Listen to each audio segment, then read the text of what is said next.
everybody. Brock and Salk Show, Seattle Sports on 710, seattlesports.com, the Seattle Sports app, podcast platforms, 97.3 HD2, and YouTube, of course. It's good to be back with you guys. Missed everybody. Thanks for, holding down the fort while I took a couple days to go to Denver with my family. And what a great time, man. Interesting, cool city. Or area. We didn't spend that much time in Denver itself, although I did get down there for a little while yesterday. I really do like that whole area. It is such an interesting confluence of like parts of the country that all come together in Denver. Because like you go a little bit west, and obviously you were heading up into like serious Rocky Mountains, and it doesn't take long to get there. You go a little bit east, and I mean like a couple of miles, and you're essentially in Nebraska. I mean, they may not call it Nebraska. It's still Colorado for like another few hours. Oh, yeah. There's a lot of flat plain areas. But it's Nebraska. It is Kansas. It is Iowa. There is no difference. Colorado has a lot of Midwest, but it also has like, obviously like the kind of hippie culture in Boulder and Fort Collins. And that, I don't know. I always find it to be sort of a weird, fascinating city. But had a really great time. And more, as I mentioned yesterday, got to see Colorado Springs for the first time. Not for long enough. I would like to go back and spend a little bit more time there. But, man, Garden of the Gods was spectacular. I mean, just an incredible experience. I wish I could have spent more time there. I know that was a place that you spent a lot of time as a high schooler and beyond. It was just gorgeous. For those that haven't been, it's just a red rock formation, but like with trails running through it that you can kind of explore. Wow. Really pretty, yeah. Yeah, people out there rock climbing and stuff. I mean, it was I don't think you're really supposed to. People die there every year. Oh, really? Trying to do that, yeah. Oh, all right. Well, thankfully that didn't happen while we were there, and we weren't doing that ourselves. We did make it to actual Red Rocks also, so I got to see the amphitheater. Oh, man. That was really cool. It's an amazing concert venue. I've always said I would see a concert for someone I didn't even like there. So have you seen shows there? Yes. Like, who have you seen there? I saw, I went to a concert, let's see. I saw Pepper, 311, and Offspring. Okay. I saw one that was a really weird mix. It was like Kitty, Rob Zombie, Three Doors Down, and Bush. Yes. Okay. Good. Nice. And then I saw the rapper Atmosphere there. All right. Well, that's a really weird trio of concerts and a lot of bands I was not necessarily expecting. But just a really incredible, beautiful place, and people there just sort of midweek using it as an exercise facility, going up and down the huge stairs and the hills. And it's just gorgeous. It is just absolutely gorgeous. That being said, I'm out. Like, I'm not living in Denver. I really like it. It's a really cool place. The cost of living is essentially free compared to living here in Seattle. Paying $2.39 for gas. $2.39. I know. Oh my God. So I was like, let's drive to Colorado Springs. It's free. You don't even have to pay for gas here. You just drive there. It's free. Why not? So that was kind of cool. But between the elevation and the dryness of the weather, I'm out. The dryness and the having no water around. Like, I love the water here. Maura, my nose, there's just blood pouring out of my nose every minute. Your lips get so chapped. Oh my gosh. I don't get chapped lips. That's not a real thing. But other than that, my nose is so like cracked and dry, and it is awful. It is awful. They should do like a Seinfeld, like modern day Seinfeld deal, except he's just picking his nose in Denver to get all of the like little dried, bloody, it's gross. Horrendous. So anyway, it's good to be back. And even better, I went away for a few days, not even very long, right? I was here Wednesday. We had the parade. That was cool. And by the time I get back here on Wednesday again, you know what today is? It's baseball season. It's already baseball season. I miss the middle. I miss the whole part where you're like, oh, what are we going to do for a few days or a few weeks or however long it is? It's already baseball season. The NFL ran late, as it now does, which is awesome. The Seahawks took it all the way to the end. And now the Mariners are all there. They've all reported. They're already like working out. Ryan Sloan is already the story of spring training. Colt Emerson will be, I think, when it's all said and done. We're already, trying to figure out what this team is going to look like. And people all over the media landscape are just showering praise on them. There are going to be, I will predict it right now, a whole lot more national folks coming through over the course of the few weeks at spring training. It's a little funky because it's a WBC year, as you know, and Julio's already getting himself ready. And what did Divish say yesterday? We're going to see guys playing 6-7 innings right off the bat as soon as games start, which is like very, very soon. But just the attention that is on this team, and it'll shift. It'll shift the way, they have to handle their business. Right? They're the hunted in a way. I know they're not all the way to the top, but they're a team everyone is going to be, taken seriously right from the jump. They're not going to sneak up on anybody, not after getting to, a whisper away from the World Series last year.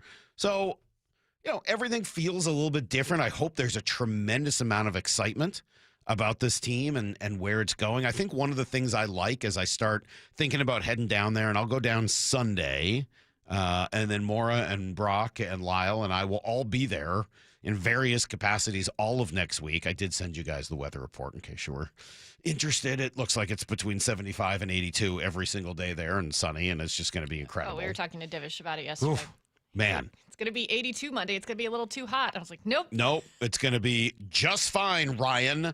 I can't wait. I mean, I'm psyched to get down there next week. But I think one of the things I like about this team as a member of the media talking about them, I like kind of the different levels of age and experience. I like that we have conversations about some veterans that we really know. We're going to have some conversations about those guys in the middle who are right in the prime of their career or coming into the prime. And then there are some very real and I think fun conversations to be had about some of the kids who have a real shot to not just make this team, but to contribute. And not to contribute on a team that's going to stink, right? Not where you're like, well, cool. I mean, I guess they could call up Jared Kelnick and we'll see what happens. Dustin Ackley. I mean, no, this is different. These are guys that should be mixed in, that should hit at the very bottom of the order, that should get plenty of time to go up and down and have their moments and learn to fail and figure all of that out. And with Colt Emerson and Cole Young in particular, yeah, I'm excited that there's conversations to be had about those guys in addition to the stories of Cal and Julio and then obviously the pitching staff and some of the things that we really know. I'm excited to get down there and see Ryan Sloan. I'm pumped. What did Divish say? They call him a centaur? He said Brian Wu nicknamed him that because of his lower half, but I don't think you can be more excited than Brock. Divish already said he might get a restraining order. Oh, Brock. Yeah, Brock's all in. Did he get married yet or something, this kid? If this kid gets married, Brock will be, it'll be impossible to stay away from him. Oh, my God. I don't even know if I should tell you guys this. I think I can. I won't because I won't give away all the details, and hopefully nobody's going to try to hack into Brock's Wi-Fi. Since you don't know where he lives, I think it's safe. But the word marriage appears in his Wi-Fi password. What? Yes. True story. I won't give you any other details, and I hopefully he wouldn't be too mad at me sharing that, but I was dying. That was the funniest thing that happened staying at Brock's house. That is hilarious. Isn't that hilarious? I was laughing pretty hard at that. Yeah, here's what Divish said. Yeah, Brian Wu called him a centaur because his legs are so big like a horse. Like, I mean, honestly, like it is not normal. Like his face looks like he's 12. And as Callie later said, that's a grown-ass man on the mound. Like, he is yeah. I asked him how much he deadlifts. He goes, I haven't maxed in a long time. But he goes, I can move some weight. Big dude. And that's coming from Brian Wu, who's got some pretty good legs and lower half himself. So, yeah, let's see. I got a bunch of texts here. Salk, I live in Denver. We just call the Plains Kansas. Yeah, I mean, it's all basically the same, right? What was the other one I just saw? Here it is. Denverite since 06. Yeah, we like to play in the mountains, but the city was built really, for all intents and purposes, it's a plains city. Yeah, you can see that. It kind of feels like you're on the plains. Yeah, I get it. That's why Moore's so comfortable going to Iowa for vacation. Feels right at home there. Well, yeah, in Colorado Springs, you could constantly see the mountains, but where I lived was pretty flat. Yeah, it's very flat. When the wind gets really bad, like in the spring, I would be on my college campus, like worried I was going to blow away. More, you couldn't go outside yesterday. I mean, it was crazy with the wind. Yeah, it gets really bad this time of year. And then you want to know why I'm getting psyched up to leave on Sunday? It's mostly because of texts like this one. Salk, I just had the Culver's walleye sandwich for the first time yesterday. Oh, my God. That was ridiculously good. Yes, 253. There is nothing better, man. That walleye. Have you gotten Lyle to try it yet? I forget. Lyle, did you try the walleye last year? No, I've never had it. When I use my fast food tokens, I'll use them on Raising Cane's, not Culver's. So you won't try it even? Even given the love and respect that I've given to this sandwich, you still won't try it? You got Justin and I to try it. What about my love and respect for Raising Cane's? Well, I'll try that. I mean, sure, if it works out, I guess I could give it a shot. If it works out. How about this? You can only do fast food one time while we're there? No, that's not what I said. I said if I choose to get fast food. How many times will you get Raising Cane's while you're there?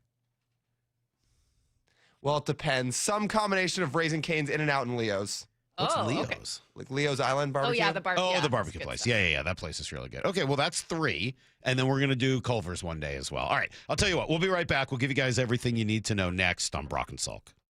I know the paint's barely dry on the new Super Bowl champ Seahawks gear, but can you believe Mariners pitchers and catchers have already reported and spring training is underway? Holy catfish, that was fast. They know from day one of spring training, they have a chance to win the whole thing. Follow how the 2026 Mariners come together at seattlesports.com. We're the home of your American League West champion Mariners. Holy smokes. Seattle Sports. Start having fun. Caesar Sportsbook at Muckleshoot Casino Resort is your #1 place to eat, drink, watch, and have fun. Keep up with your favorite sports anywhere and everywhere on property with the mobile app. Visit muckleshootcasino.com today. Scan the QR code and let the play begin. Muckleshoot. Hey everyone, Rick Witters, owner of Cressy Door. At Cressy Door, we offer top-of-the-line garage doors, garage door service, and garage door repairs. From everyone here at Cressy Door, congratulations to the Hawks for winning the big game. Lee Johnson Auto Family, the LJ way. When you buy a new vehicle from Lee Johnson, you'll get a lifetime powertrain warranty included. I've always wanted to learn French, but the app I tried didn't help. If you want to memorize words in another language, there's an app for that. But if you want to really learn another language, there's Babbel. Babbel was designed by over 200 language learning experts to be the most effective way to learn another language. With other language learning apps, I was just playing games. I wasn't really learning. Babbel's different. Every time I open the app, I can choose to work on my writing, speaking, or listening. And it saves my mistakes for me to review, so I'm constantly improving. Babbel feels like it was created intentionally by people who really know what you need to learn another language. Before Babbel, I thought I just wasn't good with languages. But now I'm speaking French. Tout ça, c'est grâce à Babbel. Want to really learn another language? Save up to 50% on your Babbel subscription when you sign up at Babbel.com. That's Babbel.com to save up to 50%. Babbel.com. Guys, did you know your testosterone level impacts your energy, libido, sleep, weight, hair loss, mood, and even ED? And right now, Revive Men's Health Seattle will check your testosterone for free. They've helped thousands of men since 2011 feel and perform better. They're so confident they can help you, they even guarantee it. Schedule your free testosterone test, exam, and consultation today. Call 206-529-1111. That's 206-529-1111. Or visit ReviveMen'sHealth.com. Robert was in big trouble with the IRS. Yes, I owed them a lot of money, over $52,000. Then he heard about Civic Tax Relief. They took great care of me. It went really quick. $52,000 I owed, and they had a payoff for $100, and the IRS accepted it. Man. Off the hook for just $100? Civic Tax Relief will take care of you. Give them a call. Call Civic Tax Relief now for your free confidential consultation. 800-881-4555. 800-881-4555. Individual results may vary. Visit civictaxrelief.com for more information. This is the story of the one. As the purchasing manager at a manufacturing plant, she knows the only thing more important than having the right safety gear is having it there when you need it. That's why she partners with Grainger for auto reordering. so her team members can count on her to have cut-resistant gloves on hand, and each shift can run safely and efficiently. Call 1-800-GRANGER, click Grainger.com, or just stop by. Grainger, for the ones who get it done.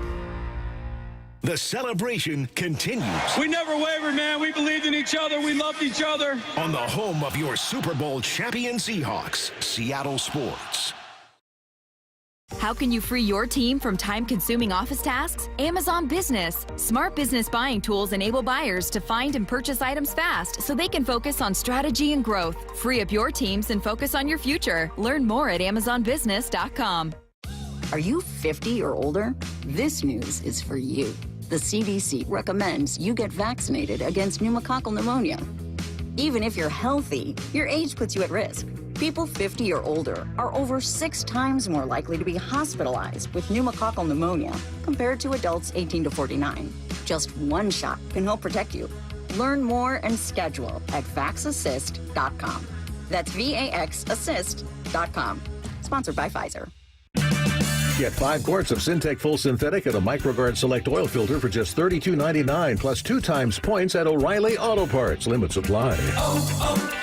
O'Reilly Auto Parts. For those diagnosed with anxiety, depression, or PTSD, Northwest Ketamine Clinics wants you to know hope exists. A recent patient, Evan, details his experience. Every day was a struggle. I was constantly throughout my life researching what are new ways, are there any breakthroughs for depression, anxiety, these things. And at some point I started to read a few things about ketamine. I probably read every single thing on the website multiple times. Northwest Ketamine Clinics defines success as a reduction in symptoms by 50% or more. Over a 3-week period, 86% of their patients are successful. When I arrived at the clinic, it was just a beautiful, peaceful, quiet place. As I saw that healing and growth could take place, and as I put the energy into it, I just saw so many things change in my life. Welcome to the Pacific Northwest's most experienced ketamine center. Book a free phone or video consult at nwketamineclinics.com. Healing starts here. This hour is brought to you by Goldberg and Jones. Need to know. 15 minutes past every hour with Brock and Salk. Here's what you need to know. Up first. All right, Mariners full squad workouts are underway. Players have all reported to camp, and they are out there doing their thing. It gave Dan Wilson, the skipper, first opportunity to address his team. I mean, yeah, I've got a couple thoughts to relay. It's more just about, again, a season is just full of ups and downs. It's full of a lot of hard work. It's full of stretches where you have to fight. I don't think, you can't forget that. You can't get to the World Series with any kind of shortcut. And I think that's kind of the message today. It's time to start, putting our work in here now and getting prepared just like we have done in the past. And I think that's kind of the message. And I know these guys are ready to do that. Yeah, so apparently that conversation did go down yesterday as Dan had his first big, whole team, full squad meeting, got everybody together, and I think they know that. I mean, look, you don't get to just start where you left off at the end of last year. You got to start right back at the beginning, and nothing is guaranteed. And, they did get 60 home runs from a catcher last year. Unprecedented, historic, incredible season from Cal Raleigh, but is he going to hit another 60? Maybe he is. I'm not going to doubt Cal ever. But if he doesn't, I really think a lot of that, again, falls back on Julio, who at this stage in his career is pretty comfortable with who he is. I definitely do. That's kind of what I was saying. I learned a lot of things about myself and, what makes me me. And I think that's just kind of what I want to bring. I don't want to necessarily change anything. I just feel like I just want to go out there and compete the way I know how to compete and, let everything else play out. Yeah, I'm looking forward, as always. Somebody, maybe it was even Lefko, asked me what I was looking forward to getting down there. It's like, yeah, it's Julio. Julio is still, for me, like that one thing that I got to see. I got to get eyes on Julio and just see him and the way he walks around the facility and the confidence that he has and the energy that he brings every single day. Still one of my favorite things about this team. Here's the second thing you need to know. All right, what's going to happen here with Ken Walker? Huh? It was a big story yesterday, big hot topic in the national media after Adam Schefter had reported that the team was unlikely to franchise tag him. Here's Jeremy Fowler with a little bit of information. That franchise tag number of $14.5 million is a little rich for this franchise and how they view that position. They'd rather allocate those resources elsewhere. Transition tag is a little less at a little under $12 million, but still a little rich for them. So they're going to try to re-sign Rashid Shaheed, wide receiver, the speedy former Saints receiver they got via trade. They'll try to keep him, but he will have suitors. They have other players like defensive back Kobe Bryant that they could try to keep. So my sense is they'll at least meet with Walker at the NFL Combine and his representatives next week in Indianapolis. See if they can hammer out a deal that makes sense for both sides to keep him there. If not, he's going to have a robust market elsewhere. And by the way, that's okay with me. It's okay for him to have a robust market elsewhere. I like Ken Walker, but I'm not going to give more power, more thought to the last month than to the previous 3 years. I mean, he's been a good player all the way along. I like Ken Walker. I'd like to have him back. I think that'd be really great, especially next year. And I wouldn't be afraid of using the franchise tag if I were the Seahawks. I think you can kind of deal with anything for 1 year. But at the end of the day, he's a running back, and I want them to be making those investments at the line of scrimmage. If Boye Mafe is not coming back, how are you going to replace him? Do you need to have some of that Max Crosby conversation that's out there? Is there another, young edge rusher or player that you would rather invest in? Those investments and what you're going to do eventually up front, all of that is much more important than whether or not Ken Walker's back next year as a running back. So, yeah, franchise tag I would be okay with. But if you're saying that's too rich and he doesn't want to hammer out, if he gets to a point where he doesn't want to hammer out a long-term deal that works for the Seahawks, okay. I'm just not going to get caught up in it. I just really believe there's no such thing as a have to for this franchise right now. Here's the third thing you need to know. Meanwhile, UW going through some coaching changes, not at the top, obviously, but offensive coordinator Jimmy Doherty, they've parted ways. Not sure exactly what that means or why it's happened, but he had been their quarterback coach. He was promoted to OC last season. And, he doesn't handle play calling duties, so maybe that is a big part of this. Adam Rittenberg reporting last night that they're going to promote J.P. Losman to be their new offensive coordinator. So the old Bills quarterback and bounced around the NFL for a while will be the new OC here at UW. And it's time for our every couple week reference to what's going on with the NBA and whether or not they're going to talk expansion. They are. We won't be voting at the March meeting, but we will likely come out of those meetings ready, prepared to take a next step in terms of potentially talking to interested parties. No, it doesn't have to be a two-team expansion. Frankly, it doesn't have to be any number of teams. I think that the logical next move would be to say, all right, we've had those discussions internally. We've made decisions about cities to focus on and what the opportunity is, and now we got to go out into the marketplace. And I think that's probably the most important step, to find out who is potentially interested in owning a franchise in particular cities. What's the value of that franchise? There's some work to do in terms of potential conference realignment. All right, I assume that came during All-Star weekend. So Adam Silver there speaking to what comes next. They're not going to vote on anything. They're just going to talk about it again. Yeah, Ryan Windhorst said even if they vote to expand this summer, it's still probably 3 years out. Easy. So Easy. Yeah. All right, that's everything you need to know. Quarter past every hour here in the Brock and Salk Show. Respect, Lyle, says the 509. Got to choose the fast food cheats wisely. That said, I'm heading down next week, and we'll definitely try the Culver's walleye sandwich. I'm telling you. You think I would just willy-nilly recommend a fish sandwich at a fast food place? Like, I'm not. Guys, I would hope that over the last 17 years, we've built enough trust between me and you, the listening audience, to know. I would never just come to you guys and be like, here's this random gross fish thing. I would never do that. I feel too strongly about these things. I feel too strongly. Don't you also like to go on a tangent about how good chopped liver is? Yeah, but that's a different thing. That's a different part of all right. That's my fancy elite thing, and also just my Jewish mother thing. That's different. And I don't sit here telling people oh, you should have chopped liver, you'll like it. I know I like that, even though a lot of people don't, but I have very open-minded food tastes. The fish sandwich is that good. I would never eat any other fast food fish because that's disgusting. That's just disgusting. What was the other one I just saw here? Well, I don't know. We're going to take a break. We'll come back here. I tell you what, why don't you just listen to Divish tell you about what's going on at spring training? It should get you ready. You'll feel the vibe, and then we'll get ready to head down there in just a couple days. It's Brock and Salk, Seattle Sports here on 710. I know the paint's barely dry on the new Super Bowl champ Seahawks gear, but can you believe Mariners pitchers and catchers have already reported and spring training is underway? Holy catfish, that was fast. They know from day one of spring training, they have a chance to win the whole thing. Follow how the 2026 Mariners come together at seattlesports.com. We're the home of your American League West champion Mariners. Holy smokes. Seattle Sports. All right, well, it was nice to come back to near snow last night, near freezing conditions, very cold, chilly, even a little wet this week. So if your attic and crawl space aren't well insulated, you're going to feel it, man. You're going to feel it in the bedroom. You're going to feel it in your wallet as the heating bills go up and up and up. So if you're worried and you're feeling those cold drafts or the heating bills are spiking, now's the time. Find out if there's anything going on behind that crawl space or attic hatch.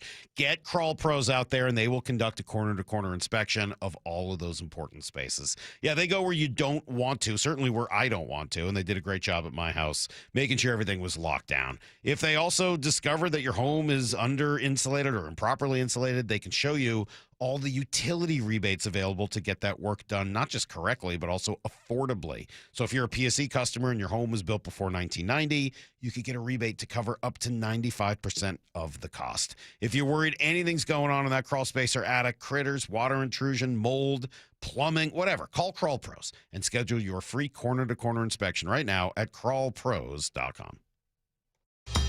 That same Louisiana flavor y'all love about our chicken? It's flawless. Yeah, we did that to crispy Alaskan flounder and butterfly shrimp, too. We just couldn't help ourselves. And we didn't stop there. You can add lemon pepper or garlic Parmesan rub to that shrimp. Now, we only do seafood every so often, so you know what to expect. Popeye's can't miss. That's right. The seafood menu is back. This is real fish. At participating restaurants. Fiber internet loves that face. That's Jamila. Hey, Jamila. She's thinking outside the box from inside the box. Quantum Fiber Wi-Fi keeps her meeting game strong. From the back door to the front lawn. Rushing all of her video calls. Back to back to back video calls. Quantum Fiber internet blowing the soxies up all those people in all those boxes. Yay to you.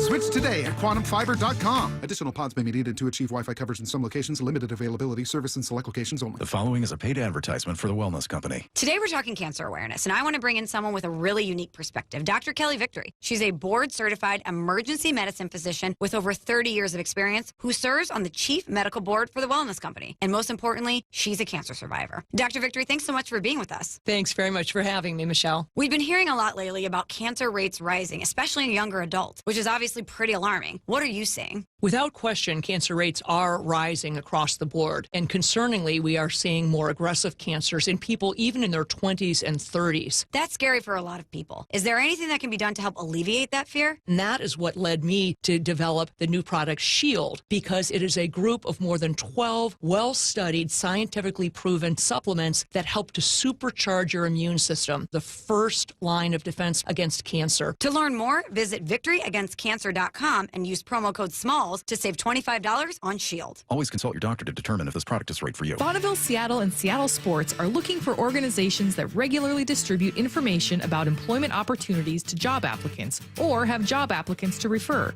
If your organization would like to receive notifications of job vacancies, please notify Human Resources at 1820 Eastlake Avenue East, Seattle, Washington 98102, or email us at seattlealljobs@bonneville.com or call 206-726-6902. Bonneville is an equal opportunity employer. Home of your Super Bowl champion Seattle Seahawks. They are bringing the Lombardi back to the Northwest. Seattle Sports.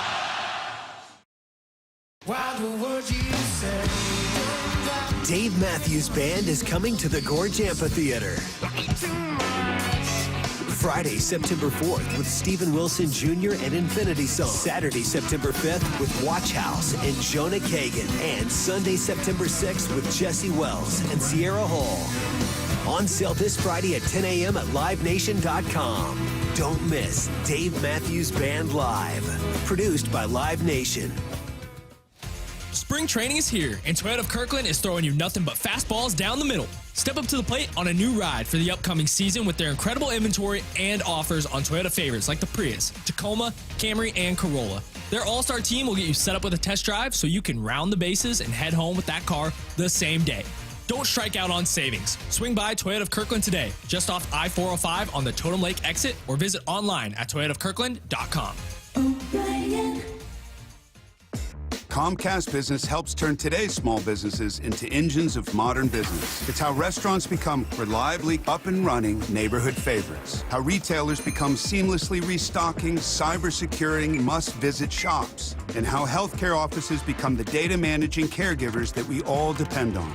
With reliable connectivity, enhanced cybersecurity, advanced fiber solutions, and Wi-Fi backup, Comcast Business is powering the engine of modern business. Powering possibilities.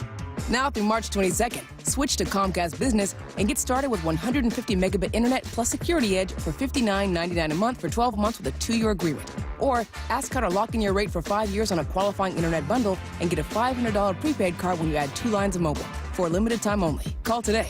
Restrictions apply. New customers only. Requires paperless billing and automatic payments with bank account. Equipment, taxes, and other fees extra. After promo, regular rates apply. From the Quantum Fiber Studio, you're listening to Brock and Salk. Weekdays 6 to 10. On Seattle Sports and 97.3 FM HD2. Brock and Salk's Rewind is presented by Toyota of Kirkland and Toyota of Renton. From the Quantum Fiber Studio. This is Brock and Salk. Weekdays 6 to 10. On Seattle Sports and 97.3 FM HD2. Oh, Brock's smiling already. Mike Lefko, Brock Heward here with you. Are you going to wake Salk up for this or no? That's all right. We don't need him for this. Our guy, we enjoy talking to him all the time, especially when it's spring training and baseball season's here. Mariners beat reporter for the Seattle Times, Ryan Divish, joins us on the Emerald Queen Casino Sportsbook Hotline. Ryan, how are you this morning? I'm good. How are you guys doing? How are the 2 double-doubles to start spring training? Solid? Yeah, I mean, like, I've changed up the order a bit. I get 2 double-double animal style with no lettuce because I'm not interested in eating a salad on my burger. So, a tradition I didn't even like none other. Ryan Divish. Yeah, I didn't. Burger. Yeah, my first meal of every spring training since 2008. Oh, I didn't even get fries. I just got the 2 double-doubles. Yep. I mean, sometimes I'll get the fries with cheese and a little bit of the In-N-Out sauce on there, but like, I'm trying to be a little healthier, so I just got the 2 double-doubles. I didn't go quadzilla like the 4x4 like Carlos Silva. 4 4x4s. One of the greatest displays of eating I've ever seen in my life. Wow. Did he really? New challenge for this show when they go down there, maybe? Wow. Who can handle I mean, like 4 4x4. A 4x4 burger is Brandon Morrow at the time called it the most disgusting display of eating he'd ever seen. Yeah, so Titus is ordered. Titus goes 2 double-doubles. He goes animal-style fries, and then he goes 2 Flying Dutchman, which is 2 more patties with cheese, and he mixes those 4 patties with the animal fries. So he's but 4 4x4s? Yeah. No wonder that dude weighed about 285. Yeah, nice. Well, Tim Lincecum's order, because I know Jim Capel, the late Jim Capel wrote about it. Tim Lincecum's order at In-N-Out was 3 double-doubles, a large order of animal-style fries, and a milkshake, a strawberry chocolate milkshake. That's strong. But we knew why Lincecum would eat that much at a given time. I think for those that know Tim Lincecum, so that's what. Oh, I know you. Is today the official start of the whole roster being there, Divish? Is that right? Yep. Yeah.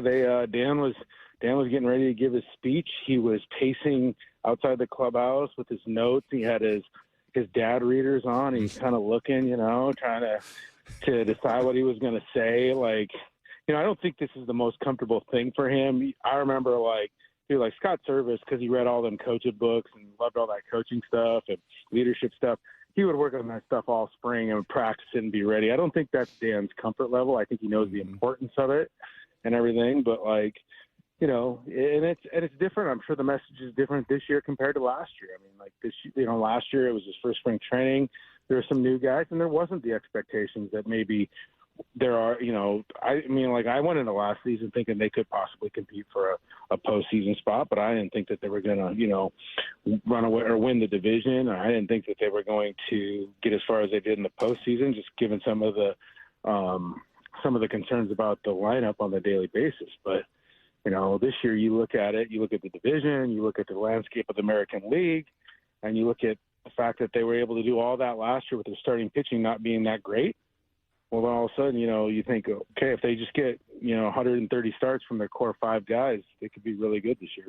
Yeah, so Ryan, what stands out about the mindset of this group? I know most of those guys, if not all of them, had been down there already, albeit today's the first official day. But based on everything you just said and based on we know how far they got and how close they came, what's that mindset? What have they built off of last year? Yeah, I mean, like it's like a business-like confidence. You know, Brock probably deals with this coaching-wise, and I did as well. As like, you know, some people walk on the field telling themselves that they are good, you know, and telling other people that they're good. But other people walk on the field knowing they're good, and everybody else knows they're good too. And that's where the Mariners are at. Like, they know they're good. They know that they're a really good team and they've got good players, and everybody else knows it, and that's kind of how they do it. But, you know, part of that comes with the idea, like, these guys, they're so work-oriented and process-oriented. They're all like mini Mitch Hanigers out there rolling around. Like, everything is so serious, and they get after it so much. It's very different than when I first started covering in 2008, and they had Richie Sexton and Jose Vidro, and I don't even remember who else, Jeremy Reed and those guys, where there wasn't that level of daily work that I see now. Mm-hmm. Kind of the other Ryan Divish here of the Seattle Times with us. You mentioned kind of coaching, and yesterday we just had a Monday President's Day little practice, right? And got to see some of the freshmen and the steps some of the freshmen have taken in being a sophomores. You're like, oh, that's kind of cool. Oh, that's kind of fun. You know, we had with the Seahawks, Ryan, same deal. Like you see Gray Zabel drafted, and you see Nicky Manwari drafted, and you're like, oh, Torrey Horton drafted. Like I gotta watch these guys in OTAs and training camp. Like, oh man, that is really fun. It sure feels like in the first week or so here, and I don't know if this is just the headline, but it sure feels like Kade Anderson, Ryan Sloan, Colt Emerson. It's like, oh man. Oh, geez, that step from when I saw them last year, or I watched even Cade in the World Series of college, to now watch him in a Mariner uniform. It feels from afar, you're there, your feet are on the ground, it feels from afar like, dude, these guys just got some unique skill sets and talents. Yeah, I mean, I was just talking with Emerson Hancock today a little bit, and he just said, he goes, I can't believe how mature these guys are. Like, you know, he goes, they're 20 years old. 2 of them are 20, and the other one's 21. And he's like, they're so mature, and they act like, you know, they've been professional players for so long. You know, the way they go about their business, the way they handle everything. Brock, you're probably going to need a restraining order from Ryan Sloan. I know. Because of his lower half. His solid base of athleticism. I know. I may or may not have already sent a picture to a Mariners brass. There was an amazing shot. I don't know if it was yours or somebody else's, where Sloan is finishing and the ball is in the frame, and you see his just massive quadzillas. You see the unbelievable symmetry and form of his face, like finishing right at the glove in his bullpen. And Hollander is just standing right there on the wall behind him. I'm like, I wonder what he is thinking watching this horse. I mean, what an absolute specimen. Yeah, Brian Wu called him a centaur because his legs are so big, like a horse. Like, I mean, honestly, like it is not normal. Like, his face looks like he's 12, and as Callie later said, that's a grown ass man on the mound. Like, he is. Yeah. I asked him how much he deadlifts. He goes, I haven't maxed in a long time, but he goes, I can move some weight. Yeah, I like that. Yeah. I mean, and then Centaur is a great nickname. Anderson. I think you should get that started, Centaur. I'll do my part when I get down there. I like that nickname. That fits. Yeah, I mean, I know they call that one figure skater the quad god, but this guy might be the new quad god.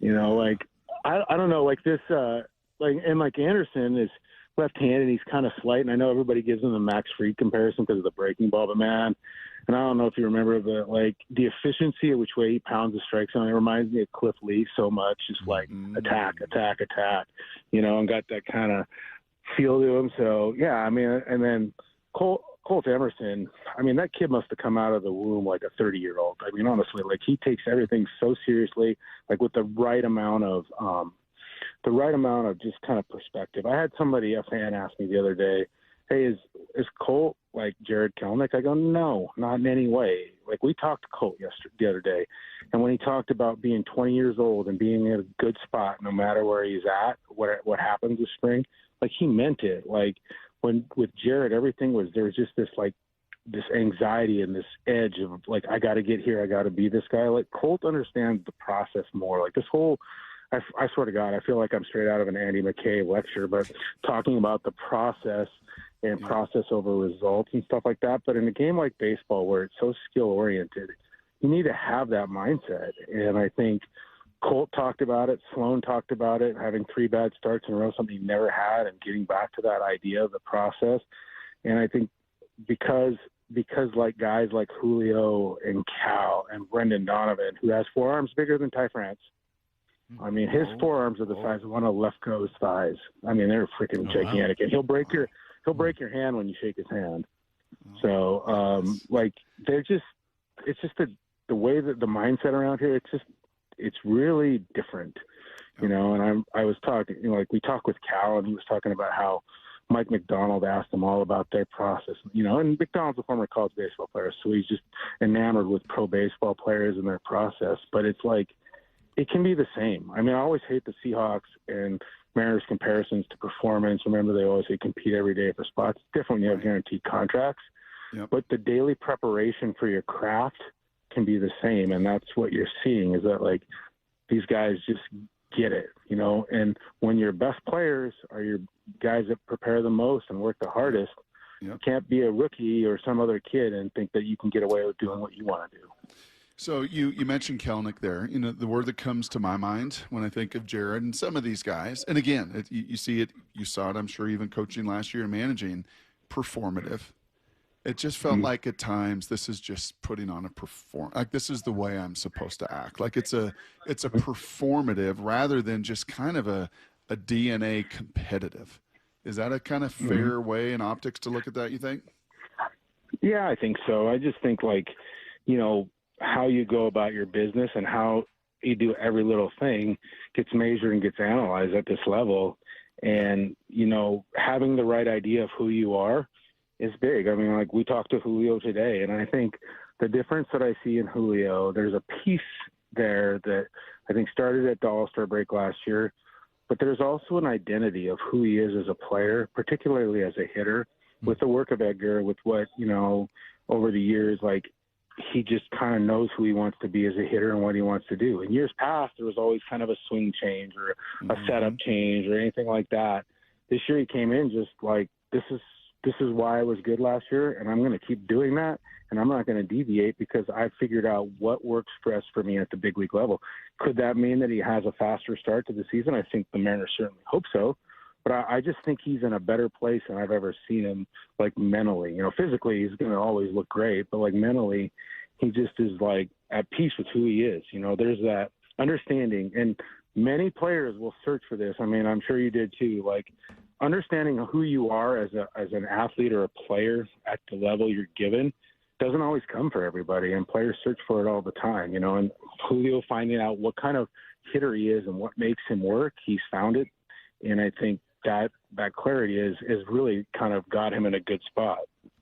Ryan, what's your sense of how second base will shake out, at least to start the season? I think it'll be Cole Young, as far as I can tell. Like, honestly, Cole looks great. He might go in the best shape of his life award this year. Came in, put the Fortnite down a little bit and started getting down for it in the weight room. He looks like an athlete, really chiseled more, just kind of reapportion some body weight, which, Brock and I probably need to do at some point. But I think, he's really, really good. And when he, you don't have that kind of 6-week stretch that he had where he was one of the most productive second basemen in baseball. and then obviously you had the fall off. You don't have that without having the ability to be good at the big league level. So I think right now, Cole basically would have to play his way off the team in spring training. Like if he was really, really bad or got dinged up, I think they're going to give him that chance. The interesting thing will be with Colt, how they do it, because you can't put him on the big league roster, on the opening day roster, without a plan to play him 5 times a week, right? Mm-hmm. Maybe you sit him against tough lefties or whatever, but if Colt Emerson's on your roster, he's playing because he's good enough to make the roster. And that's the thing they're going to have to figure out. They could do that. Colt's going to play some second base. He's going to play some third base, and they can make it work. And if somebody gets dinged up, then he'll be there. But I think right now, if I had to pencil out the second base job for opening day, it would be Cole Young, and then you'd have Donovan at third and JP at short. Where does Divish fit into the best shape of his life? Because some years ago, you did the old treadmill test. I remember that. I think you had the oxygen mask on and everything. Where are you fitting right now? Well, pear is a shape, right?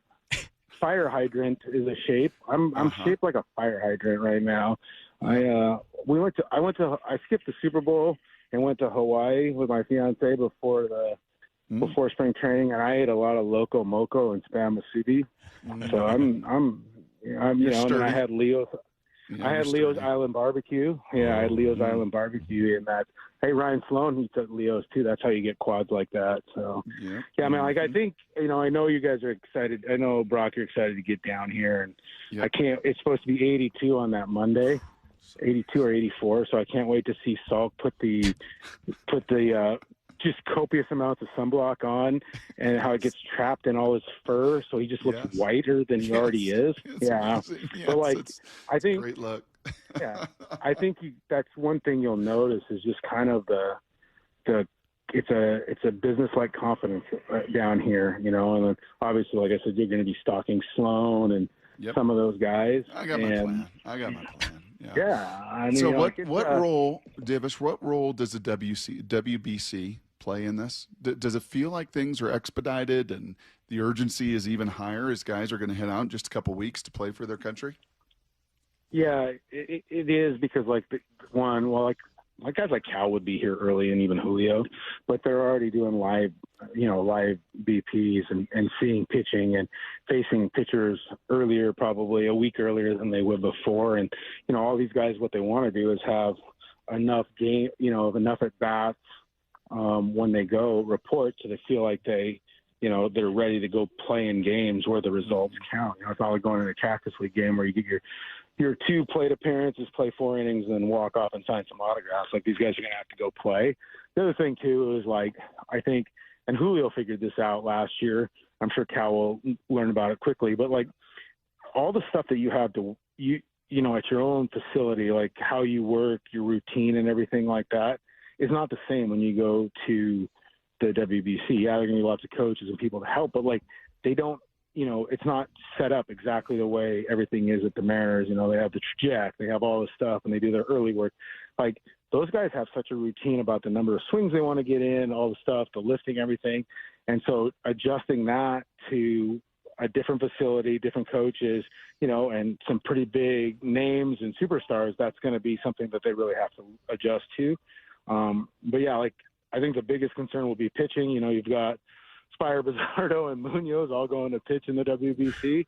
They're already getting after it, and I don't think Castillo's going to end up pitching the WBC, but he's on the taxi squad as well. So, I mean, I don't think that the Mariners are really sad that Brian Wu turned them down, and Logan Gilbert kind of gave them Logan Gilbert's agent gave Team USA the immediate "no, we're not interested" to later in the offseason, because I think it messes with the starters more than the relievers. But I remember a few years ago, Eddie Diaz really struggled coming back from the World Baseball Classic because he got out of his routine. So I don't know. I think it's a little bit better setup than before, but it's definitely going to be different having those guys. But the one thing is people will notice when they get down here for Cactus League games, guys like Cal and Randy, and they're going to play 6-7 innings right away because they want the at-bats and they need to get kind of game ready. Ryan, you mentioned all the fine dining options down there in Peoria. First of all, does Brendan Donovan know about Leo's Island Barbecue? And then what was your impression of him after talking to him for the first time? And what have you gotten the sense of how he's fit in, not at a position, you mentioned third, but in that clubhouse with this group of guys? Yeah, I don't know if he does or not. I mean, that boy can. I bet. I think like you don't like you think of him as like a second baseman, and then you see him. He's built more like a third baseman. Like he's a big dude. You know, like I say, he got forearms bigger than Ty France. You know, like he's stout guy. I think he's very serious by nature. Very very amenable to talking and everything like that. But he's very serious by nature. Very focused on his daily work and getting better. You know, which fits in very well. Like you can tell why like him and Cal already get along and some of those guys. But I thought like it was a big thing. And I know Daniel Kramer posted a video of it, but one day they were doing infield work and Donovan was at third and he went up and it was done. They were supposed to go do something else. And Donovan went up to Perry Hill and was asking him about charging on bump plays and when he should go to the bare hand and when he should go to the glove. And Perry was explaining to him, he goes, hey, can we get some more reps? And so they just did like 10 reps of, you know, these bump charges and throwing. I mean, that's who the guy is. Like, you know, some guys would say, oh, I'll wait another day or I'll wait till we work on it in a team practice. No, he did it right then and there because he had a question. He wanted to make sure he was doing it right. And I think something like that speaks to, you know, his mindset. And it's important. I think that's, you know, he's not Winker. You know, it's not like some of these guys. I think the Mariners have done a much better job of bringing in guys that have a better mindset and have a better feel for what they want to accomplish because, you know, to go all like leadership speak, but like the way the Mariners work and stuff, that's not the expectation. That's the standard. There's a difference. And the standard is you come in and you prepare and you do everything you can to get ready to win that day. And some guys that they brought in the past didn't like that or couldn't figure it out. They're making sure that they bring in guys that follow that kind of mantra. I like that. I think the team across the street did that with DeMarcus and with Cooper, and I think it played a huge role with those veteran guys and in that Super Bowl run they went on. Hey, last thing for me here, Ryan, the news this morning that the Players Association leader, Tony Clark, is out. What do you make of that? Do you have any insight or read into what that means? No, I mean, you know, he'd gotten to be a somewhat contentious figure in the Players Association too. Like some of the bigger names and guys that with a lot of pull within the Players Association, like Bryce Harper and some of those guys, didn't necessarily always see eye to eye to him with stuff. And then I know that for a fact that like some of the other players that maybe, you know, aren't the superstars or at the mid-level or lower level major leaguers felt like Tony always just cared about what the stars thought, because really they do control a lot of it. But, you know, I'm not surprised. I don't think it's going to affect the negotiations really in one way or the other. Maybe it makes it better because I know Rob and Tony could get pretty heated, but you know, it would stun me if there's an extended. Do I think there'll be a lockout for the off season? Yeah, but it would stun me if there was like work stoppage to the point of games missed. Like, how stupid could you guys be at this point if you were to do that? Baseball's finally getting back to where it needed to be. You're starting to figure out your streaming stuff. You know, you had a great World Series. You had all these eyeballs on it. The game is getting stronger. You have stars. You know, a lockout with a work stoppage in missing games would be just catastrophic. And I don't think that anybody wants that. But also the players don't want a salary cap either. So I guess there is that impasse. Yeah. Well, Ryan, thanks for joining us. Great stuff as always. You've made me sufficiently hungry, so I'm a little annoyed at that. But we appreciate all the food insight, all the Mariners insight as well. And I am sorry you'll be saddled with this group begining next week. Oh, yeah. Can't wait. Yeah. Lefko, when you come down here, we got to go to this place called Jalapeno Sonora. Okay. They have these steak tacos where they melt pepper jack cheese and they put hatch green chilies on them. And they're $3 a piece, and a beer is $4 at that place. It's amazing. Is there a limit? Because I might eat them out of business. That's my first question. No, I had 6 the other day. All right, you're speaking my language there. All right, now I'm excited about spring training. Ryan, thanks for the time. We'll catch up again soon. All right, see you guys. All right, great stuff. Of course, as Divish is already down there and can't wait to go join him on Sunday and be down there all next week. The weather looks great. The team looks great. So fun to be able to talk about a group coming off of, an ALCS appearance with a real opportunity to do something special this upcoming year. What are we going to expect when we get there? What's fun? What's going on? What's this team all about? We're going to be talking about them a lot over the course of this week and obviously next, and that's coming up on Brock and Salk. I know the paint's barely dry on the new Super Bowl champ Seahawks gear, but can you believe Mariners pitchers and catchers have already reported and spring training is underway? Holy catfish, that was fast. They know from day one of spring training, they have a chance to win the whole thing. Follow how the 2026 Mariners come together at seattlesports.com. We're the home of your American League West champion Mariners. Holy smokes! Seattle Sports. Hey everyone, Rick Witters, owner of Cressy Door. At Cressy Door, we offer top-of-the-line garage doors, garage door service, and garage door repairs. From everyone here at Cressy Door, congratulations to the Hawks for winning the big game. If you actually are the person that will take care of them after the fact, if you actually will be there for them, if you will pick up your phone, then they come back to you. Lee Johnson Auto Family, the LJ way. When you're hiring, have you ever felt like you're missing out on meeting truly great candidates for your roles? It seems impossible to find them, but they have to be out there somewhere, right? Well, they're not hard to find when you know where to go, and that place is ZipRecruiter. And right now, you can try ZipRecruiter for free at ZipRecruiter.com/radio. ZipRecruiter helps 10 million people with their job search every day. And because these people are actively looking for jobs just like yours, it's easy to find the right person right away. In fact, 4 out of 5 employers who post on ZipRecruiter get a quality candidate within the first day. But if you're not using ZipRecruiter, you're missing out. So see what it's like when the impossible is easy. When you go to ZipRecruiter.com/radio right now to try ZipRecruiter for free.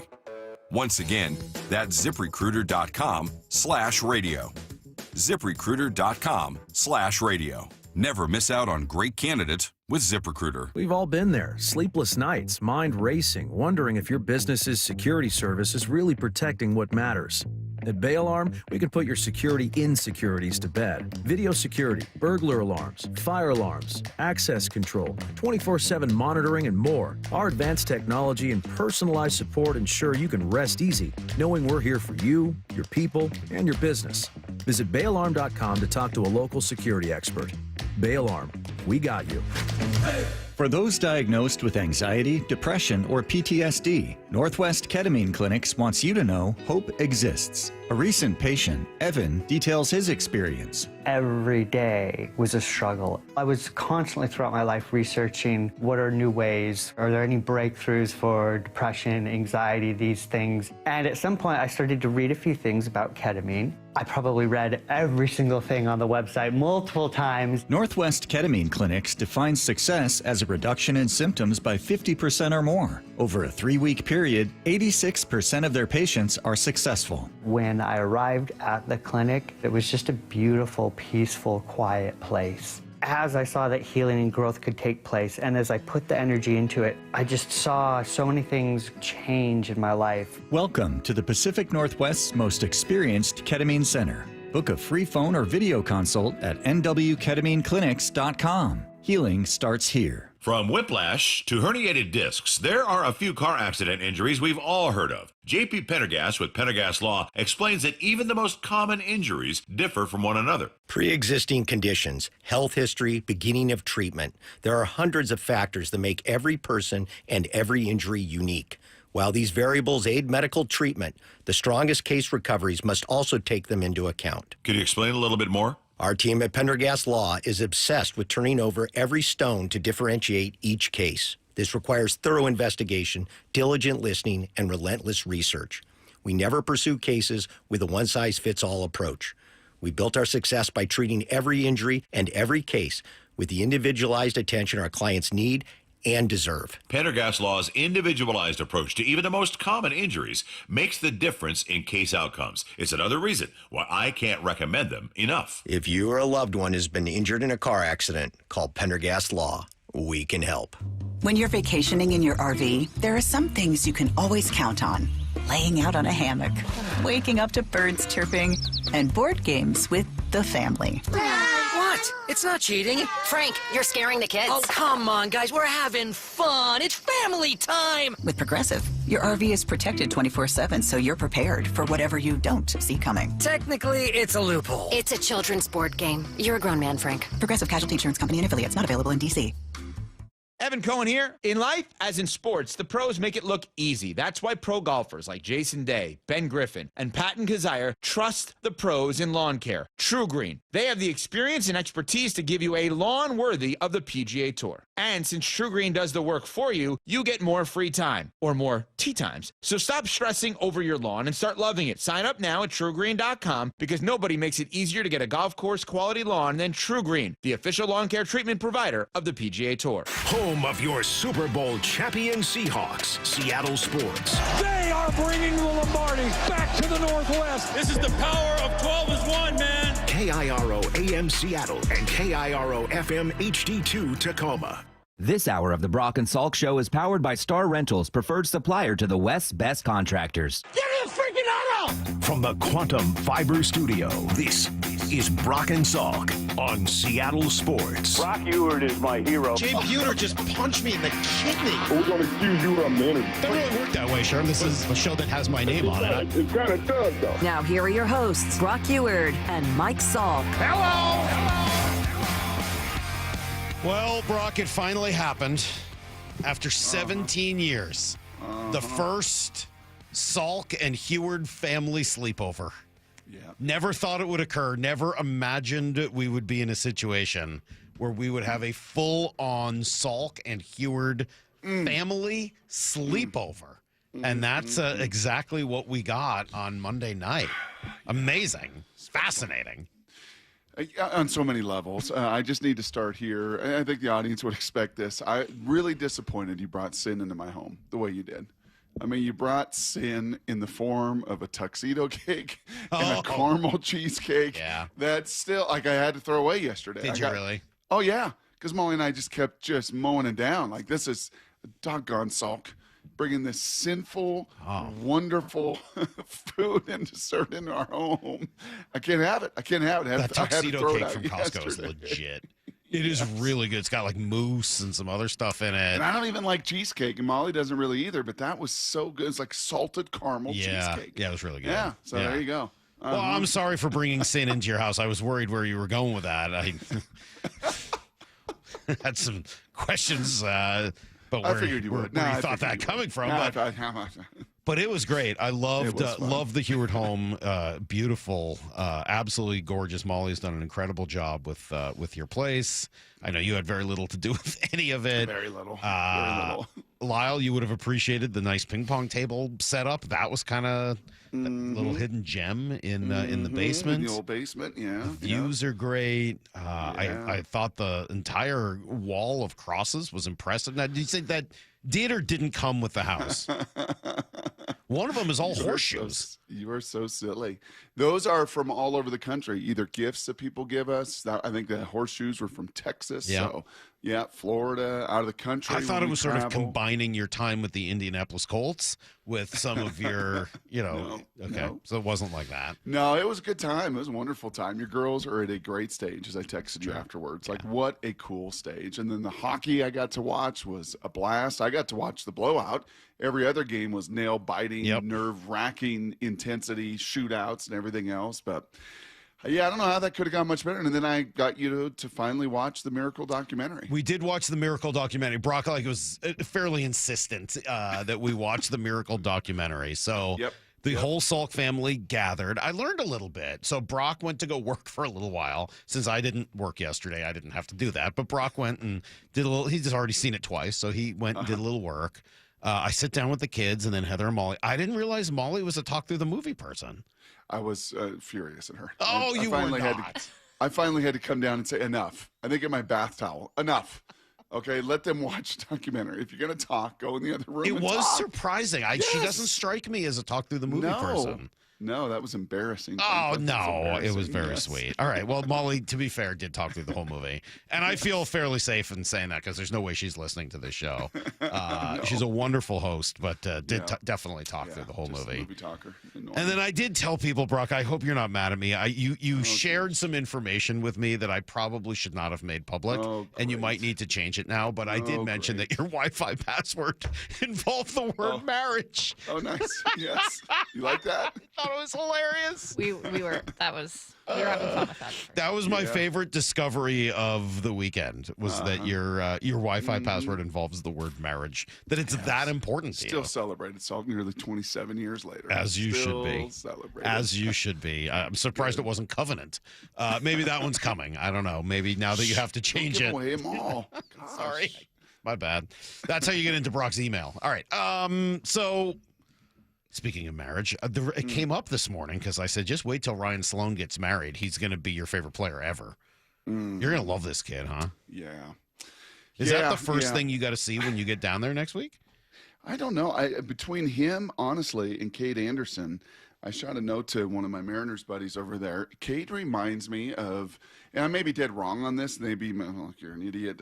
Like, there's a rhythm, and I don't know if it's just because he's a lefty, and we have had so few starting lefty pitchers for the Mariners over the years. The wonderful John Halama, the great Jamie Moyer, James Paxton, really soft tossing. Yeah, now Paxton was obviously not that. He was a 95 coming at you, but he was terribly unathletic and long levered and hard and just kind of hard moving athletically. Kade is smooth.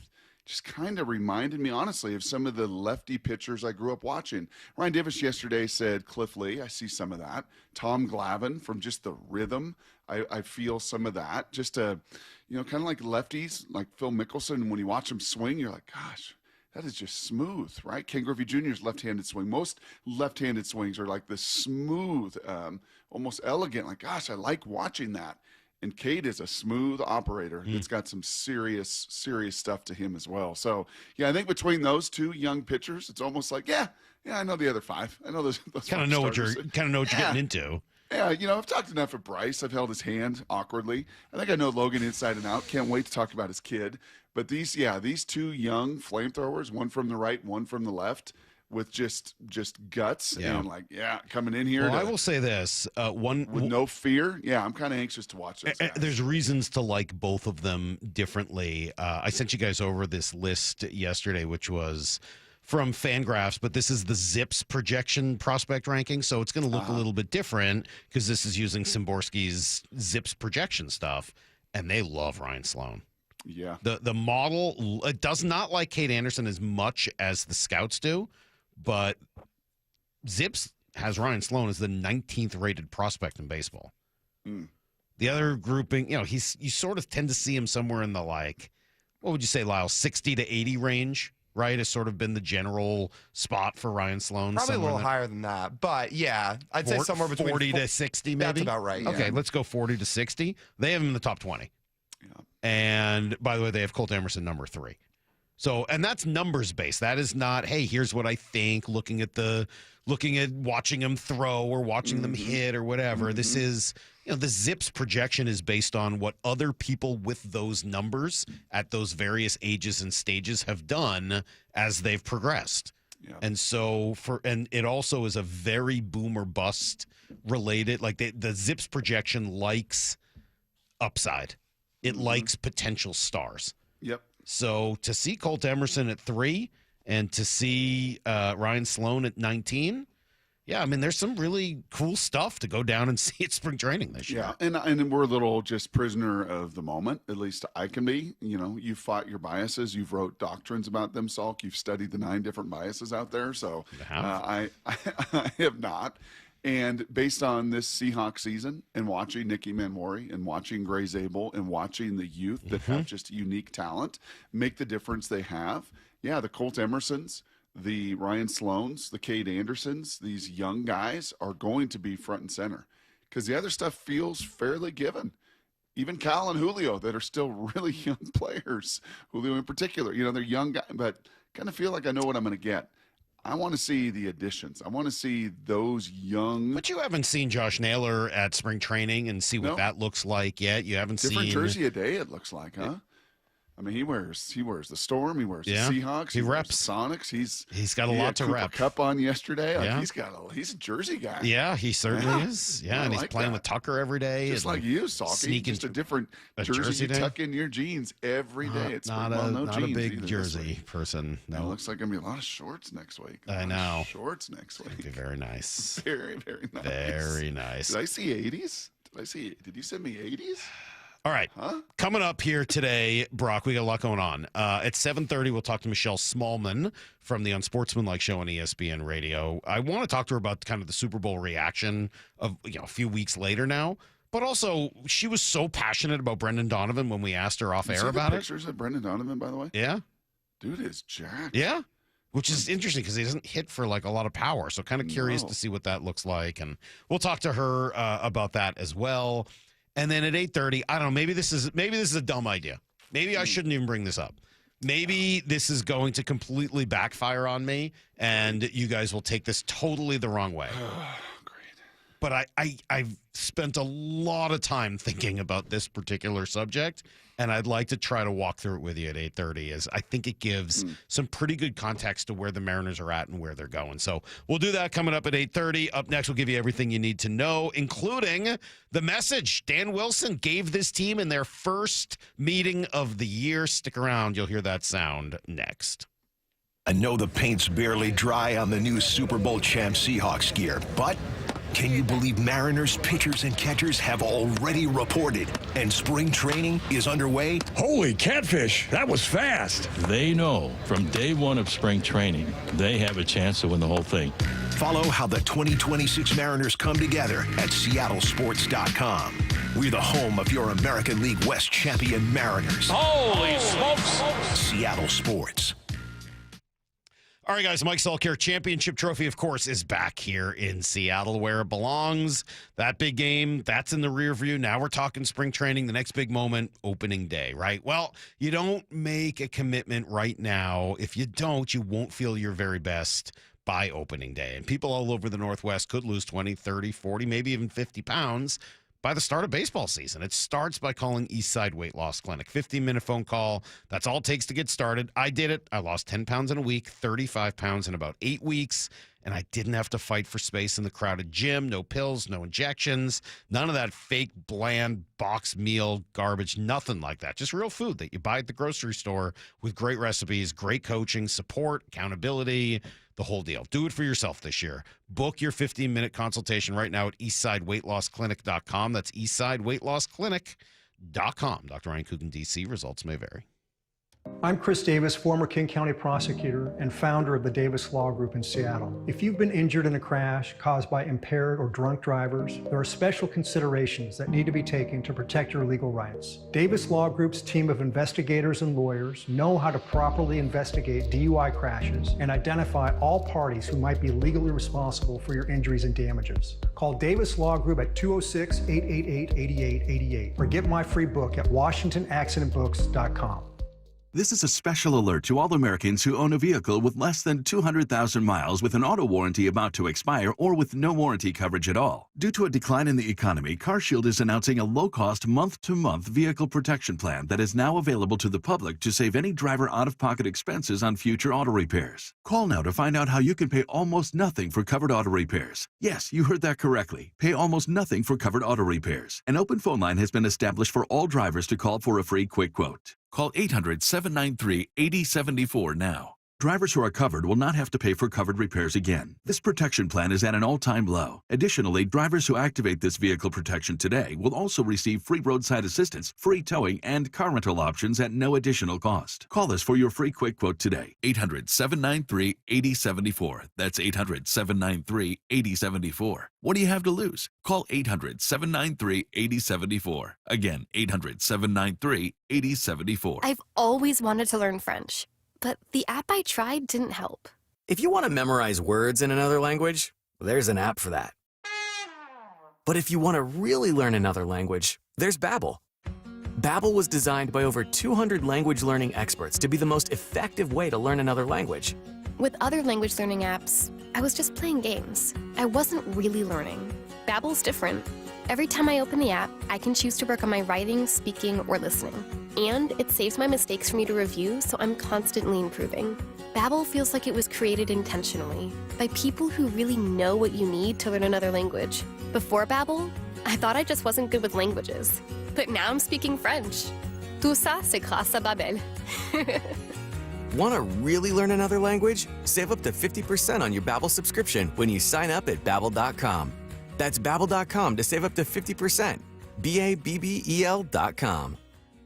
The celebration continues. We never wavered, man. We believed in each other. We loved each other. On the home of your Super Bowl champion Seahawks, Seattle Sports.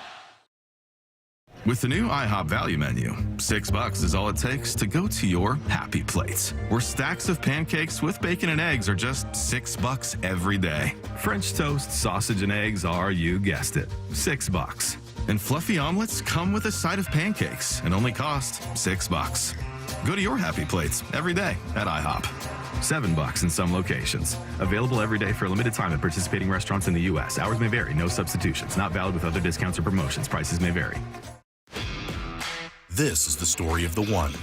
As the purchasing manager at a manufacturing plant, she knows the only thing more important than having the right safety gear is having it there when you need it. That's why she partners with Grainger for auto reordering, so her team members can count on her to have cut-resistant gloves on hand, and each shift can run safely and efficiently. Call 1-800-GRAINGER, click Grainger.com, or just stop by. Grainger, for the ones who get it done. Dave Matthews Band is coming to the Gorge Amphitheater. Friday, September 4th with Stephen Wilson Jr. and Infinity Song. Saturday, September 5th with Watch House and Jonah Kagan. And Sunday, September 6th with Jesse Wells and Sierra Hall. On sale this Friday at 10 a.m. at LiveNation.com. Don't miss Dave Matthews Band Live. Produced by Live Nation. Spring training is here, and Toyota of Kirkland is throwing you nothing but fastballs down the middle. Step up to the plate on a new ride for the upcoming season with their incredible inventory and offers on Toyota favorites like the Prius, Tacoma, Camry, and Corolla. Their all-star team will get you set up with a test drive so you can round the bases and head home with that car the same day. Don't strike out on savings. Swing by Toyota of Kirkland today, just off I-405 on the Totem Lake exit, or visit online at toyotaofkirkland.com. Need to know. 15 minutes past every hour with Brock and Salk. Here's what you need to know. Up first. All right, we may not get down to spring training till Monday, but the team is there, Brock. They have full squad workouts already going on. The players have all reported. Dan Wilson explains what his opening message was. I mean, yeah, I've got a couple thoughts to relay. It's more just about, again, a season is just full of ups and downs. It's full of a lot of hard work. It's full of stretches where you have to fight. I don't think, you can't forget that. You can't get to the World Series with any kind of shortcut. And I think that's kind of the message today. It's time to start, putting our work in here now and getting prepared just like we have done in the past. And I think that's kind of the message. And I know these guys are ready to do that. So last year, if I remember right, my memory serves me correctly, it was Logan Gilbert that kind of led us in on the pillars of grace that he talked about. That was going to be one of the kind of pillars of it. And then it was also, was it 162 battles? Yeah. Yeah, that we're going to, play in 162 battles. And I do think we heard fight a lot. I am kind of curious if the no shortcuts or what just some of the really kind of distinct messaging will be.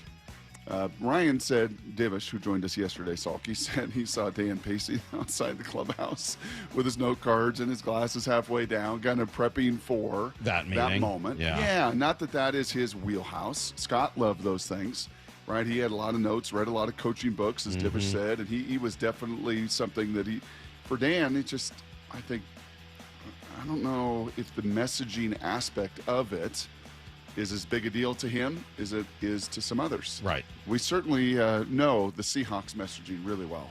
And I have felt this way. I don't know if I told you this. I think I told Lyle this the other day. You know who would be an amazing baseball manager? An absolute amazing baseball manager? Mike McDonald. I could see it. I could totally see it. I think you could transport him to that Mariners dugout. Yeah, I think you're right. If Dan had to take a sabbatical. And I think Mike, because of his processes, because of he's a play ahead, because of numbers, because of all of that. And he was a college baseball guy himself. Yeah, I think spent you're right. a bunch of I time think he'd be talking very to these good at Mariners. Yeah, I think he'd be really, really good at it. Yeah, I that would not surprise me at all. Julio Rodriguez also speaking yesterday, Brock, and he said very much the same thing, how hard this is going to be. It's not... You don't just get to, like, fast forward to the end. Yeah. I mean, nothing in baseball is easy. You know, nothing in baseball is easy. But what I know for sure is that as a team, we'll have a better understanding of who we are and all the things you got to do and sacrifice to get there. You know, I feel like, you know, that to get there, there's a price to pay. That has to be there in focus and preparation and, you know, like once you go to the field, like play 9 innings, make all the little plays, make all the pitches as a pitcher, you know, make all the, you know, moving the runner over, like doing all those things, bunting the ball when you need to bunt it. Like it takes a lot, you know, it takes a lot for a team to get there and go that far. And I feel like now we know, I think as a team, we understand what we need to pay for to get back there. You think we'll get to talk to Julio this year? I would assume so, right? That's we have the last 3 years, right? Did we last First year? I'm we trying were to remember. captivated. Oh, yeah, did last we end year. up? Oh, we did. Oh, we talked to Julio. How did it sound? Was it good? Oh my gosh. Brock was already giving me a hard time yesterday. Really, Salk? Yeah, I think it's been long enough. Statute of limitations is now. It's time to start making fun of Maura. Maura, I was not giving you a hard time. I said I am absolutely making a feast on Thursday night, and you will partake. Oh, yeah. Wonderful. He told me that, too. He's going to make sure that there's plenty of wine. Plenty of espresso martinis. It was the first miracle. The number one. Yep, first miracle. Damon is shipping down a case. Oh, good. Brady and I have already talked about how we're saving all of the interviews in like 3 different places. It's going to be fine this year. Here's the second thing you need to know. Seriously, how dare you do Well, and now I'm going to double down on this Ken Walker thing, too. Great. It's like they're going to be Mike versus Maura day. It's not good. We know how much Maura thinks of Ken Walker. And now everyone's talking about him. It's not just her. His status is a hot topic. Everyone in the national media, because Schefter, reported that the team was unlikely to franchise What do we make him. of this? Well, let me play Is you. the team letting this out? I mean, I don't know who's letting this out. Here's Mike Florio. Here's what he thinks. Why would the Seahawks leak that? Well, I think there's a couple of reasons. Number one, if you're a Seahawks fan, you're waiting and wondering what's going to happen with Kenneth Walker III, the Super Bowl MVP. What are they going to do? Let's not have 2 weeks of speculation. Let's not have 2 weeks of the 12s hitting the refresh button at PFT to see if and when they've tagged him. Everyone knows right now it's not going to happen. Now, unlikely creates a little bit of wiggle room. If they do it, well, I never said they weren't going to do it. I just said it was unlikely. But at the same time, I think it's an unmistakable message. Go ahead. See what's out there. Here's the one thing I will say about this Ken Walker. That's going to be my trash take, by the way. Was it? Well, just refresh PFT. I know, that was pretty funny. Hey, whatever. You know how he is. I would really like to not hear in this conversation, but he's the Super Bowl MVP. Right. I'd really like to not hear that. Mm-hmm. I mean, Malcolm Smith was Super Bowl MVP. No disrespect to Malcolm Smith, but I don't think he got another contract after that, nor should he have. Like, he was a random linebacker who happened to have a good day. Ken Walker's better than that, and he's an important part of what the team did this past year. But we've got years of evidence on who Ken Walker is. And until like a month ago, nobody was talking about giving this guy a big next new contract. He's shown what he's capable of, but also he's shown some of the other ups and downs. I'm sorry. I just, this one's a tough one for me, Brock. Yep. I think you got to let, to some degree, the market bear it out. What the complicating factor, Salk, is the Charbonnet injury. I get and the fact that, you know. I still think they should franchise him. Yeah. 1 year. Okay, it's a lot of money for 1 year. We'll work around that, and then it'll be fine. I think it gives you some flexibility, too, if you want to kind of trade or you want to figure things out or you want to put all the other pieces of the puzzle together. But we'll see. We got a couple weeks, and as I said yesterday, the Combine and all of the legal tampering will be a big period of understanding. Here's the third thing you need to know. Sorry to quickly here. Looks like UW, Brock, parting ways with their OC, Jimmy Doherty. Well, and then and then JP Losman gets promoted. He's going to be the new OC. He's going to be the new QB coach. So he's going to get elevated, I believe, to QB coach. We'll see the responsibilities. Remember, Jed calls the plays. I don't know if it was the UW parts ways with Jimmy Doherty, or Jimmy Doherty is looking like a lot of guys at the college level to try to get to the NFL level. Okay. This week will be fairly telling on how the rest of the details sort themselves out. So I'll get to some of that in Blue Apron in a little bit. Sounds good. All right, that's everything you need to know. 1/4 every hour here on the Brock and Salk Show. The Seahawks also got a new running back coach. I saw that. Cool. Yeah. Yep. A Northern Illinois head football coach of a Division I school. Everybody wants out of college. The running backs Get coach for the Seahawks. me out of college. Yes. Yeah, I'm done here. Yes. All right, coming up next, Brock, Michelle Smallmon, who we saw just a couple weeks ago down on Media Row as she hosts Unsportsmanlike right before us here. And at the time, she and her compatriots didn't know anything about the Seahawks. I wonder if they do now. We will ask her about that. And then kind of a really good insider view on what the Mariners got on Brendan Donovan, because she was really, really high on him off the air. Excited to hear her thoughts. She'll join us next on Brock and Salk. I know the paint's barely dry on the new Super Bowl champ Seahawks gear, but can you believe Mariners pitchers and catchers have already reported and spring training is underway? Holy catfish, that was fast. They know from day one of spring training, they have a chance to win the whole thing. Follow how the 2026 Mariners come together at seattlesports.com. We're the home of your American League West champion Mariners. Holy smokes! Seattle Sports. Hey, homeowners out there, are you guys stuck on the credit card treadmill and stressed because your consumer debts and your monthly payments are just simply too high? Hey, Brock Hewitt here with a smart solution for you to dig into. Your home's equity in the Seattle metro area is probably larger than ever. It's like you're sitting on a big stack of cash. Why don't you consider a cash-out refinance with Tila Mortgage to consolidate your high-balance credit cards, your second mortgages, your home equity lines of credit, and student loans? Or get cash for that remodel you've always wanted. With interest rates finally coming down, consolidating your debt now may be the best decision you ever make. With excellent client reviews and trusted in Washington for over 25 years, Tila has competitive rates on refinance, purchase, and reverse mortgages too. Tila, spelled T-I-L-A, is the name you can trust for truthful, honest, and ethical advice for all your mortgage needs. Give them a call this morning at 206-766-8888. That's 206-766-8888. Tila Mortgage LLC is a mortgage broker. MLS 247-2046. At Uline, the prevailing opinion is, if you don't live it, you don't believe it. The people at Uline believe in hard work, and they live it by being there 24/7 to answer your call, having 41,000 items in stock, and offering same-day shipping from 12 locations across North America. Business owners, sellers, buyers, shippers, and packers believe it. Uline is the hard-working, dependable source for your shipping and industrial supplies. Visit uline.com. Hey Hawk fans, Jake Bobo. Stormy weather is here. How's your roof holding up? Give Techline Roofing a call. With the strongest warranty in the business, Techline has you covered. That's Tekline, roofing.com. Trust Techline. This is Rick Jones of Goldberg Jones Divorce for Men. As a family law attorney, I know firsthand the challenges and obstacles men face in divorce and custody matters. Our firm is committed to protecting what matters most, and we're on your team. Find us at goldbergjones.com.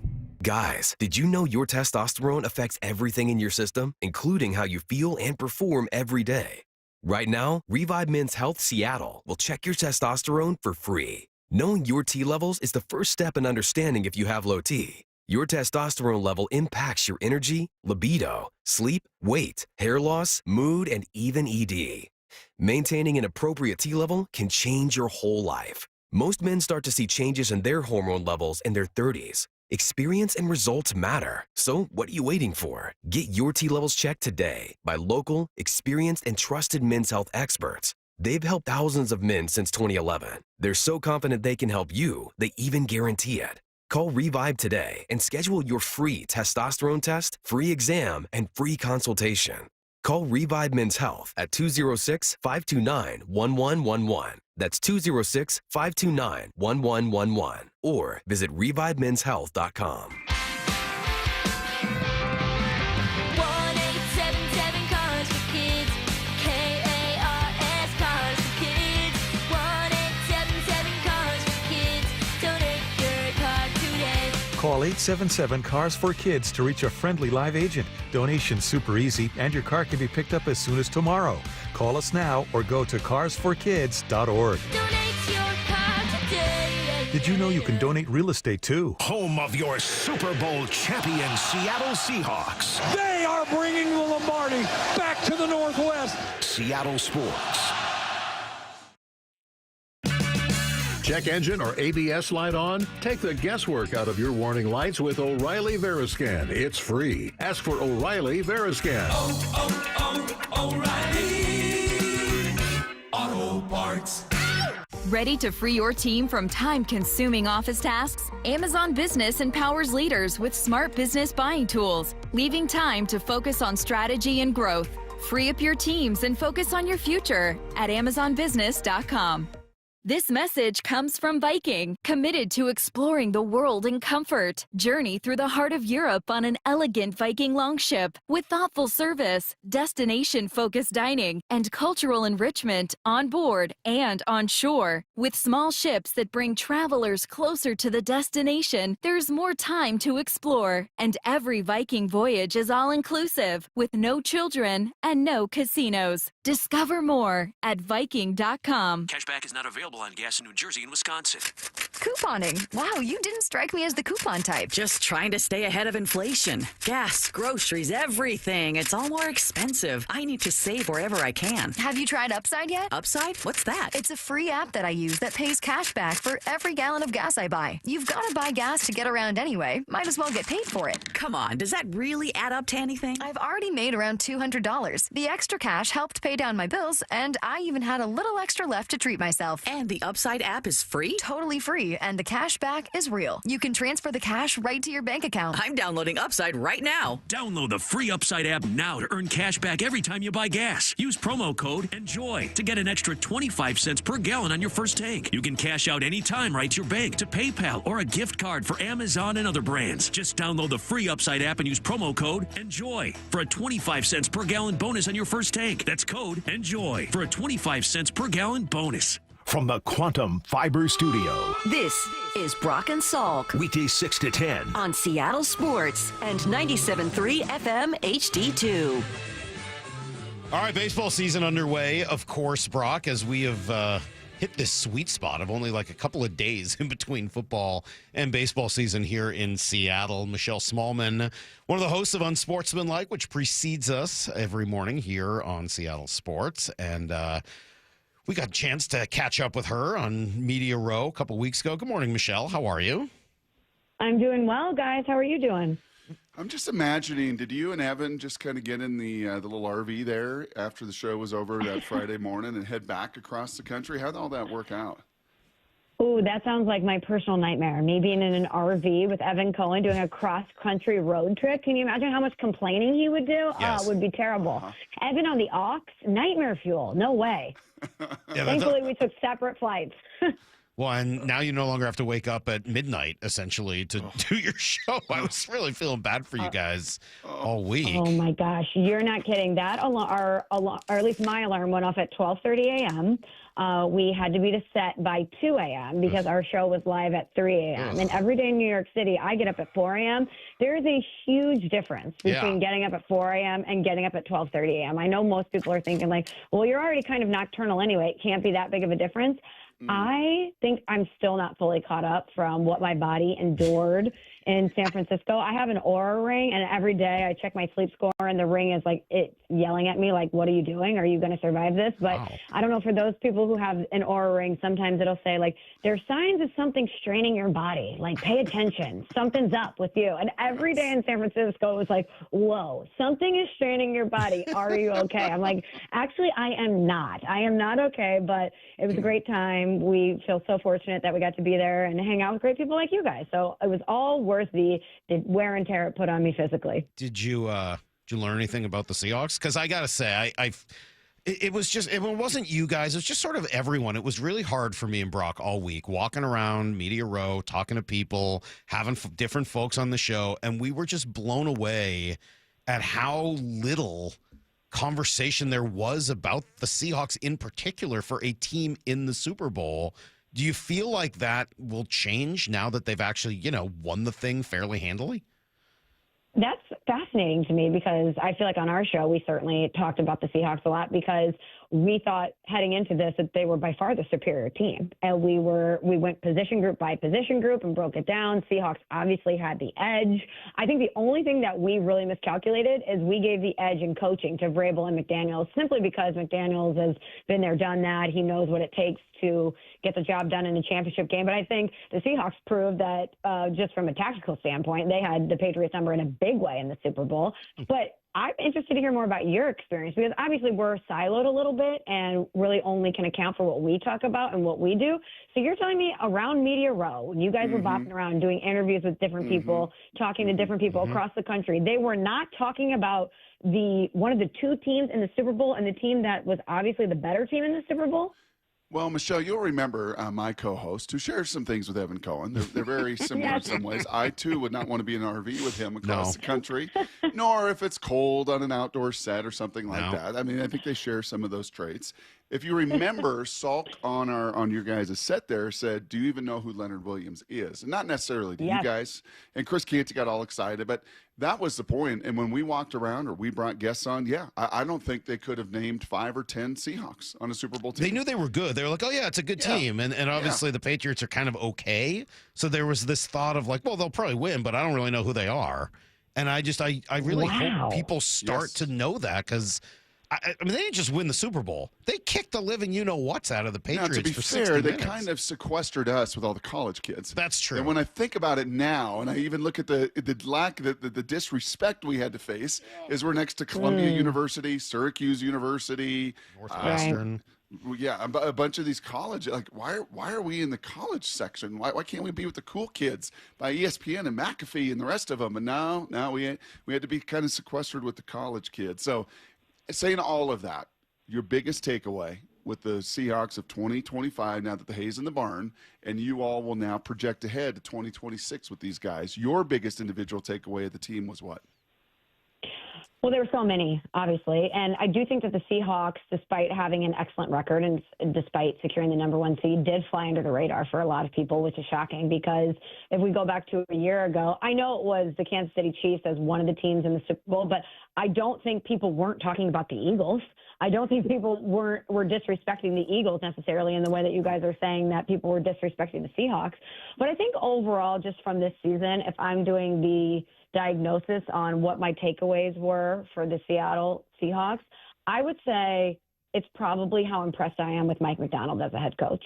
And, being new in his tenure and this job, you're learning about him in a different way, especially from a national level. We have a buffet of things to talk about. So we're, of course, watching all of the games and we're reading about all the teams and talking to people involved with the teams. But you guys are boots on the ground. You get it every day. So you guys were probably aware of him and how good he was in a different way than we were.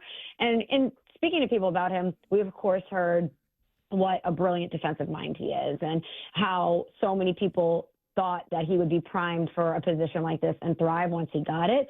But just in reading about him and talking to people who were privy to things about him, I was really impressed with not only what he has done from a tactician standpoint, but just things that I learned about him, like scheduling time for the players to just talk to one another and learn about their lives outside of football. Just little things that he did to implement that connectivity within his team and make them be bonded to one another in a different way. And a lot of coaches do that, but just looking at this team, they really were in alignment in a pretty significant way. They flew under the radar, I think, because there was no drama with them. They just had their heads down. And even though they have star power on that team and they were excellent, they weren't an inflammatory team in any way. They didn't have some of the stuff that, the Eagles had with A.J. Brown or even the Patriots had, where we're talking about Steph Diggs and how he was different with the Patriots than he was in Buffalo and other places. They were just quietly excellent all season long, and I think that is a feather in the cap for Mike Macdonald, who was able to establish that sort of culture in Seattle. Do you think they can keep that going? Because it's one thing to have the under-the-radar, no-drama team when you're building it, but once it's been built, and now we're having these conversations about Ken Walker and JSN and Boye Mafe and eventually Devin Witherspoon and all these guys who deserve to, be rewarded with contracts and everything else. Maybe it's here, maybe it's somewhere else. How much harder is it to stay not just under the radar, but no drama? It's very hard. But I think that they can accomplish that, and I'll tell you why. Winning a Super Bowl, getting there, and actually executing and achieving your ultimate goal is hard enough. Maintaining it might be harder. But I think the Seahawks can, and I think it's because there are still people out there that are doubting Sam Darnold.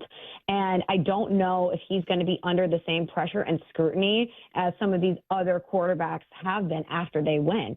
Jalen Hurts has been to 2 Super Bowls. He wins one. They go, and to use their terminology, BTA against the Chiefs, who are going for a three-peat. He's Super Bowl MVP. All these debates raging. Is he top 5? Is he elite? What can Jalen Hurts accomplish? Is this the opening of the Eagles dynasty?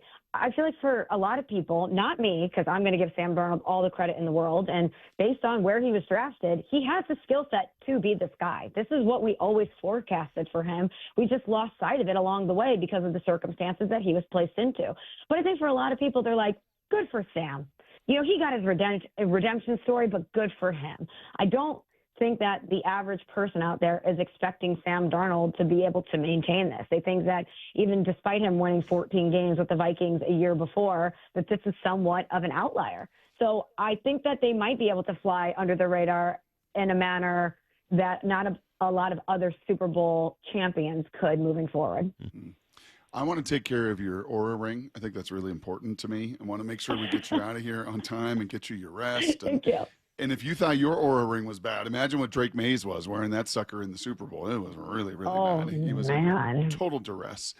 But we would be doing a disservice if we didn't get you to share publicly what you shared with Salk and I privately on that little jet stream or Airstream or whatever. Yeah, Airstream about the new third baseman and leadoff hitter for our Seattle Mariners. You know the Cardinals inside and out. You know his story better than any of us do. So can you share with our audience a little bit of what you shared with us about what the Mariners are getting in Brendan Donovan? I am so jealous that you guys have Brendan Donovan. He is just one of those players that you love to have on your team, and I think is a critical piece to a team that ultimately wants to win a championship.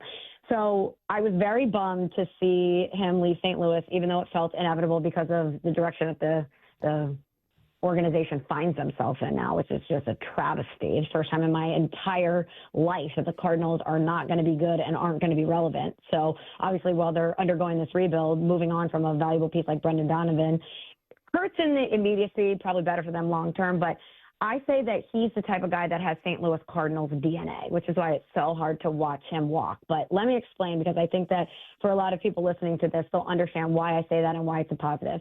So for my entire lifetime, the Cardinals, of course, had star players like Albert Pujols, Yadier Molina, Jim Edmonds, but they were able to maintain that standard of excellence because they had guys that were so versatile, that were defensively sound. They had those fundamentals. They were just a gamer. They are a Swiss Army knife where you can plug and play them in a variety of ways. And Brendan Donovan is that guy. He has, I hate to use this word, but it describes him. He's a gritty guy that is going to show up for you consistently. He is defensively so sound. He's someone that you can use in a variety of ways. He's going to be good at the plate for you. He's very disciplined. He's just somebody that is going to make your team better. And he's going to do it in a variety of ways. And as sad as I am to see him leave St. Louis, I'm glad he's going to go to a place where hopefully he'll be appreciated and that he can contend. Can play anywhere, right? We know he can play second, he can play third, he can play left, he can play right. He gets on base. The one question is just, how does his bat translate to a ballpark that really seems to affect some players in a very negative way? When you say he's a good hitter, what kind of a hitter do you see him as?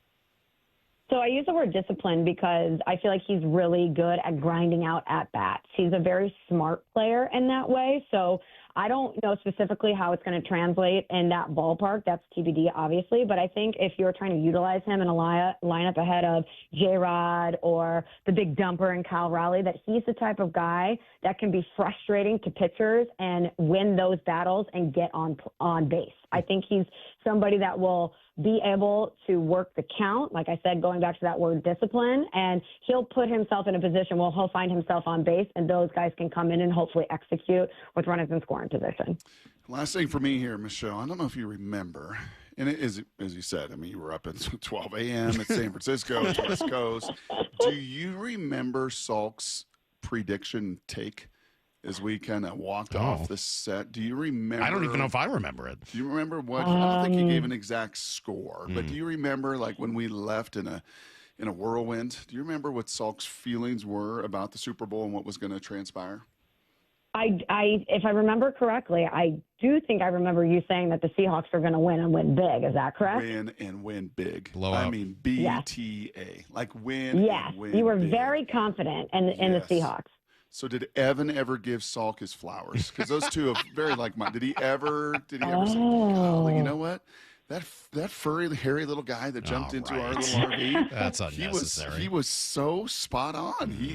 He was as sure as anybody that you had to talk to 2 weeks ago that the Seahawks were going to absolutely whoop those guys. Just make sure Evan, just remind him of that if you wouldn't mind.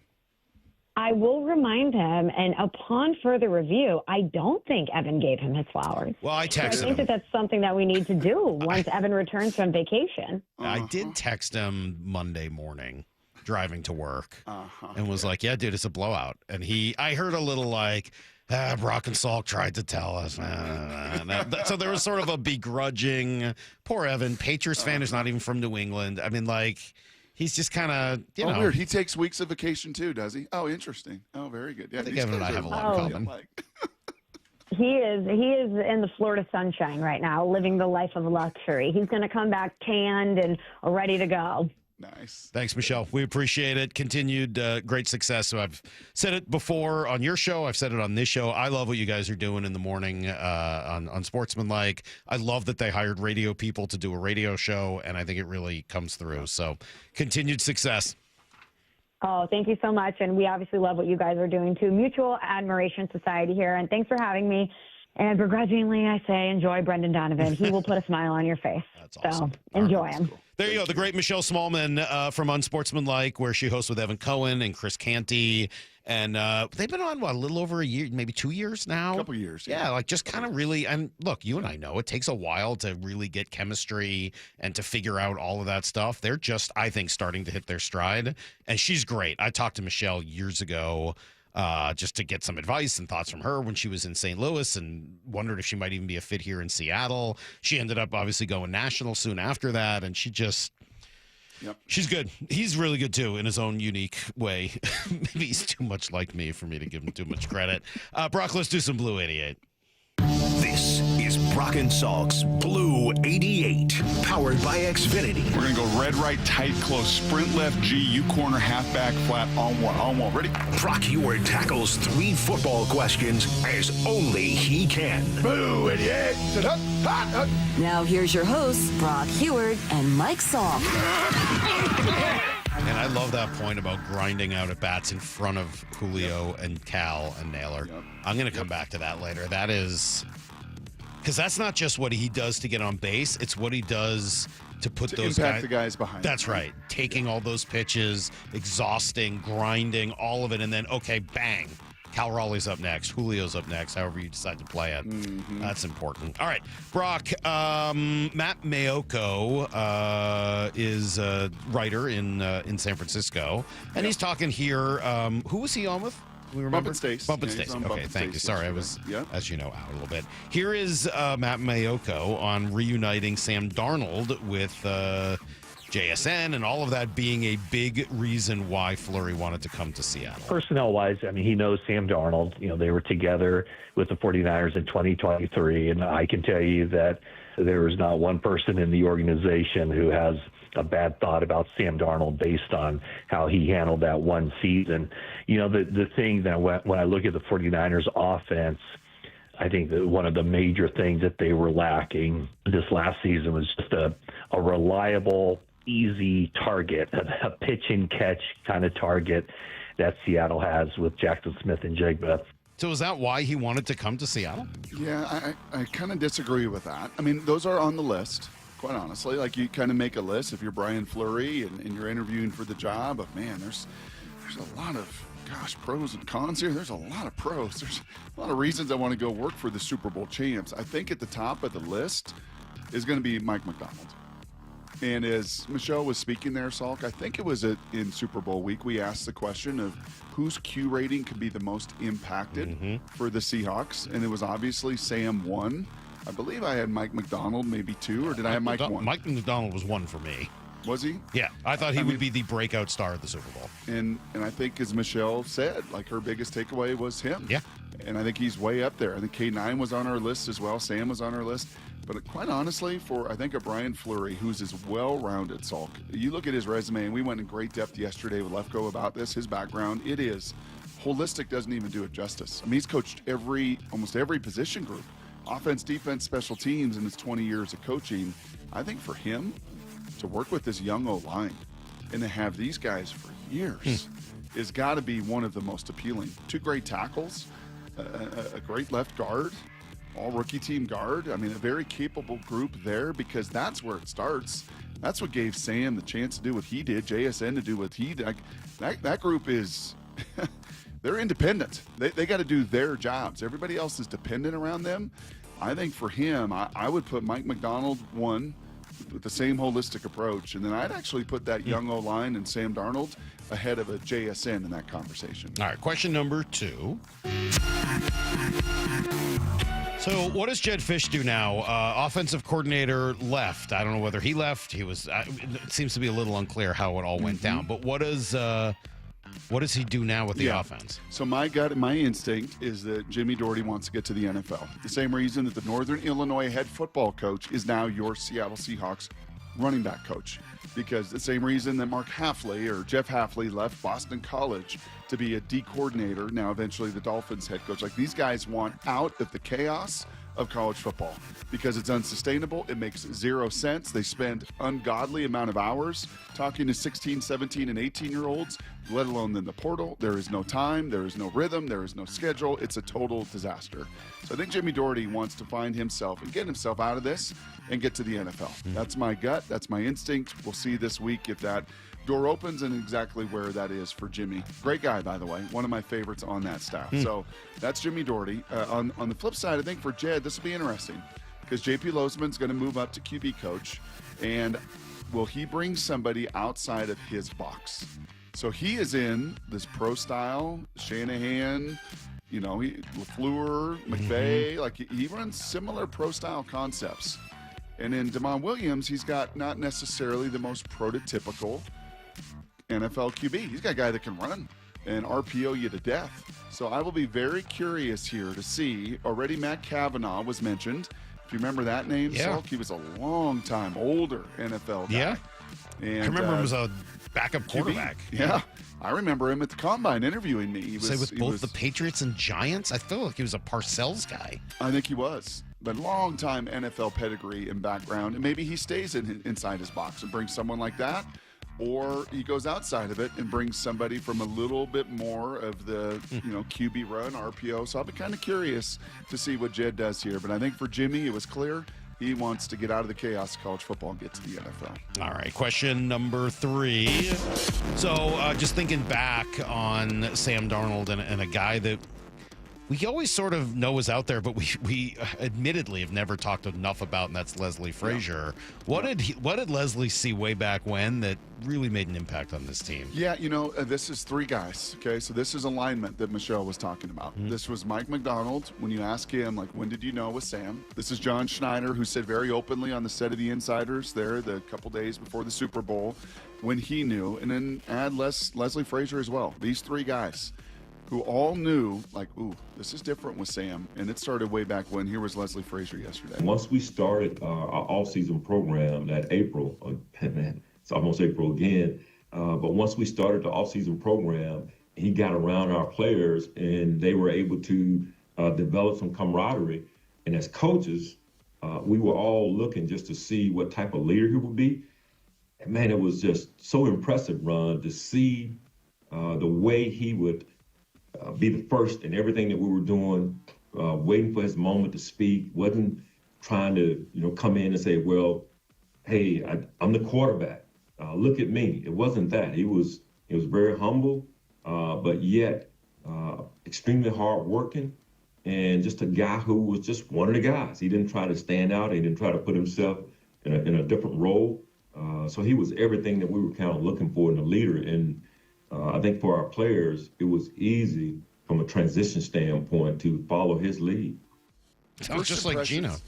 First impressions don't always mean lasting impressions. Those things can change. But that first impression of Sam in April, the Mike McDonald got, the John Schneider got, the Leslie Frazier got, that the old head football guys got was like, ooh, yeah, this is everything we wanted.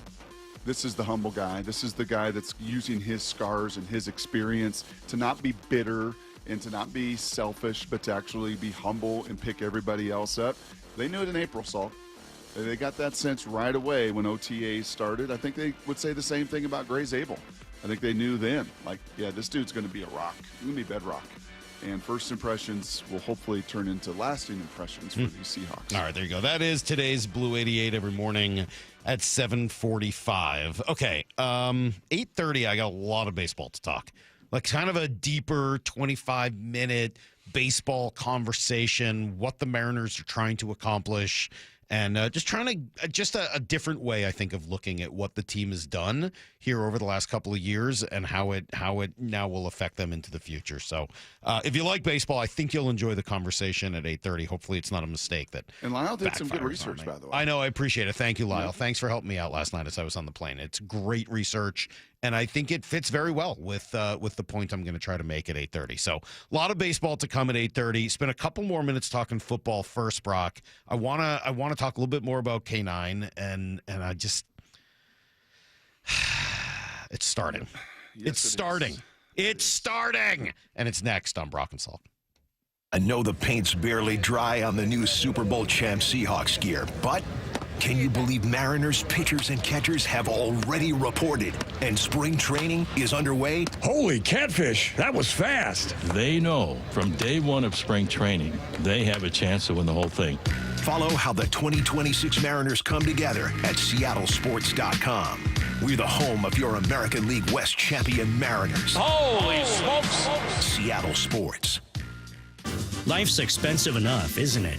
Groceries, gas, kids' activities. Sometimes your roof needs replacing, but your budget says not now.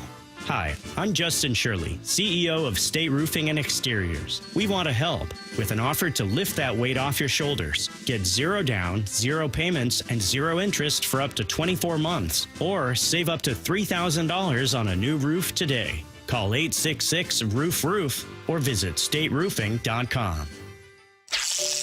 Experience a luxury resort, breathtaking wildlife, spectacular wilderness, and amazing fishing at Queen Charlotte Lodge in northern British Columbia. King salmon runs are at their peak in May and June, and halibut and lingcod are always plentiful. Check out how easy it is to visit QCL at fishqcl.com. That's fishqcl.com. Queen Charlotte Lodge. Experience fishing first class. And remember, our dollar's worth $1.35 north of the border.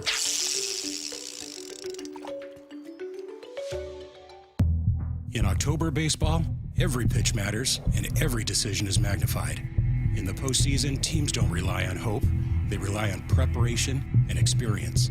Divorce works much the same way, but the consequences of a bad call don't last a game, they last a lifetime. At Goldberg Jones Divorce for Men, we provide the preparation and experience to protect your finances, your children, and your future. Go to goldbergjones.com to get your questions answered at no charge. goldbergjones.com.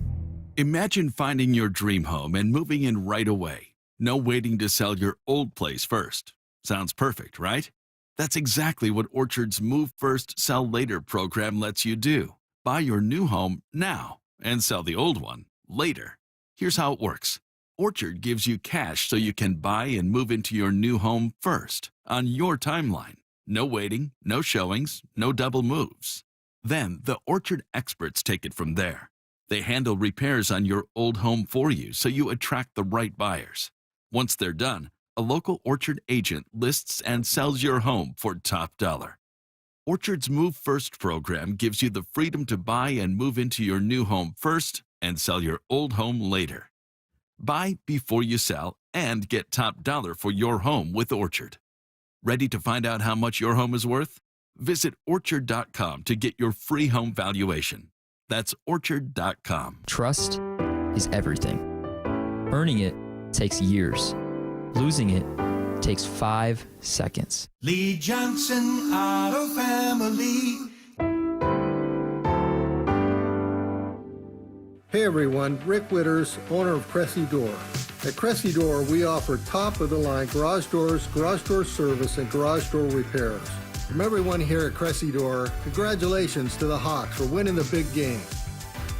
Guys, did you know your testosterone affects everything in your system, including how you feel and perform every day?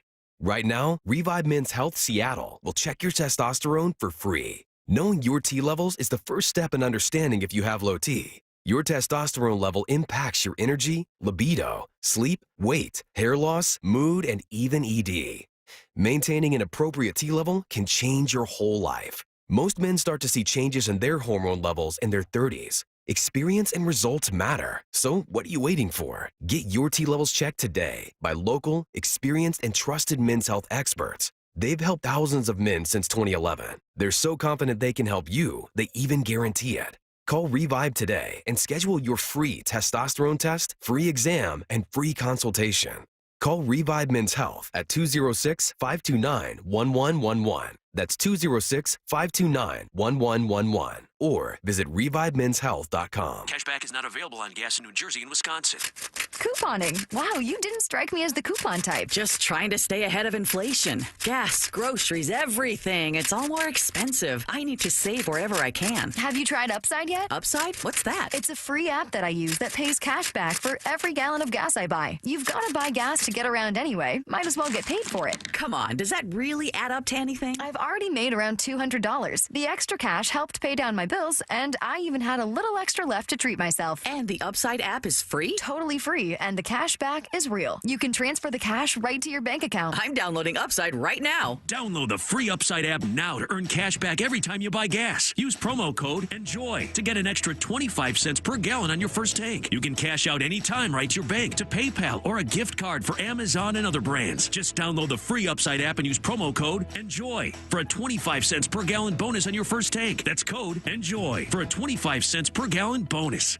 Home of your Super Bowl champion Seahawks, Seattle Sports. They are bringing the Lombardi back to the Northwest. This is the power of 12 is 1, man. KIRO AM Seattle and KIRO FM HD2 Tacoma.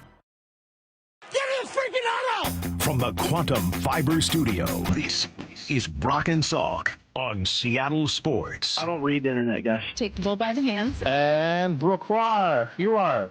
And Brooke, you are. Now here are your hosts, Brock Heward and Mike Salk. Isn't really starting, Brock? Not spring training. I'm excited about that. I can't wait. And we're going to have a big baseball conversation coming up here in 30 minutes on kind of where the Mariners are at and where they're going, and something that I think, at least for me, sets up like the whole next couple of years for the Seattle Mariners. So that's coming up here in 30 for baseball fans.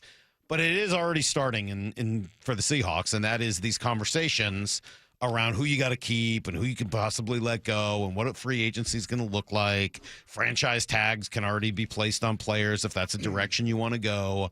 And I keep hearing, and I wish I don't have a cut in front of me. I'm sorry. But I really get very nervous with these have-tos. I really don't like these have-tos. You and Larry Hills, my father. Just a lot in common. Getting to the stage in life at 80, I don't want a lot of have-tos. It's going to be a lot more want-tos. Yeah. Than it is have-tos. Well, and they don't need to do anything. And I don't need tos. They don't need to. They don't have to. They don't have to sign Ken Walker. If they want to and they think that that's the direction, okay. For the right price, sure. They don't have to sign Boye Mafe, but if you're giving me a choice, I know it's more money, but like I find Boye Mafe to be a much more interesting conversation than Ken Walker is. And it's fascinating to me that we never learn our freaking lessons. It's over and over again. So Who's they don't touch the ball. They don't touch the ball. Okay? They what don't are touch we the ball. doing? They don't touch the ball. Brock, why are we talking? And I'm not going to let this happen. Why are we talking about Ken Walker and not Boye Mafe? Because have you seen Ken Walker? Because he was a Super Bowl MVP, right? Because you were pointing out his gluteus to it was great. Your family. Yeah. You could balance something on that thing. It was very impressive. Yes. But, like, the Seahawks didn't win the Super Bowl because they had Ken Walker this year. The Seahawks won the Super Bowl because of that defense and because of the amount of people that they put at the line of scrimmage who dominated almost every opponent they saw. So I don't know that they need to bring back Boye Mafe. That's not the point of this conversation. It's not for me to stand on the table and say, bring back Boye. No, they don't need to do that either. And I think they've got a system in place that allows them to find another solution there. Maybe it is Max Crosby, and I'll play you some sound here in a moment because that name has come up quite a bit around the league. Maybe they're drafting in that direction. Maybe they think they've got that. I mean, like, I have a lot of trust that they've got a plan there. But if I'm prioritizing at the very least positions of, like, yeah, Boye's going to be way ahead of Ken Walker for me. Yeah, there was a little tell. I mean, there's just a little bit of a tell that they give you in their decision-making process that if they really, really wanted Ken Walker, they would have extended him after last year. When you can, after your third year. And that's typically their best business practice. It's why JSN and Spoon and Charles Cross are prioritized. Right? Even with another year, or in those cases with an option year, a fifth year, like, yeah, they're going to prioritize the most important pieces in their mind, Salk, the have-tos, the force multipliers that are different than everybody else. Right? Charles Cross, his position, his athleticism, Devin Witherspoon, JSN, they're force multipliers. Those guys you prioritize and take advantage of, or lock in and take care of, not take advantage, take care of. This group, the Woolens, the Maffes, the K9s, the Kobe Bryants, I think you got to let the market conditions bear out what is best for your football team. Now, I do wonder, do you think the lessons, and were there lessons to be learned the last time after winning the Super Bowl? You asked, Michelle there about. And I hope so, Brock. I mean, here's what's hard for me is putting the last post-Super Bowl demise, I guess, in context. How much of it was because of the personalities and the conflict and the strife and everything that happened in that one Malcolm Butler moment? And how much of it was, they tried to pay everybody. Right. Because I think it's both.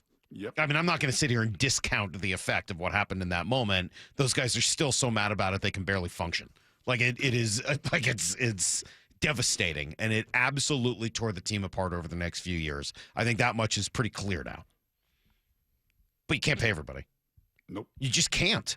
And when you read through those Adam Schefter tweets or whatever, and they're like, well, they're prioritizing JSN, an extension there that they want to get done. Like, all right, to me, again, not a have to. I love JSN. He's a huge, huge part of what they do.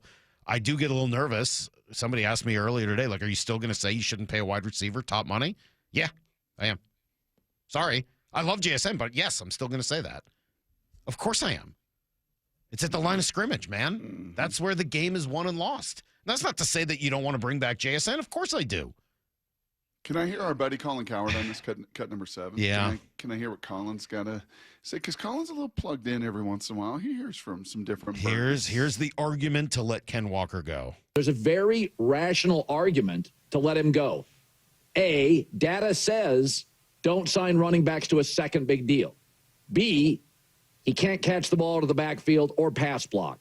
He's kind of one-dimensional, although great in that one dimension. And C, he gets hurt a lot. So he wants to get paid. He wants a long-term deal. He doesn't want a franchise tag. He will be unhappy and moody if he gets it. It's funny. I don't. There's some stuff in there I agree with, some stuff I don't. Can't catch the ball out of the backfield, bit of a stretch. He can. It's not the strength of his game. And yes, he did drop one, in the Super Bowl, was it? But he can catch the ball out of the backfield. He can pass block, although clearly that is not the strength of his game. But he's not, like, incapable of doing those things. He's a fully functional back. He's great. He's below average in both of those areas. Okay, I'm fine with that. League-wide, right? Below average, sure. WRC plus. But, like, he can't do it? But he has a skill set that not a lot of running backs. That's exactly right. That's right.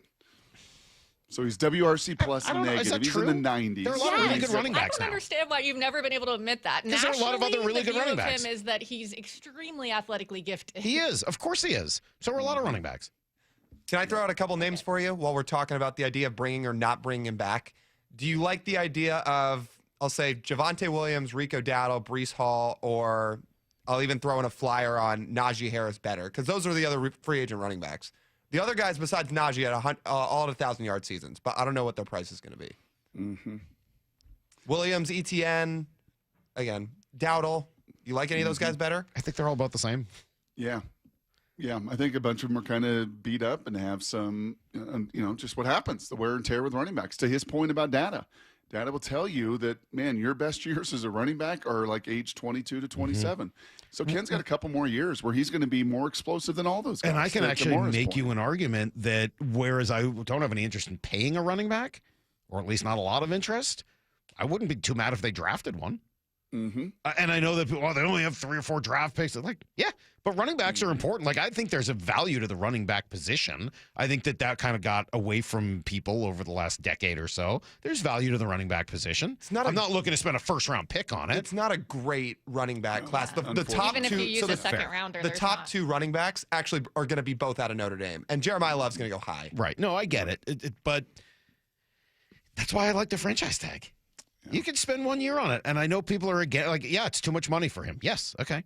But for 1 year, and during that 1 year, you see what goes on with Charbonnet. You see if you can find somebody else out there. Like, I just don't have a problem with the 1 year's overspend. But then what if, to Colin's point, you do know that, okay, that's great. I'll show up week 1. I'm going to partake in 0 TAs, 0 training camp, 0, and I'm going to be, because I have that right as a franchise the challenge. guy. Well, was the report from Adam Schefter them already saying that's not going to happen? That's right. Yes, I just said that's why I would consider it. Yeah, no, I know they're not going to do it, but I don't want to get caught up in these have-tos. Yeah, all right. Nope. Are any of those guys as good as Ken Walker? Maybe not. But I'm not getting caught up in a have-to and paying him $20 million a year, whatever the heck the number would be. Like, no. Just if it were me, I think you got to really be clear about what you want to prioritize for this franchise moving forward. And it can't be guys that aren't on the line of scrimmage. And you as fans, fanatics, as hard as it is, as emotional as it is, and maybe less so this time because it was so sudden and it happened so fast that maybe the attachments weren't what they were 10, 11, 12 years ago, but learn that lesson. You can't pay everybody. You just can't do it. It doesn't lead to championship success. Maybe playoff success. You could win 10 games. Maybe your floor is elevated, but to win titles and championships as they just did, you just can't, in the model of the NFL, pay everybody. 12s, you sure know how to turn up. It is parade day today. Yeah, 12s! We talk about 12 as one. Look at all the 12s in this stadium right here. See how powerful this is? We have one goal, and that was to bring this home to the best fans in the world. This is for y'all. Love. The celebration continues. I love this city! On the home of your Super Bowl champion Seahawks, Seattle Sports. Hey, Brock Ewart here for my friends over there at People Come First, PCF Construction Group. People come first. You, the folks. Spring and summer are right around the corner. So if you haven't called PCF about getting started on your new deck, well, right now is the time. And, with a patio cover, a heater, and a fireplace from PCF like they built for Molly and I, you can enjoy your outdoor deck or patio no matter what the weather brings.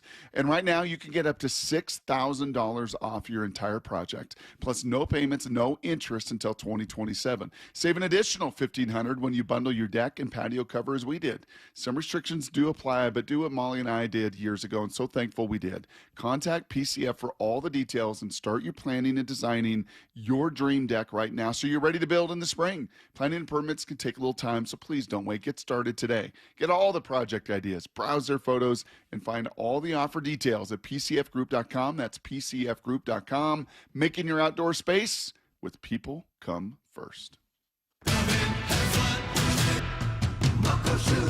Start having fun. Caesar Sportsbook at Muckleshoot Casino Resort is your #1 place to eat, drink, watch, and have fun. Keep up with your favorite sports anywhere and everywhere on property with the mobile app. Visit MuckleshootCasino.com today. Scan the QR code and let the play begin. Muckleshoot. At Les Schwab, we've been changing the tire game for more than 70 years. We design our own exclusive tires to give you more tires made for the roads you drive, less compromise. All backed by America's best tire warranty included in every tire we sell. It's more unbeatable tire warranty, less charging you extra, like the other guys. It's all about you getting more from less. Stop by or book an appointment at leschwab.com. 30 years ago, Davis Law Group was founded to be the best law firm for our clients and our community. Our core values are to win, help, and serve. It means our success is defined by the difference we make in our clients' lives and the impact we can have in our community, not by giant settlement checks or shiny offices. Our mission to lift up the vulnerable extends beyond the courtroom to our charity partners, promoting safety, uplifting students, accident victims, foster youth, and the elderly. If you've been injured and want better results for your claim and for all of Washington, call Davis Law Group today. I've always wanted to learn French, but the app I tried didn't help. If you want to memorize words in another language, there's an app for that. But if you want to really learn another language, there's Babbel. Babbel was designed by over 200 language learning experts to be the most effective way to learn another language. With other language learning apps, I was just playing games. I wasn't really learning. Babbel's different. Every time I open the app, I can choose to work on my writing, speaking, or listening. And it saves my mistakes for me to review, so I'm constantly improving. Babbel feels like it was created intentionally by people who really know what you need to learn another language. Before Babbel, I thought I just wasn't good with languages. But now I'm speaking French. Tout ça, c'est grâce à Babbel. Want to really learn another language? Save up to 50% on your Babbel subscription when you sign up at Babbel.com. That's Babbel.com to save up to 50%. Babbel.com. The celebration continues. We never wavered, man. We believed in each other. We loved each other. On the home of your Super Bowl champion Seahawks, Seattle Sports. See your favorite Seattle Mariners up close at the Peoria Sports Complex. Come to sunny and warm Peoria, Arizona to celebrate an AL West championship and the beginning of another great season for your Mariners. Spring training in Peoria has plenty of sunshine, warm temperatures, great food, and the best seats in baseball. It's family fun for fans of all ages. Book your trip today. Support your 2026 Seattle Mariners in Arizona for what promises to be another exciting season. Get your tickets at PeoriaBaseball.com. A new baseball season is here, and Toyota Renton has game-changing deals on your new truck. Lease the 2026 Tacoma for $309 a month for 39 months with $39.99 due at signing. Go big with the 2026 Tundra, where qualified customers can finance for 2.99% APR for 72 months with a $1,000 cash incentive. Visit them today in person or online at ToyotaRenton.com. Offers valid through March 2nd, 2026 on approved credit through TFS. Excludes taxes, titles, license, dealer accessories, and $200 negotiable dealer documentation fee. Model 7540-8361. Matt Coker here with West Coast Men's Health. In the past 5 years, we've seen thousands of men at our clinics. Most guys tell us the same story, that in their early 50s, it's not that they couldn't function, they just needed help. They started taking Viagra, and it worked great at first. But after a few years, it stopped working. The problem is that their arteries had become more restricted since they started taking it, because Viagra does not unclog arteries. Here at West Coast Men's Health, we use acoustic wave therapy to target the real problem. We break down plaque and clear up the arteries so blood can flow like it did in your 20s. This restores function. And guys, listen to this. You won't have to take a pill anymore. So if this sounds like you, give West Coast Men's Health a call today and see how we can help. With clinics in Redmond and Tacoma, call 206-519-6541. That's 206-519-6541. 206-519-6541. Online at westcoastmenshealth.com. Need to know. 15 minutes past every hour with Brock and Salk. Here's what you need to know. Up first. Going to get into a deeper Mariner conversation here in about 15 minutes, but full squad workouts underway. Players have all reported. Dan Wilson had his opportunity to have his first big meeting with the team and explained what he'd be talking about. I mean, yeah, I've got a couple thoughts to relay. It's more just about, again, a season is just full of ups and downs. It's full of a lot of hard work. It's full of stretches where you have to fight. I don't think, you can't forget that. You can't get to the World Series with any kind of shortcut. And I think that's kind of the message today. It's time to start, putting our work in here now and getting prepared just like we have done in the past. And I think that's kind of the message. And I know these guys are ready to do that. Ryan Divish said to us yesterday, a business-like confidence is really the vibe and the feel. These guys work compared to some of the early teams that Ryan covered, just taking his own words from yesterday of like, yeah, there wasn't always Richie Sexton, those guys like putting in all of the attention to detail. And where Brendan Donovan, if you listen to Michelle Smallmon last hour, seems like just a perfect fit. I mean, kind of feels like Cooper Kupp, DeMarcus Lawrence, some of those veteran guys, Salk, that kind of paved the way for the Seahawks. Yeah. Right? In this unbelievable year that they had, that you've got those with the Nailers and the... Yeah. I'm curious what you think of this Julio sound. Julio was asked, how long did it take you to get over Game 7? It went away, I should say, like, pretty quickly, because I felt like I had something else to look forward to. You know, I feel like I kind of turned to, like, the positive things of it. Obviously, like, you learn, like, I learned like, a lot from the playoff, and I feel like I focus a lot more on those lessons, you know, like, it's very easy to just beat on yourself and, like, things like that, like, oh, like, we're so close, like, but, like, nah, like, we were, like, a really good team. You know, we were a really good team, and we had them on the ropes, you know, all the way up until, like, late in the game. And it says a lot about, like, you know, the team that we have.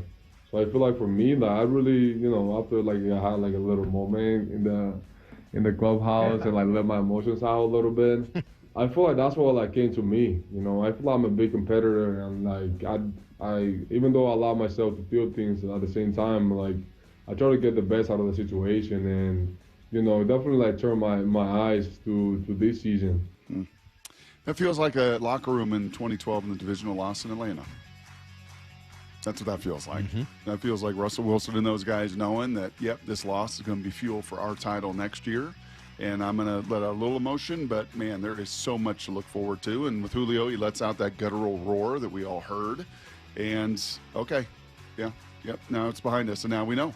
We've got a confidence, a business-like confidence that we're going to go out there and play up to these expectations. Yeah, I really like that sound. I think it's, you know, very telling about how he views just really the whole team, right? And you don't have to sit in a dark shower with no shampoo or conditioner or soap. No. Sometimes it's good to just, you know, yell once, get it out of your system. Yeah. And then, you know, start to process and think about some of the good things. How long does that shower run, Lyle? 20 minutes? 30 minutes? That's why Julio and I are a little different, isn't it? Guess so. It sure seems that way. Some people are over it, some people aren't. Here's the second thing you need to know. All right, we spent a while on Ken Walker. Let's talk about another name that's out there, Brock. I don't know whether this is truly a fit for the Seahawks or not, but it's obviously intriguing because Max Crosby is probably going to get dealt. Here's Albert Breer yesterday. I think over a quarter of the league has already sort of sniffed around the possibility of could we make a trade for Max Crosby. I do think there are teams out there, including the two that were in the Super Bowl, that would have an interest in looking in bringing in Max Crosby. The idea of adding Max Crosby would obviously be enticing to a lot of teams, and the Raiders could bring back a big haul. Well, the two teams in the Super Bowl, the Patriots and the Seahawks. The Seahawks, would they make sense? The Seahawks, if you remember, you go back to the Legion of Boom era, when they were in that championship window, they were very aggressive about going and getting veterans. They went and got Percy Harvin. They went and got Cliff Averill. They went and got Michael Bennett. They continued to try to enhance the team they had while they were in that window. It would be no surprise to see John Schneider make a move. And certainly I think Max Crosby would be a good fit in any defense, but Mike McDonald's defense in particular. And Albert, you remember 11 months ago, they were going to trade Gino and DK for Max. That was going to happen. And it's amazing. My initial gut is like, no chance. Come on. Really? You got to pay JSN. You got to pay, like, no. But then on the flip side of it, it's like, would you trade your first rounder this year at 32 in a bad draft? Yeah. Next year's maybe first rounder or second rounder? I mean, I'd have the conversation, right? Yes. I mean, of course I would. The guy's really good. Can the Raiders pay down some of his contracts? I think it's a lot of money. There's a really interesting conversation that we will have here over the course of the next few weeks. I'm not sitting here banging the table and saying they need to get Max Crosby, but that's a force it out of multiplier. hand. That's a force multiplier on the line of scrimmage. That's just a freak show. Yes. Here's the third thing you need to know. Also, how much longer does Marcus Lawrence have? You're going to probably lose Boye, and then you're going to have a conversation about Derek Hall next year. It's not like your edge rushers are, like, set forever. Like, there's not really – that's not – and even Chenna is an older guy at this point. Yeah, I don't know, man. I think there's still a pretty interesting conversation there. Also, I will play you the sound from From Adam Silverbrock, commissioner of the NBA. Well, let me guess, they're going to be talking about expansion. They're going to talk about it. We won't be voting at the March meeting, but we will likely come out of those meetings ready, prepared to take a next step in terms Let me of guess, Adam. Vegas and Seattle. Let me just guess. Well, he's like, well, we don't need to have two. We could just have one. We could have none. Anything is possible. There's a couple arenas. There's a couple markets. There's a couple places. Anything that could happen. Who knows? The world's their oyster. People are talking. That is everything you need to know. People. Maybe even some stuff you don't need to know. Here on Seattle Sports on 710. Do that every morning. 1/4 every hour. All right. I hope this isn't a mistake. I'm going to attempt to thread a needle here. Is this your 5 storylines of spring training? No, we're not doing that yet. We're not ready yet. Is this your most intriguing? No, not doing that yet either. Okay. No, we use the word identity a lot in football. Right? We've spent a lot of time talking about the word identity. But I think in baseball, there's a different word that is equally as important, but you hear it a lot more often throughout the game. And I think that's where I'll put myself in this category, where I think a lot of us have missed the boat on what it is the Mariners are trying to accomplish. Try to dig into this together next on Brock and Salk. It's why we bake in the sun, out on the berm every summer at training camp. It's why we scream till it hurts. Come fall and winter. Listen to the 12th man. It's why we're 12s. And the party begins. The Seahawks win Super Bowl 60. Soak it in. They lived up to the dark side today. It's going to go down in the history books. We are the home of your Super Bowl champion Seahawks. Seattle Sports. Yeah, and that championship trophy is right back here in Seattle where it belongs. That game, of course, in the rear view. So what are we focused on? Baseball, right? Spring training, and then opening day not that far ahead of us. Well, maybe use that as a little goal, right? All over people here in the Northwest could lose, 20, 30, 40, 50 pounds maybe just by opening day. And it starts by calling Eastside Weight Loss Clinic. Little 15-minute phone call. It's all it takes to get started. Start this program. I lost, 10 pounds in the first week, 35 pounds in about 8 weeks. No gym time, no pills, no injections, no fake bland food. It's all real food that you buy at the grocery store. Delicious recipes, great coaching, support, accountability is so important. Do it for yourself this year. Book your 15-minute consult at eastsideweightlossklinic.com. Dr. Ryan Coogan, D.C. Results may vary. That's another amazing run by Team USA. Mom, think I'll be on Team USA one day? Well, I'll take this one. What? Are you speaking to us? Yes, and to answer your question, anything's possible, especially with Xfinity. So, I can be the best snowboarder ever?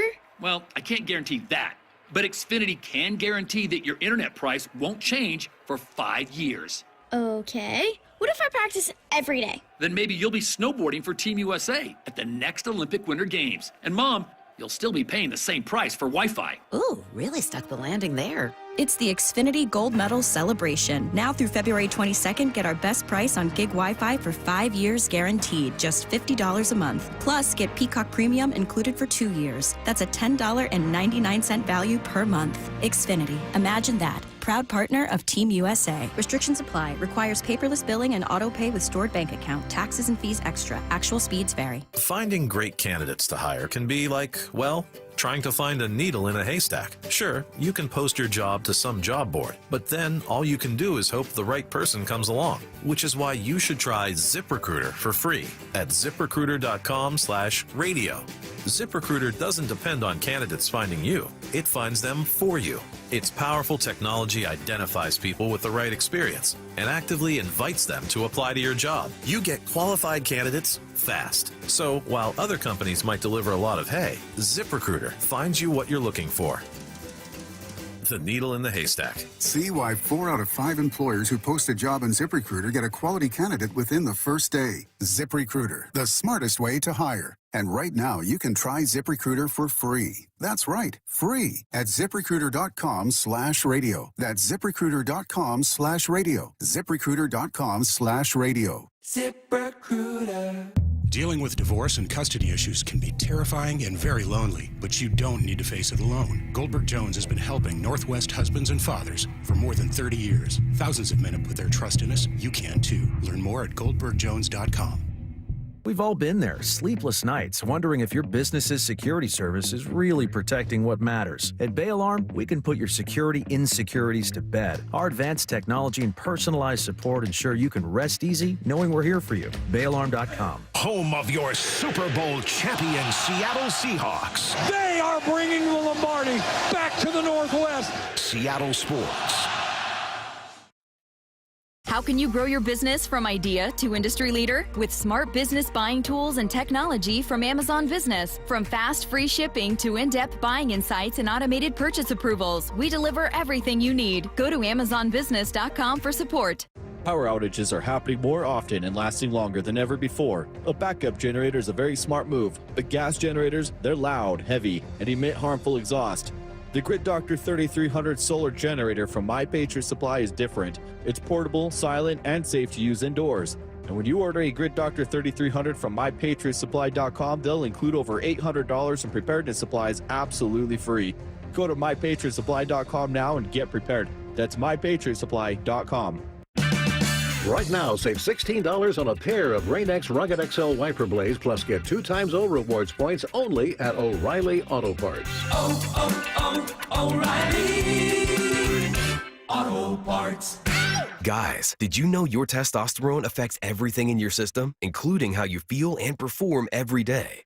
Right now, Revive Men's Health Seattle will check your testosterone for free. Knowing your T levels is the first step in understanding if you have low T. Your testosterone level impacts your energy, libido, sleep, weight, hair loss, mood, and even ED.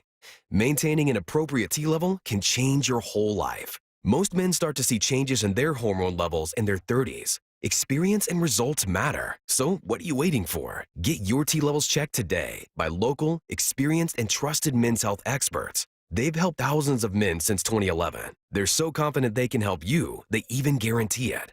Call Revive today and schedule your free testosterone test, free exam, and free consultation. Call Revive Men's Health at 206-529-1111. That's 206-529-1111. Or visit ReviveMen'sHealth.com. From the Quantum Fiber Studio. This is Brock and Salk. Weekdays 6 to 10. On Seattle Sports and 97.3 FM HD2. Yeah, we talk a lot, Brock, about identity, right? It's probably the word we've used the most. I saw one of those things on Twitter. It's like, tell me what you do in 3 words without telling me what you do. And it's like, talk about identity was maybe the first thing that came to my mind, because you and I have spent a lot of time on it. And in football, it is, I don't see how you can function without it. In baseball, it's kind of the vision, right? It's what Mike McDonald's talked about. With yes. Kind of laying a vision and people having to have faith and belief in that vision. Like if you can't lay out like your identity as a football team and the way you want to be and build, and then obviously there's methods to that. There's chasing edges and all of it. But like in football, if you can't do that to a group of what starts out at 90 men and whittles down to 70 men, like it just doesn't, guys won't follow. In baseball, it's not to say identity is not important. But a word that I hear an awful lot in talking to people in the baseball world is model. They like to talk a lot about their model. This is our model for doing business. This is the Dodgers' model for doing business. This is somebody else's model for how to build a team. They really like the word model.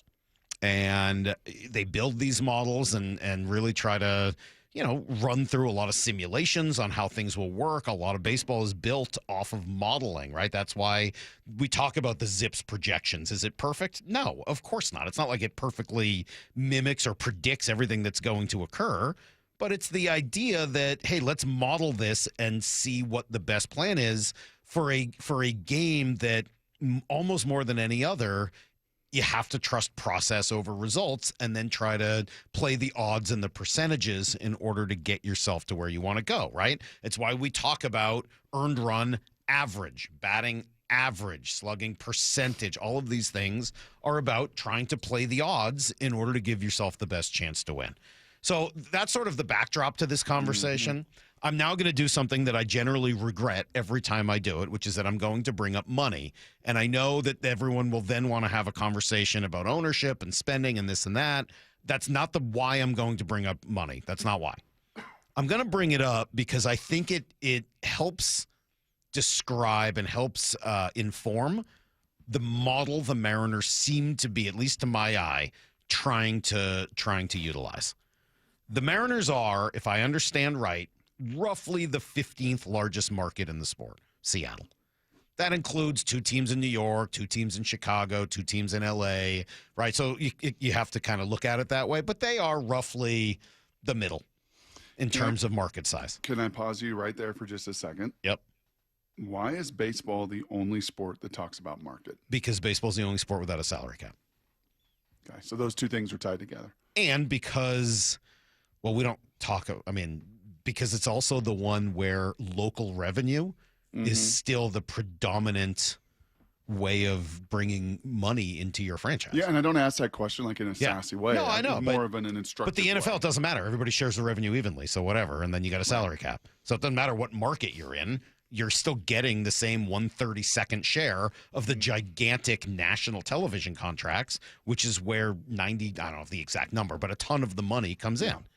In basketball, most of the money is still coming in from their massive national contracts. Yeah, and then they got a $1 salary billion. cap. And by the way, we still talk about market in basketball.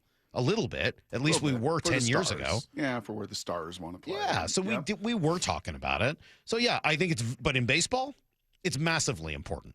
The reach of your local TV and or streaming service and the number of people you can reach is your primary way of bringing in revenue. And from what I understand as well, like the league ties where you are in market to some of these compensatory picks and how you kind of operate within the realms of that market. And San Diego, who is at a smaller market than us, but has tried to play like a big market team, has seen some.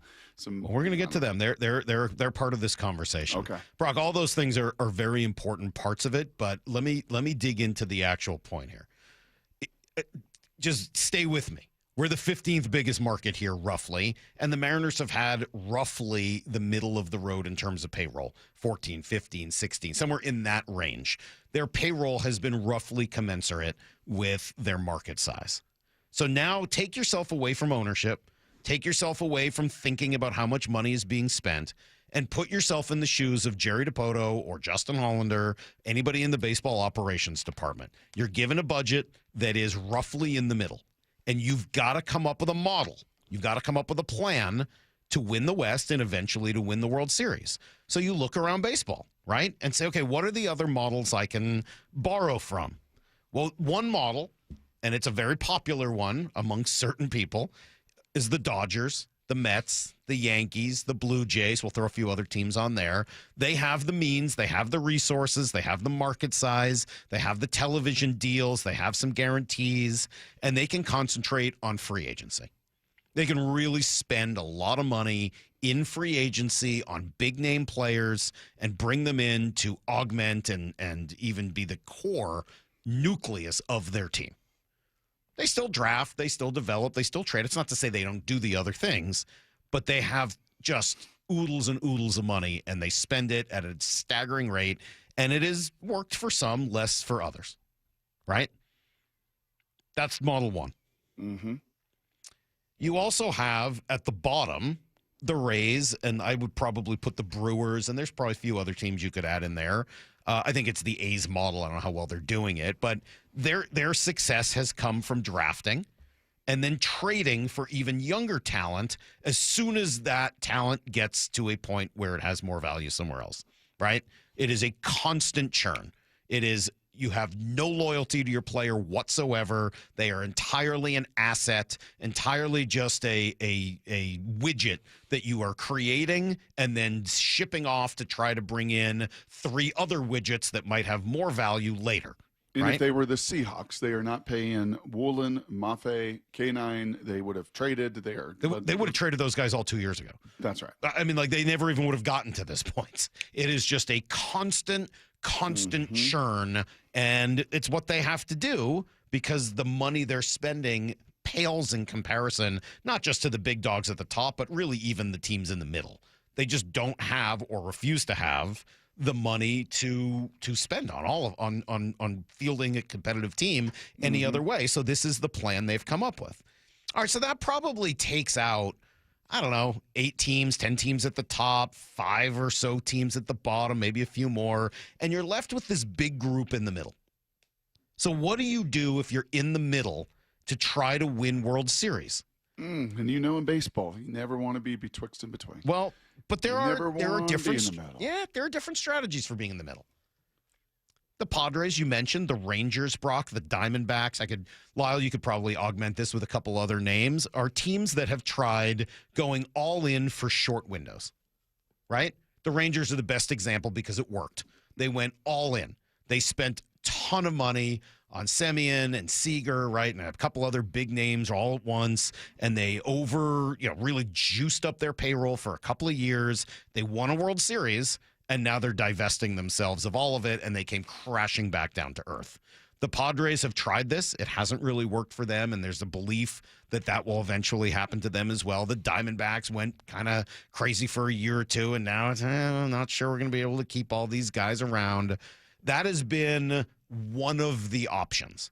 Go all in for a short amount of time, try to win during that window, and then pull back and start again, right? And it can work. It can. Again, it worked for the Rangers. They were a little fortunate that they made the playoffs by one game that year and then got hot at exactly the right moment. But now they're paying the price. Got to a World Series. They did. Yep. But then immediately they've got to pull these teams back and kind of start over again. And then you probably have to throw out teams like the Reds and the Rockies and the A's, Pittsburgh. They're not even trying. So I don't even know what category to put them in. I'm just going to ignore them entirely because they're so poorly run, so poorly owned, so poorly managed that they don't even seem to have a model. So I'm just going to ignore all of those teams. So now you're the Mariners. None of those proven strategies are really right for you. You don't have the revenue, regardless of what people want them to have. They don't have the revenue to do what the Mets and the Dodgers and the Yankees and the Blue Jays do. They just don't. That's just a fact. They just don't have that revenue stream. They have enough to not do what the bottom group does, right? They don't need to do in the constant churn and turnover because they're spending more than the Rays and the teams at the bottom. So they're not going to do that. They could do what the middle group has done. But I think they see that as risky because of some of the just what's the word I'm looking for? Some of the inconsistencies of the game of baseball. There's a lot of risk associated with going all in for a very short time and then having to pay the price later. So what do? They came out with a plan or a model, Brock, that I think they have misnamed. I think that the naming of their model has confused a lot of us, myself included. The Jake the Snake model? Yeah, and I think when we were down there next week and we talked to Jerry or talked to Justin or anybody else down there, I'd like to ask them about this in particular. Because draft, develop, and trade, to me, the DDT, does not explain what the Mariners have done. This is not a draft, develop, and trade model. This is a draft, develop, trade, and retain model. And that last piece is incredibly important. They've not mentioned it, really, and maybe it wasn't originally a part of this model. I'm not sure. I think that's what I want to talk to them about. But I don't know who else is doing this. They have spent at a rate commensurate with their revenue, but they've spent that money on players they've already gotten to know, either through the draft or through development or through trading for them first, rather than just doing it in free agency. So thank you, Lyle, for putting this together for me. I appreciate it. Appreciate you doing a little bit of work while I was on the plane ride home and delayed and everything last night. The Mariners have spent $209 million on Julio, $108 on Luis Castillo, $105 on Cal Raleigh, $92.5 on Josh Naylor, $51 on J.P. Crawford, and then I threw the $7.5 onto Andres Munoz because it eventually kind of goes up. Combined, those are contracts they've committed to. That's guaranteed dollars to all of those guys moving forward. Yeah. Right? Those six players, for 1 year, it's $75 million, it's almost $76 million. But I don't know what it is. I guess I could add up all of those costs. But 209, 108, 105, 92.5, 51. Like, that's a lot of money. They've spent a bunch of money on those players. Some buying out free agency years, some not. I mean, it's almost $500 million. They've all been different. They've all been done differently. But that's a lot of money spent on their own guys. And last year, the combined WAR of those 6 players was 25.2. The whole Mariner team was just over 40.7. So that is 65% of the WAR for this team, 2/3 roughly of the WAR for this team came from guys that were either drafted, developed, or traded for here in Seattle, and then signed to large contracts. That's a really important point. And I know that we've heard the Mariners sort of talk through it at times and mention, hey, we want to do this, that, and the other because we want to keep our players. They have. Now, we'll wait and see what happens with Logan Gilbert. I think he's probably next up. And I would imagine that when we would get down there next week, Brock, Logan is the guy we're going to be talking about in terms of who's next to get paid. He's the next conversation. And then eventually it's Kirby and the other guys who are a year or two after him. But they have paid their own guys. Is there one guy that has been here, that has come up, that has made a difference in the last few years that they haven't either tried to pay or paid? They haven't had to trade those guys. We haven't had he's getting close to getting paid, so we better get him out of here, Tampa Bay Rays style. They haven't done that. They've really drafted, and you got to include international free agent signing and drafting. They've acquired through the draft and international free agency young players, developed them, traded them and for others, and then once they get to know players, sign them to significant money. Now, I don't know if that's going to produce a ring or not. I don't know if it is. I'm not sitting here telling you this is the right strategy and this is going to win them a World Series. I don't know. We'll find out. But I like this better than the ups and downs of what Texas and Arizona and San Diego and some of the other teams have tried, where you get a couple quick bites at the apple, maybe one, and then you're kind of up the creek for the next couple of years while you have to divest yourself of some of the overspend and the bad contracts that are now on your books before you can build it back up again. So I don't know whether this is going to work. I'm not sitting here telling you this is the perfect strategy, but I do believe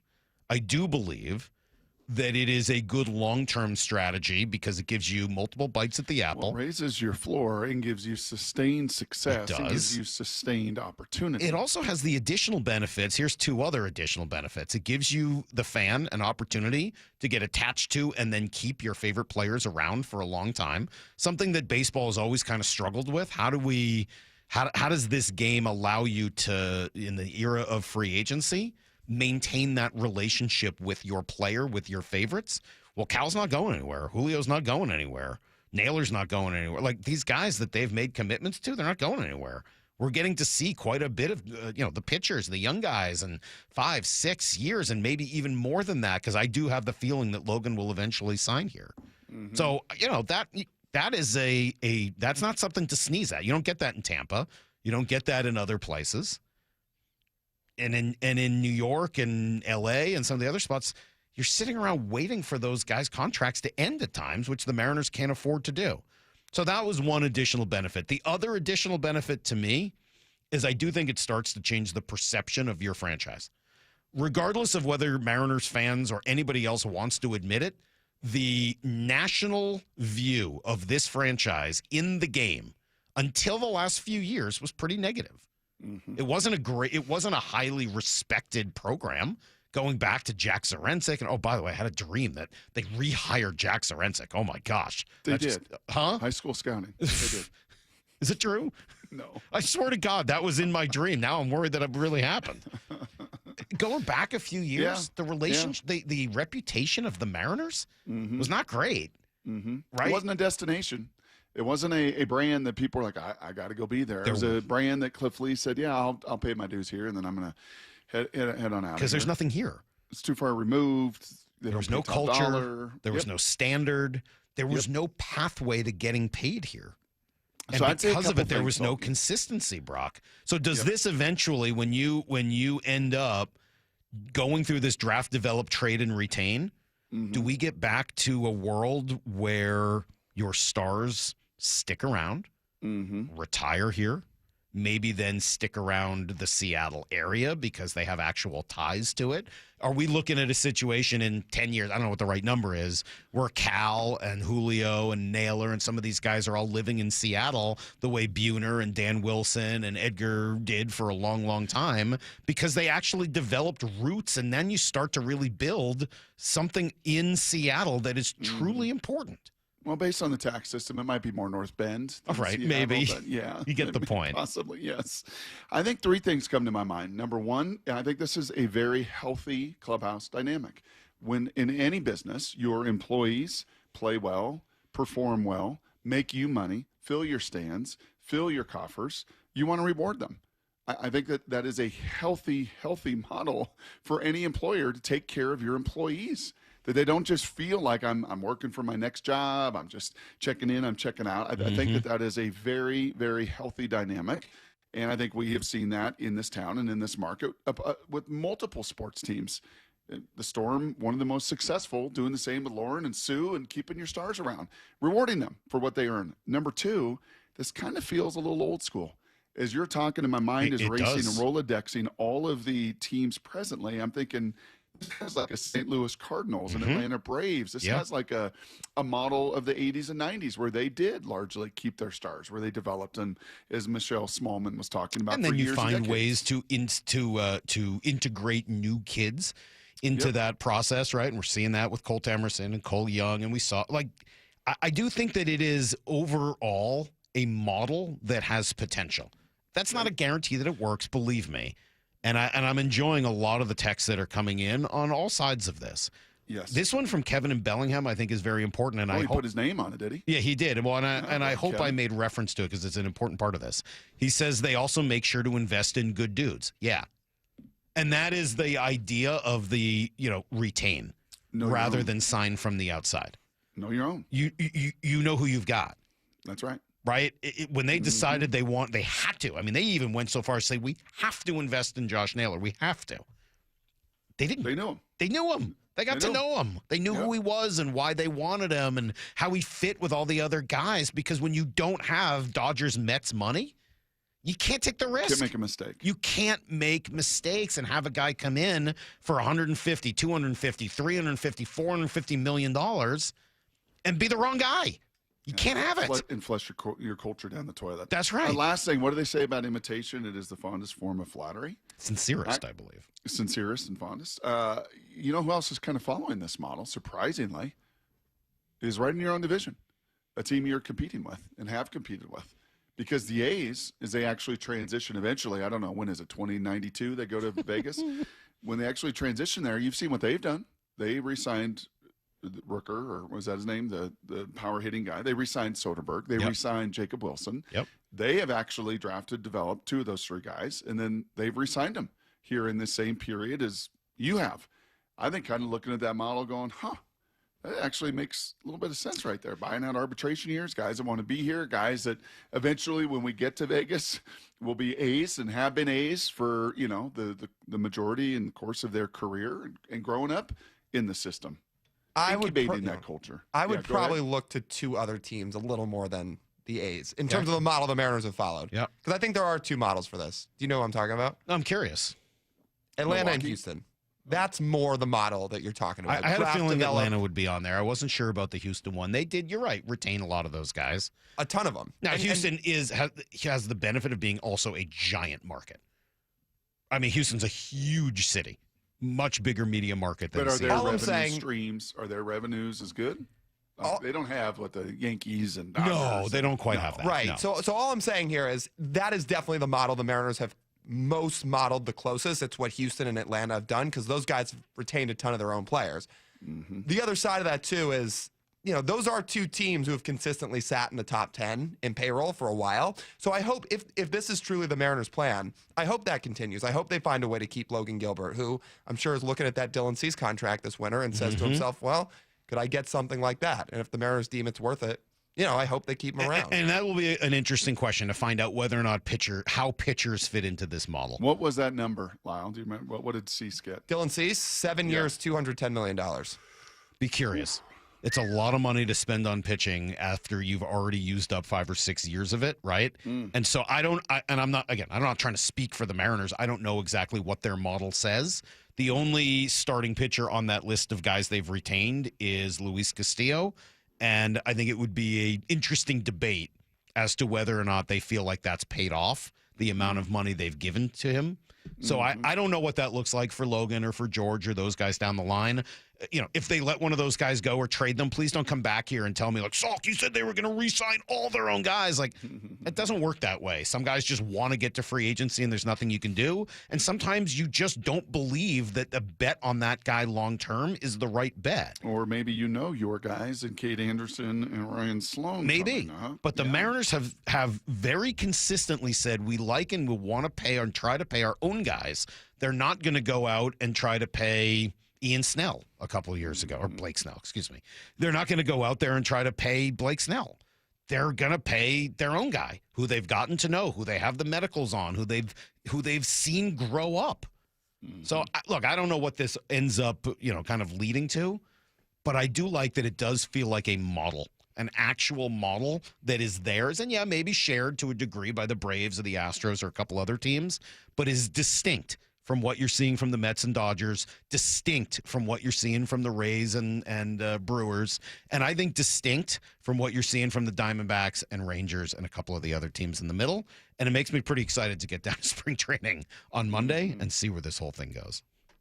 I know the paint's barely dry on the new Super Bowl champ Seahawks gear, but can you believe Mariners pitchers and catchers have already reported and spring training is underway? Holy catfish, that was fast. They know from day one of spring training, they have a chance to win the whole thing. Follow how the 2026 Mariners come together at seattlesports.com. We're the home of your American League West champion Mariners. Holy smokes! Seattle Sports. Esta canción que canto, amigos, es una más. Experience the iconic Mexican music group Bronco at Muckleshoot Casino Resort, Saturday, February 28th at 8 p.m. They've sold more than 20 million albums and performed for audiences all over the world. Now Bronco is bringing their modern take on regional Mexican sound live to Muckleshoot Casino Resort. Tickets are on sale now at muckleshootcasino.com.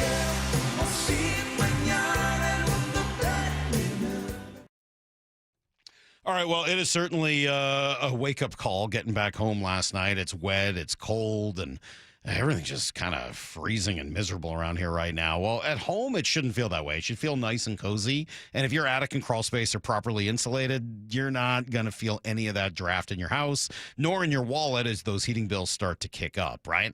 Well, if you do have those problems, you call Crawl Pros. Get them to come out. They will do a free corner-to-corner inspection of your crawl space and attic. They'll see what's going on with the insulation, and then if you got a problem, they'll show you how to fix it.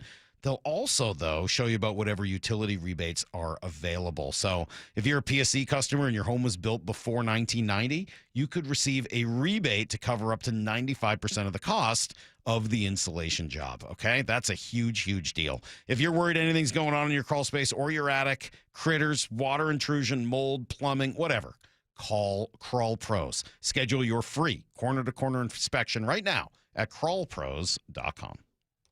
Imagine finding your dream home and moving in right away. No waiting to sell your old place first. Sounds perfect, right? That's exactly what Orchard's Move First, Sell Later program lets you do. Buy your new home now and sell the old one later. Here's how it works.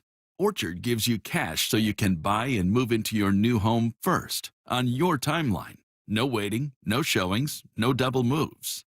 Then the Orchard experts take it from there. They handle repairs on your old home for you so you attract the right buyers. Once they're done, a local Orchard agent lists and sells your home for top dollar. Orchard's Move First program gives you the freedom to buy and move into your new home first and sell your old home later. Buy before you sell and get top dollar for your home with Orchard. Ready to find out how much your home is worth? Visit Orchard.com to get your free home valuation. That's Orchard.com. When you're hiring, have you ever felt like you're missing out on meeting truly great candidates for your roles? It seems impossible to find them, but they have to be out there somewhere, right? Well, they're not hard to find when you know where to go, and that place is ZipRecruiter.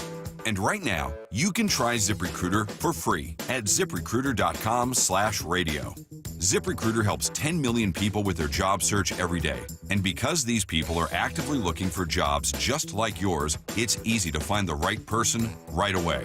In fact, 4 out of 5 employers who post on ZipRecruiter get a quality candidate within the first day. But if you're not using ZipRecruiter, you're missing out. So see what it's like when the impossible is easy. When you go to ZipRecruiter.com/radio right now to try ZipRecruiter for free. Once again, that's ZipRecruiter.com/radio. ZipRecruiter.com/radio. Never miss out on great candidates with ZipRecruiter. At Bible Law Group, our team reflects the same lessons learned by our founder, James Bible, while playing for legendary Husky coach Don James. Coach James always said it's amazing what gets done when nobody claims credit. That's the philosophy we carry into every case, because your victory is what matters at Bible Law Group. When your legal problems hit biblical levels and you feel like you're stuck in a lion's den of litigation, you need a legal team that won't back down. At Bible Law, we've secured over $40 million in settlements for our clients, and we're ready to fight for you. Find us online at BibleLawGroup.com. As a social influencer, my days can be busy. 4 a.m., I hit the gym. 4:32, protein smoothie. 5:08, save time and money bundling my home and auto insurance with Progressive. Wait, if I bundle and save time, what would I do then? Just sit here and reflect? Like, why am I qualified to influence anyone? And how those weights are hollow? And half of my followers are bots. You could save time and money bundling your home and auto when you switch to Progressive. It's one less thing to worry about during your already busy day. Progressive Casualty Insurance Company affiliates and other insurers. Not available in all states or situations. Are you 50 or older? This news is for you. The CDC recommends you get vaccinated against pneumococcal pneumonia. Even if you're healthy, your age puts you at risk. People 50 or older are over 6 times more likely to be hospitalized with pneumococcal pneumonia compared to adults 18 to 49. Just one shot can help protect you. Learn more and schedule at vaxassist.com. That's VAXassist.com. Sponsored by Pfizer. Home of your Super Bowl champion Seahawks, Seattle Sports. They are bringing the Lombardi back to the Northwest. This is the power of 12 is 1, man. KIRO AM Seattle and KIRO FM HD2 Tacoma. Give me a freaking auto! From the Quantum Fiber Studio, this is Brock and Salk on Seattle Sports. Brock Heward and Matt Marcus. Sorry about just Mike Heward. Not exactly Joe Cap there in the pocket. Now here are your hosts, Brock Heward and Mike Salk. All right, final hour, Brock. It's been good to get back. This feels right, doesn't it? Yeah, I mean, like, it wasn't a full vacation. You were out since Wednesday, weren't you? Well, yeah, Thursday, Friday, Monday, Tuesday. Monday, yeah. So I guess it was like almost a week, but it didn't feel that way because I was, I was just in Denver. I wasn't in Europe or something. Yeah, we were rubbing shoulders. You were sleeping in the. Did you like the big bathroom? I was saying to Lyle and Tamora that your downstairs guest bathroom in your basement is roughly the size of the studio. It was huge. It was absolutely enormous. It was larger than my bedroom. I heard a story. How else are you going to do impromptu workouts? Yes, I heard a story. I don't know how much of the details I can share of this, but of a very, very famous motivational speaker who had a very, very nice home that he built down in the desert. Okay. And I didn't realize he's like 6'7", 6'8", big guy. One of the most famous like motivational speakers out there. And I guess the whole house is like oversized. Like everything is huge. The counters, the bathroom vanities, everything is like massively big. And a certain human being knew another human being that ended up buying this place because he was kind of ran out of the club. And that guy's like 5'7", 5'6". So he has to have like a tool to get to his closet. Wow. I mean, well, I did notice that the shower, the what do you call it? The shower head nozzle, head. In that it is really high. I mean, it was fine. It's not like that's something you need to touch. Heather couldn't reach it, right? Oh, there's no way she could have reached it. But it was just like, man, water's taking a long time to get down here from up there. Like, whew. Yeah, it was quite the experience. Yes. But it was a lovely home, and again, getting to hang out with Brock and Molly and Titus for a few days. I'm wishing Titus luck. I know it's a hard week for him as he goes without his phone for a few days. It's going to be brutal. Yep. So yeah, it was interesting seeing like this very mature. I don't want to give Titus too much grief because he's awesome. I love this kid, but like this very mature kid. As soon as you talk about taking his phone away for a few days for school, he like regressed in maturity by like 10 years in like 5 seconds. Yes. The addictive power of this thing is crazy. Yes. I'm not using that to criticize So the school, Titus. and this is other schools across the country have done this. Yeah. And I'm thankful for it, right? It's kind of like this model conversation we just had about the Mariners. Like, okay, so what is best practice for us? And other schools have done this, and others will follow to just try to gain the data. So we're just locking down the phones for a week. Like there's no phones on campus. A couple kids got suspended, he said yesterday. They were trying to sneak around with it. Yeah, and the deans were like, yeah, I'm sorry, man. Like, you're out. Rules are rules. Rules are rules. Like, we're trying to really employ this to see what you guys think. And some of the data has shown there's a freedom. Yeah. And by the end of the week, the kids are like, golly. I don't know that 4 days is enough for them to get that, to start to feel that freedom. That's right. That's fair. That's fair. But they've done it by class, I think, as well. So like the freshmen had to do it, sophomores and juniors, senior, and then the whole school. I think there have been some parts to it to try to gain more and more of that data. And it's not at home, right? It's just while they're at school. That's right. That's right. Just while they're at school. I guess so. So can someone help me with it? I don't mean to get off topic. We got a lot of cool sports stuff going on with Mariners and Seahawks and all that stuff, but we ended up having a lot of conversation about it later, Brock, because our family was in the car and road trip and all these different things over the last few days. So you don't need your phone in class, right? Like you're in class. You should kind of be studying. Right. There's no reason while you're in class to have a phone, right? But like, Lyle, you don't get to weigh in on this. You don't know anything. I can't come up with a good. Lyle, that's the funniest thing you've said in months. That's hilarious. There's no good reason to have your phone out in class. There's none. I can't come. There's no reason. You should be in class. So the only other times where you would have a phone out is like walking between classes. Why would you possibly need your phone to walk from English to history? Sometimes you have free periods. Yeah, you got free periods. You got lunch. So I'm firmly of the belief that if I don't have a problem with kids having a phone.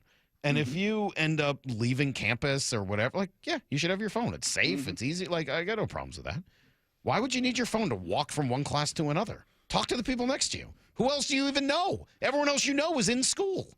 Why would you who would you even text? Lyle, what social Lyle, media you do you need to jump on? fill in the old man here? Lyle, fill in the old man on why you would need your phone in school, in class. It's like Kevin Durant. You can't get off Twitter. But you don't. You already think that the class is irrelevant. That you shouldn't even have to be there. Like you're already stating as part of your guiding principle, your model for life, so to speak, that anything that's being talked about in that class is a waste of time. Lyle, so Lord for you, willing, Lyle, Lord willing, you have offspring. Will they be raised in that kind of manner? No school? I'm not going to have to worry about that. Okay, all right. Not having kids? No. No, that doesn't seem like something you're going to want to do. That doesn't seem like something that's going to happen. I did ask. I had to pop by there yesterday, and I kind of asked the folks at the front desk. I'm like, I know it's only been a day and a half, but anything? And they're like, yeah, the kids aren't talking more. I mean, you're forced into conversation. Right. Salk. You're forced into talking. What else are you going to do?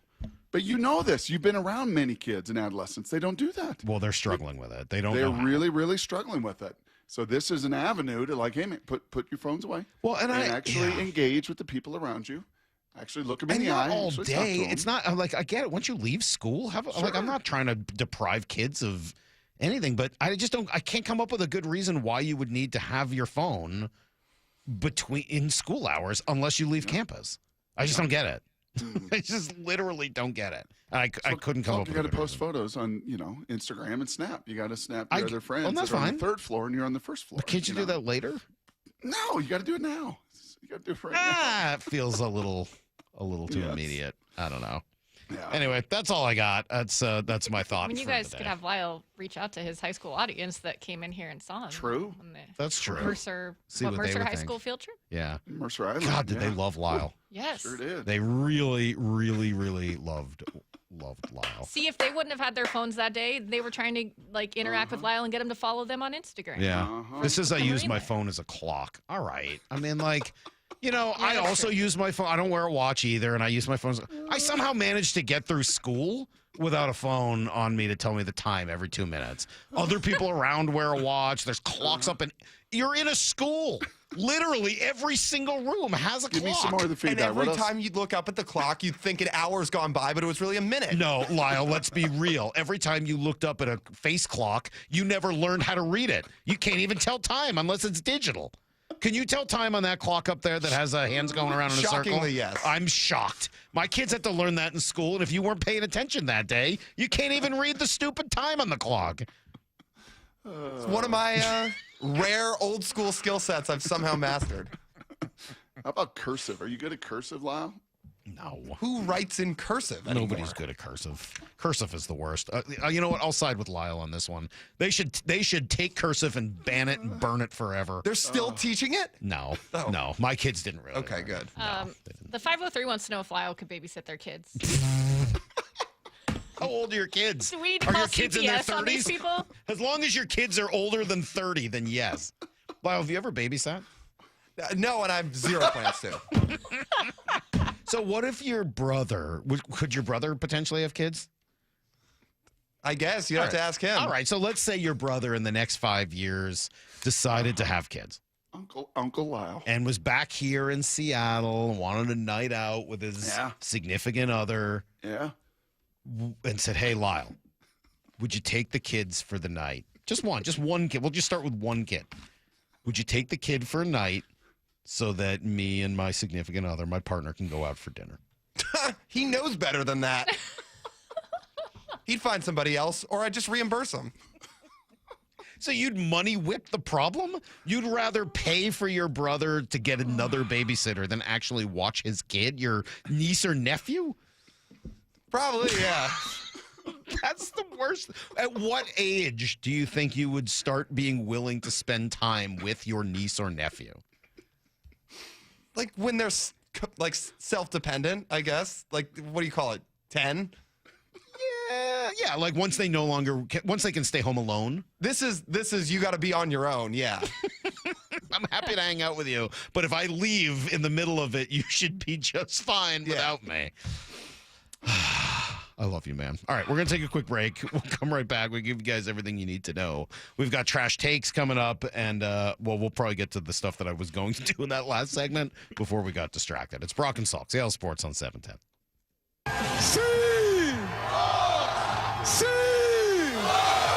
Man, can Seattle and the 12s throw a party or what? They're estimating around 1 million people at the parade today. 1 million fans. We're the best in the world! You hear me? Bump is out on the parade route right now. Bump, where are you? Oh, no. I can't hear nothing you're saying right now. The vibes are real. Home of your Super Bowl champion Seahawks, Seattle Sports.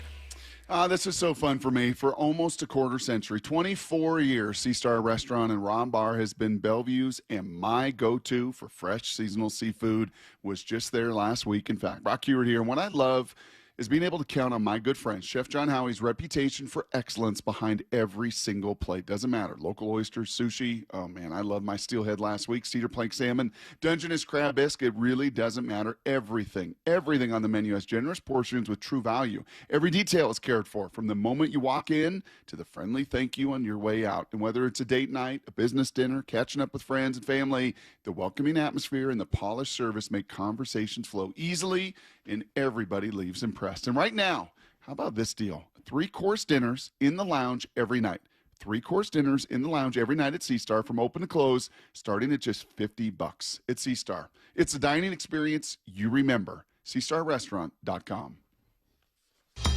That same Louisiana flavor y'all love about our chicken? It's flawless. Yeah, we did that to crispy Alaskan flounder and butterfly shrimp, too. We just couldn't help ourselves. But we didn't stop there.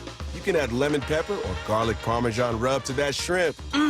Now, we only do seafood every so often, so you know what to expect. Popeye's can't miss. That's right. The seafood menu is back. This is real fish. At participating restaurants.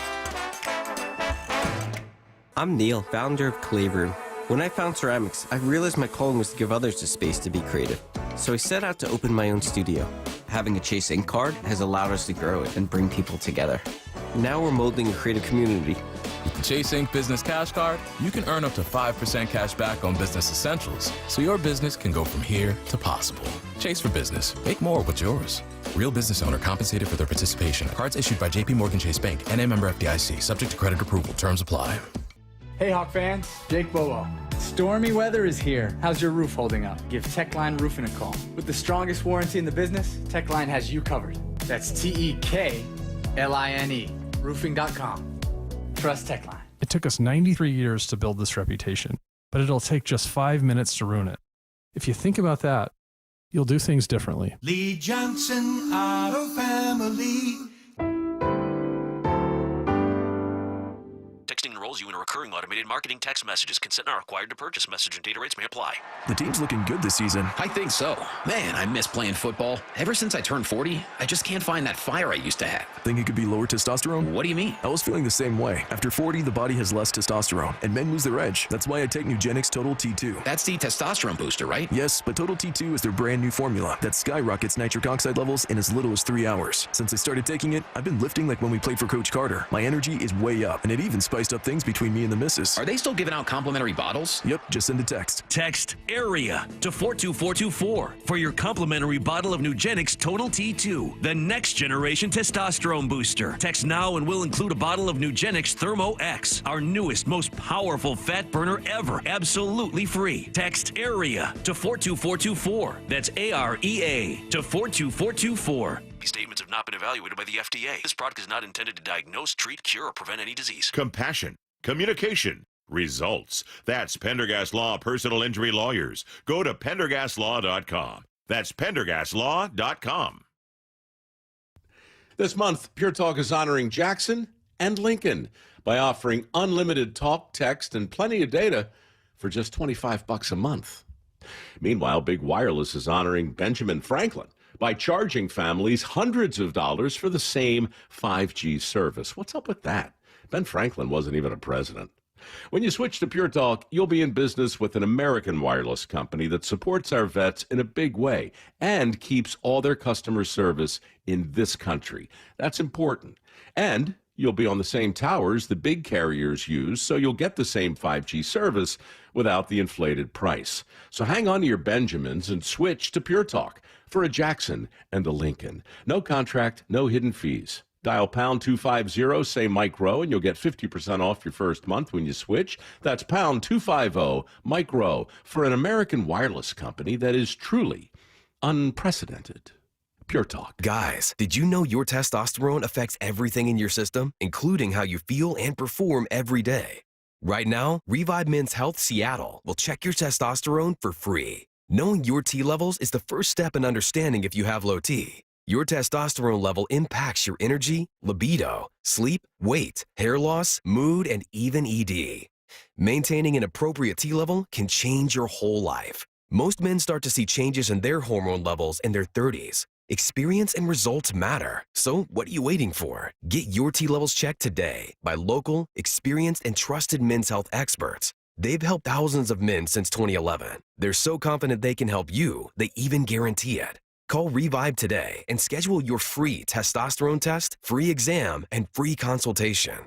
Call Revive Men's Health at 206-529-1111. That's 206-529-1111. Or visit ReviveMen'sHealth.com. Need to know.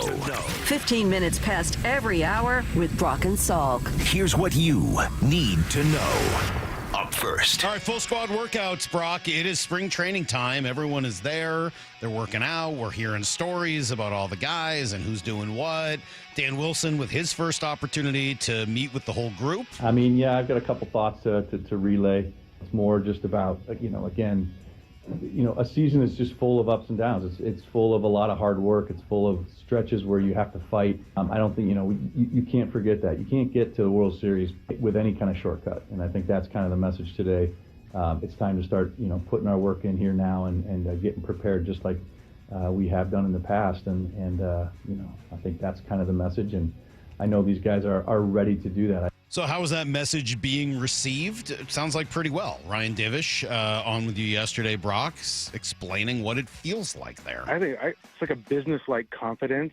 Brock probably deals with this coaching-wise, and I did it as well. It's like, some people walk on the field telling themselves that they are good, and telling other people that they're good. But other people walk on the field knowing they're good, and everybody else knows they're good too. And that's where the Mariners are at. Like, they know they're good. They know that they're a really good team and they've got good players, and everybody else knows it, and that's kind of how they do it. But part of that comes with the idea, like, these guys, they're so work-oriented and process-oriented. They're all like mini Mitch Hanigers out there. Hopefully a little more joy. I think so. Hopefully a few more words. A little less intensity at times. I'm trying to remember the term. Sean Payton has a term for this, and it's just escaping my mind right now. But it's basically like time on task of something you've done and proven over and over and over physically. Like, yeah, you can do this. Mm-hmm. To Ryan's point, like, I don't have to tell, Noah Pacheco, my tight end, like, hey, man, this is how we bury this deuce block. Like, no, he's got that. He did it a bunch. Like, he's got that trained kind of almost physical habits of doing it. And these guys have had a lot of it. I ask you, let me turn it around to you real quick. Most tangible takeaway from a season ago, from all of that journey to 9 outs away from the World Series, most tangible takeaway from that experience they bring into this year? Big question to answer on the spot here with the music running. Sure. You got it in you. The most tangible, make sure I understand the question. Just going through all that experience that Dan talked about, all the way that run that long into essentially, that what did run. they learn last year that will help them this year? Yeah. What do you think the biggest takeaway from that experience would be? Is it to Ryan's point right there, that just the confidence, like, we've done this. We know we can get right there to the mountaintop. Yeah, I think probably it is. I don't mean to kind of cop out on the answer, but yeah, I think it probably is. And the pacing at times that it takes over the course of all of that journey. The sprinting that it requires at times, taking advantage of moments when they're there to be taken advantage of. I think just having done all that, and then largely this whole group doing Brock, that together. Maybe also knowing if we put ourselves in position, then management will get our back. That too, yeah. Right? I mean, there were some questions a few years ago about what that will look like at the trade deadline, and I think the last 2 years have maybe dispelled some of that. And like, hey, if you put yourself in position, they'll go get Josh Naylor. They'll go bring back Geno Suarez. Like, you do it right in the first 4 months, and they'll make sure that the last 2 months are exactly what it's supposed to be. Julio, in particular, asked of what he would like to be and do more of this year. I definitely do. That's kind of what I was saying. Like, I learned a lot of things about myself, and what makes me me. And I think that's just kind of what I want to bring. I don't want to like necessarily like change anything. I just feel like I just want to go out there and compete the way I know how to compete, and let everything else play out. Be him. Here's the second thing you need to know. All right, a lot of conversation surrounding Ken Walker, Brock, and kind of what comes next there. Let me play. Here's Jeremy Fowler, who gives kind of a good overview of the next steps. That franchise tag number of $14.5 million is a little rich for this franchise and how they view that position. They'd rather allocate those resources elsewhere. Transition tag is a little less at a little under $12 million, but still a little rich for them. So they're going to try to re-sign Rashid Shaheed, wide receiver, the speedy former Saints receiver they got via trade. They'll try to keep him, but he will have suitors. They have other players like defensive back Kobe Bryant that they could try to keep. So my sense is they'll at least meet with Walker at the NFL Combine and his representatives next week in Indianapolis, see if they can hammer out a deal that makes sense for both sides to keep him there. If not, he's going to have a robust market elsewhere. Jeez, every one of these is like its own like essay. I think you and I were the belief after talking to DJ, because he's of the belief there's no chance on Shaheed. The Raiders are going to pay him whatever he wants. But then you listen to that and you're like, well, that's right. He's more than a receiver, Salk. He's your special teams. And he's also kind of / running back, right? He's a guy that maybe you get 2 to 3 more carries per game. They utilized some of that in the jet sweep last year. Yeah, if you had him for longer, is there more that you could unlock there? Yeah. I think is essentially what you're saying. So. Yes. Yeah, all right. I mean, that's fine. And if he's at the right price, sounds good. But I'm not going to sit here and put him at the top of the priority list. No have-tos. There's just no have-tos. There really aren't. Once you start wearing the old man Nike shoes, then I'll know you've just totally given up. Like, just no have-tos. Like the old Pete Monarchs? Oversized. You start wearing those with, like, blue jeans, no belt, just, your 1980s polos. Like, I just know, like, okay. I finally turned into Larry Hills.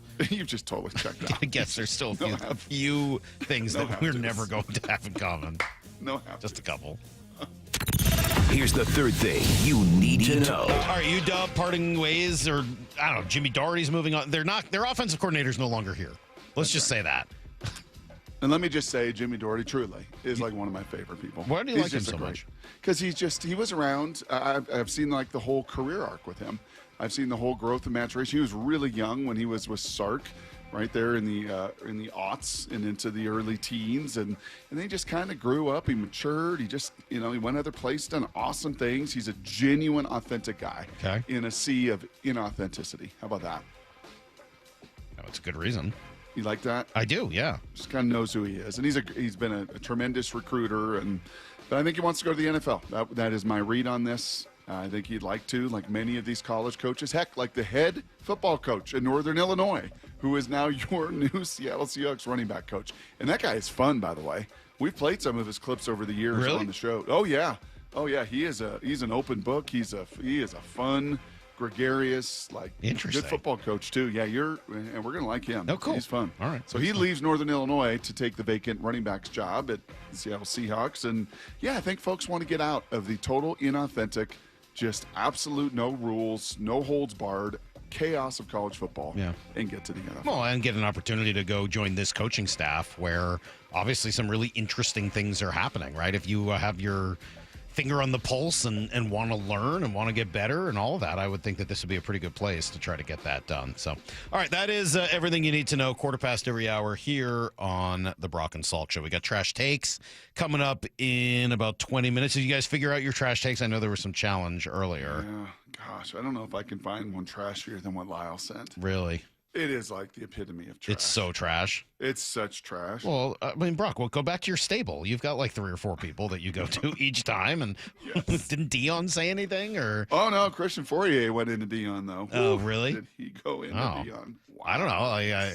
Heather asked me, by the way, when we went through Boulder, she's like, oh, do they have football here? I was like, yeah. She's like, are they any good? I'm like, well... It's kind of like, not entirely sure how to answer this. Let me show you. Actually, Shedeur Sanders, his name is retired up here. Let's go look in the stadium. Here you go. Yeah, I wasn't really sure how to answer that question, so we just kind of moved on. We got a little bit more to come. Brock and Salk, Seattle Sports on 710.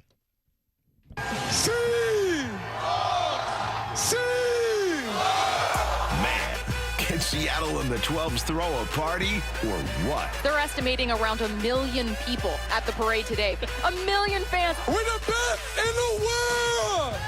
You hear me? Bump is out on the parade route right now. Bump, where are you? Oh, no.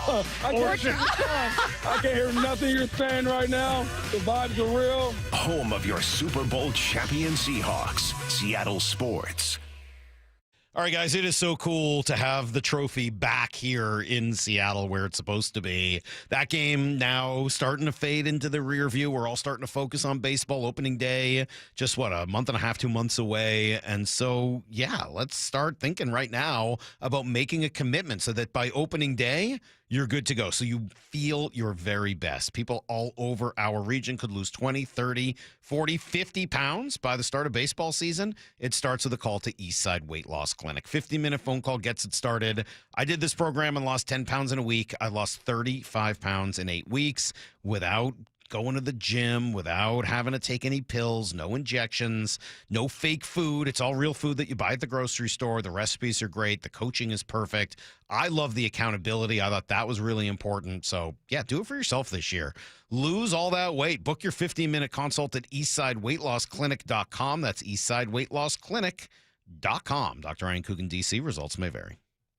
This is for all you guys on Viagra. ED pills are no longer needed.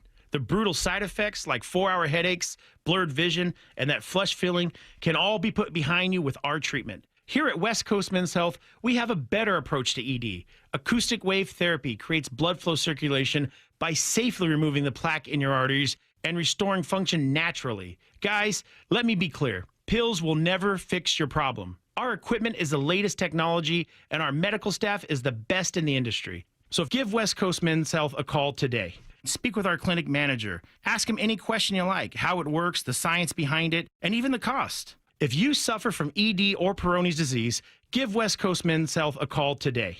It's not just about better health, it's about a better life. With clinics in Redmond and Tacoma, call 206-519-6541. That's 206-519-6541. Online at westcoastmenshealth.com. I've always wanted to learn French, but the app I tried didn't help.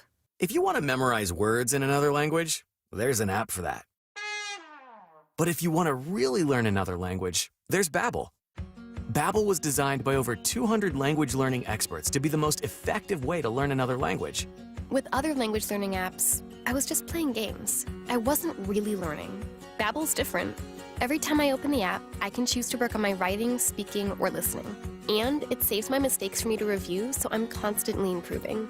Babbel feels like it was created intentionally by people who really know what you need to learn another language. Before Babbel, I thought I just wasn't good with languages. But now I'm speaking French. Tout ça, c'est grâce à Babbel. Want to really learn another language? Save up to 50% on your Babbel subscription when you sign up at Babbel.com.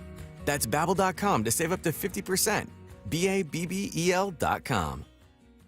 A new baseball season is here, and Toyota Renton has game-changing deals on your new truck. Lease the 2026 Tacoma for $309 a month for 39 months with $39.99 due at signing. Go big with the 2026 Tundra, where qualified customers can finance for 2.99% APR for 72 months with a $1,000 cash incentive. Visit them today in person or online at toyotarenton.com. Offers valid through March 2nd, 2026 on approved credit through TFS. Excludes taxes, titles, license, dealer accessories, and a $200 negotiable dealer documentation fee. Model 7540-8361. The celebration continues. We never wavered, man. We believed in each other. We loved each other. On the home of your Super Bowl champion Seahawks, Seattle Sports. You're losing your hair and you simply need a solution that works. You want the best. Modern technology, top-rated physicians, something that's guaranteed to work.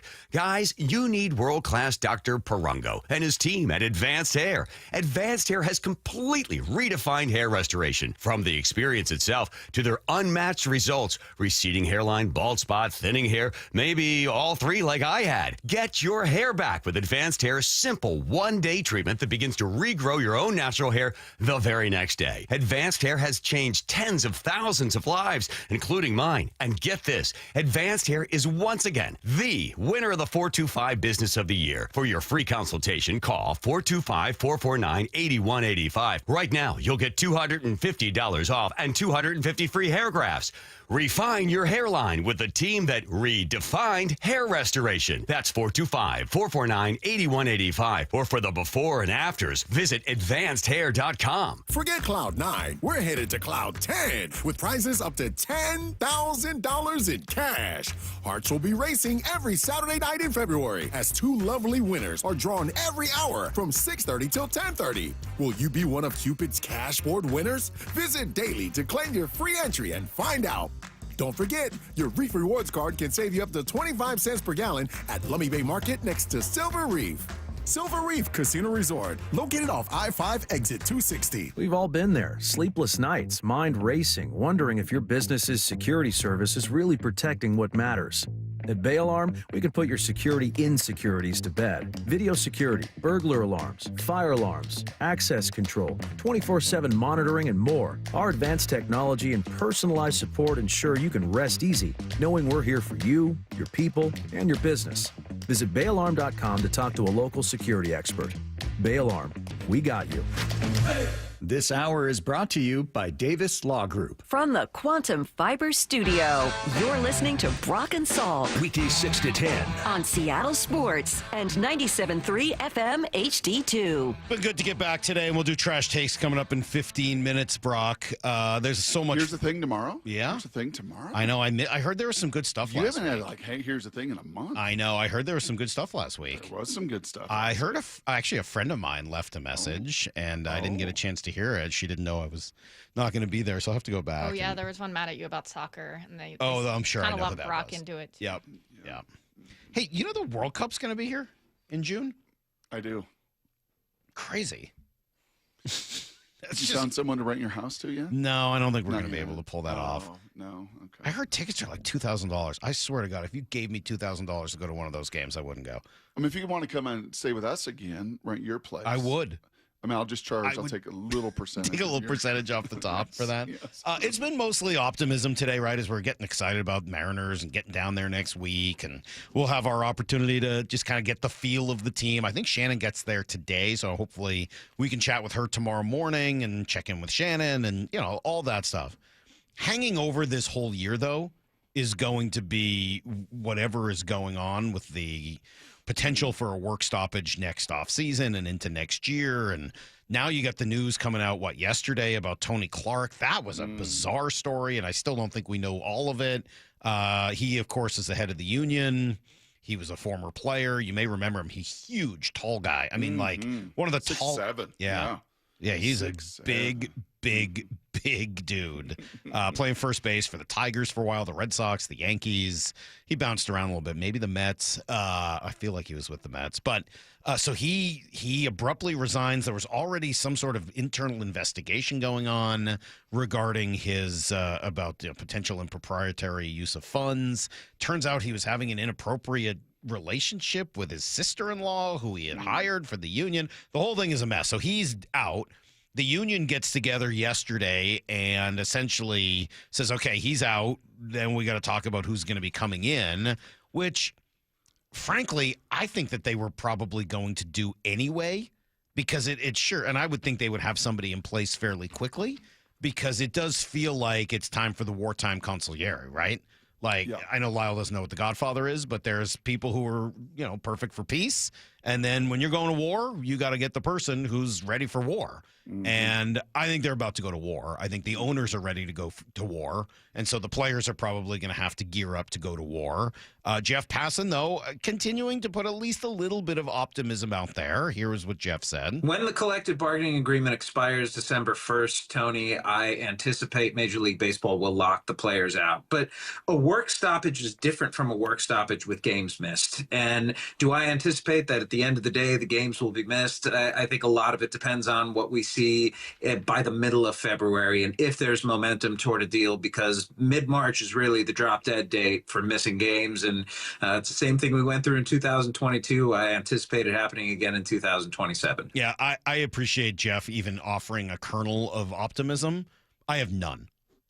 I have almost none. Because Ryan Divish, who's usually, kind of a little more on the negative bent, he was a little bit with Passan yesterday. Good.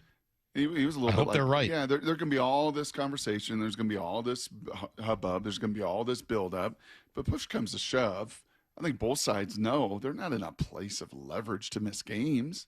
They're not in a place with their sport right now that's gaining some goodwill and gaining some attendance, gaining some ratings to be missing games. I think unless there's a salary cap and salary floor in there, right, they're going to miss games. I think there's too much money tied to all the TV packages. I think there's just too much money tied to TV, even for the owner side of it. I'm sorry. I strongly disagree on this. I think they are going to miss significant amount of games. And I have felt like this for a while. I mean, I've been telling you guys this for over a year.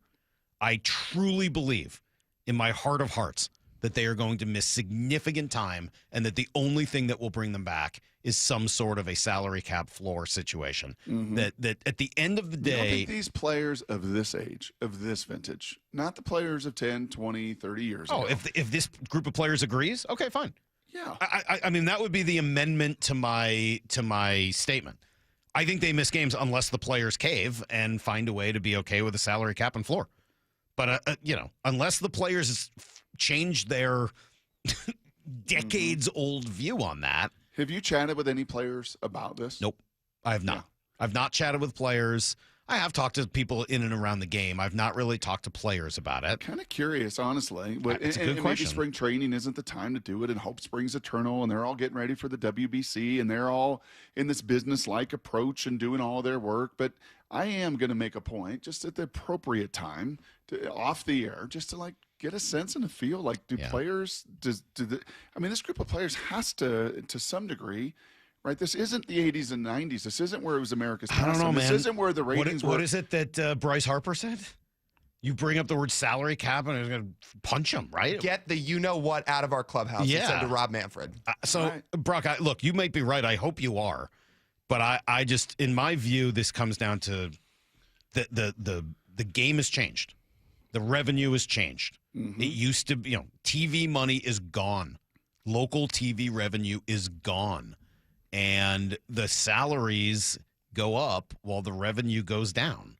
I don't see how that's a sustainable business model for 30 incredibly smart, wealthy people. They're going to look at this and say, that doesn't work. We need a salary cap. We need a salary floor. We need something to change the way these salaries are going.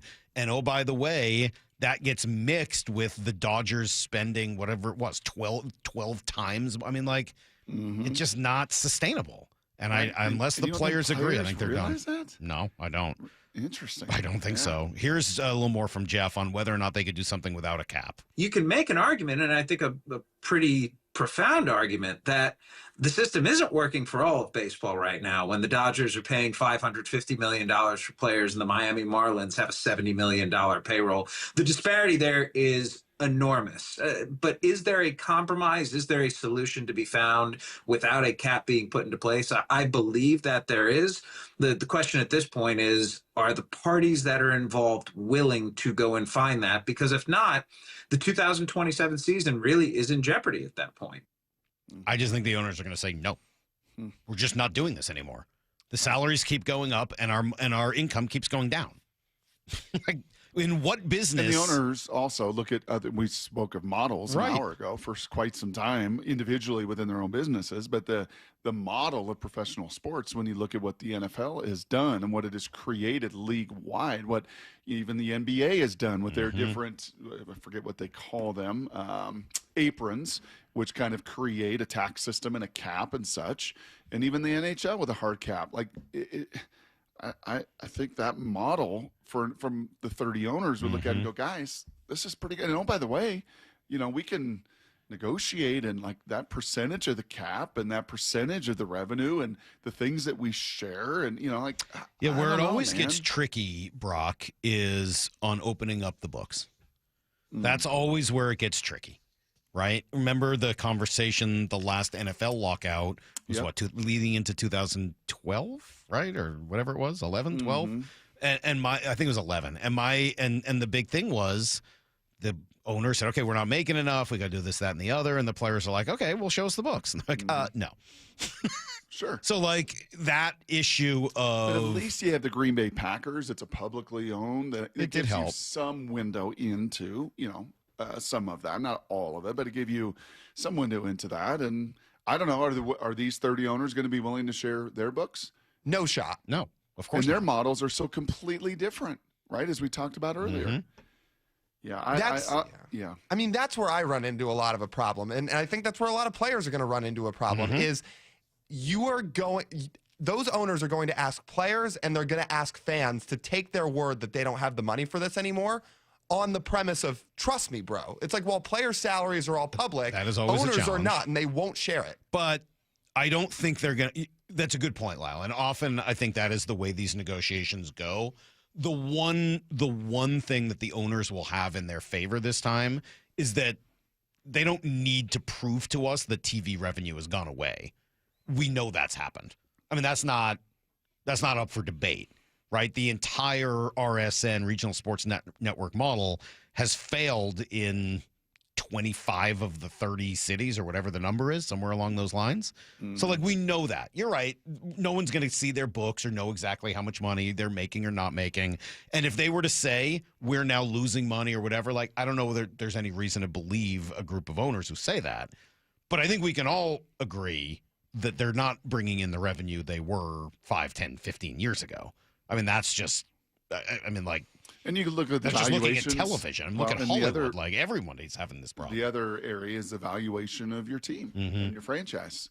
And some of these franchises, Minnesota in particular, that's tried to sell and how encumbered they are. Yep. As debt. you go through, the process debt element of is another one that is going to, nobody talks about this because it's super boring, right? Nobody talks about baseball's debt ceiling because Who the hell wants to talk about that? We want to talk about Julio's big, beautiful eyes and whether he's going to hit 45 home runs this year and what Cal's going to do and the pitching and the young Ryan Sloan. Like, that stuff's fun. Nobody wants to talk about the percentage of debt that various clubs are in, but doesn't make it not true. And then we all, kind of converge briefly, like the way the national non-sports media converges quickly on, like, the Super Bowl and ask all these dumb questions.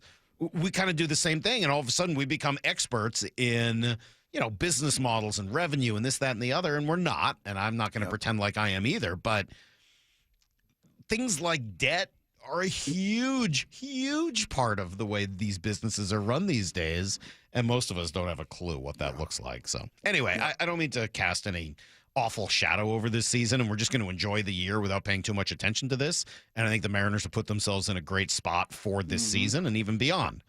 But when news like this happens, and we'll have a unique chance this next week to just off the record, have a few. I'm curious of the intel you'll gain, that Lyle will gain with all the relationships he has with guys and more, and just kind of in passerby, just kind of get a 30,000-foot level. What do you think of a salary cap? It's a good question being asked here by the 509. Has Mark Walters, a Dodgers owner, has he been spending like this the last couple of years to prove that they need to have a salary cap?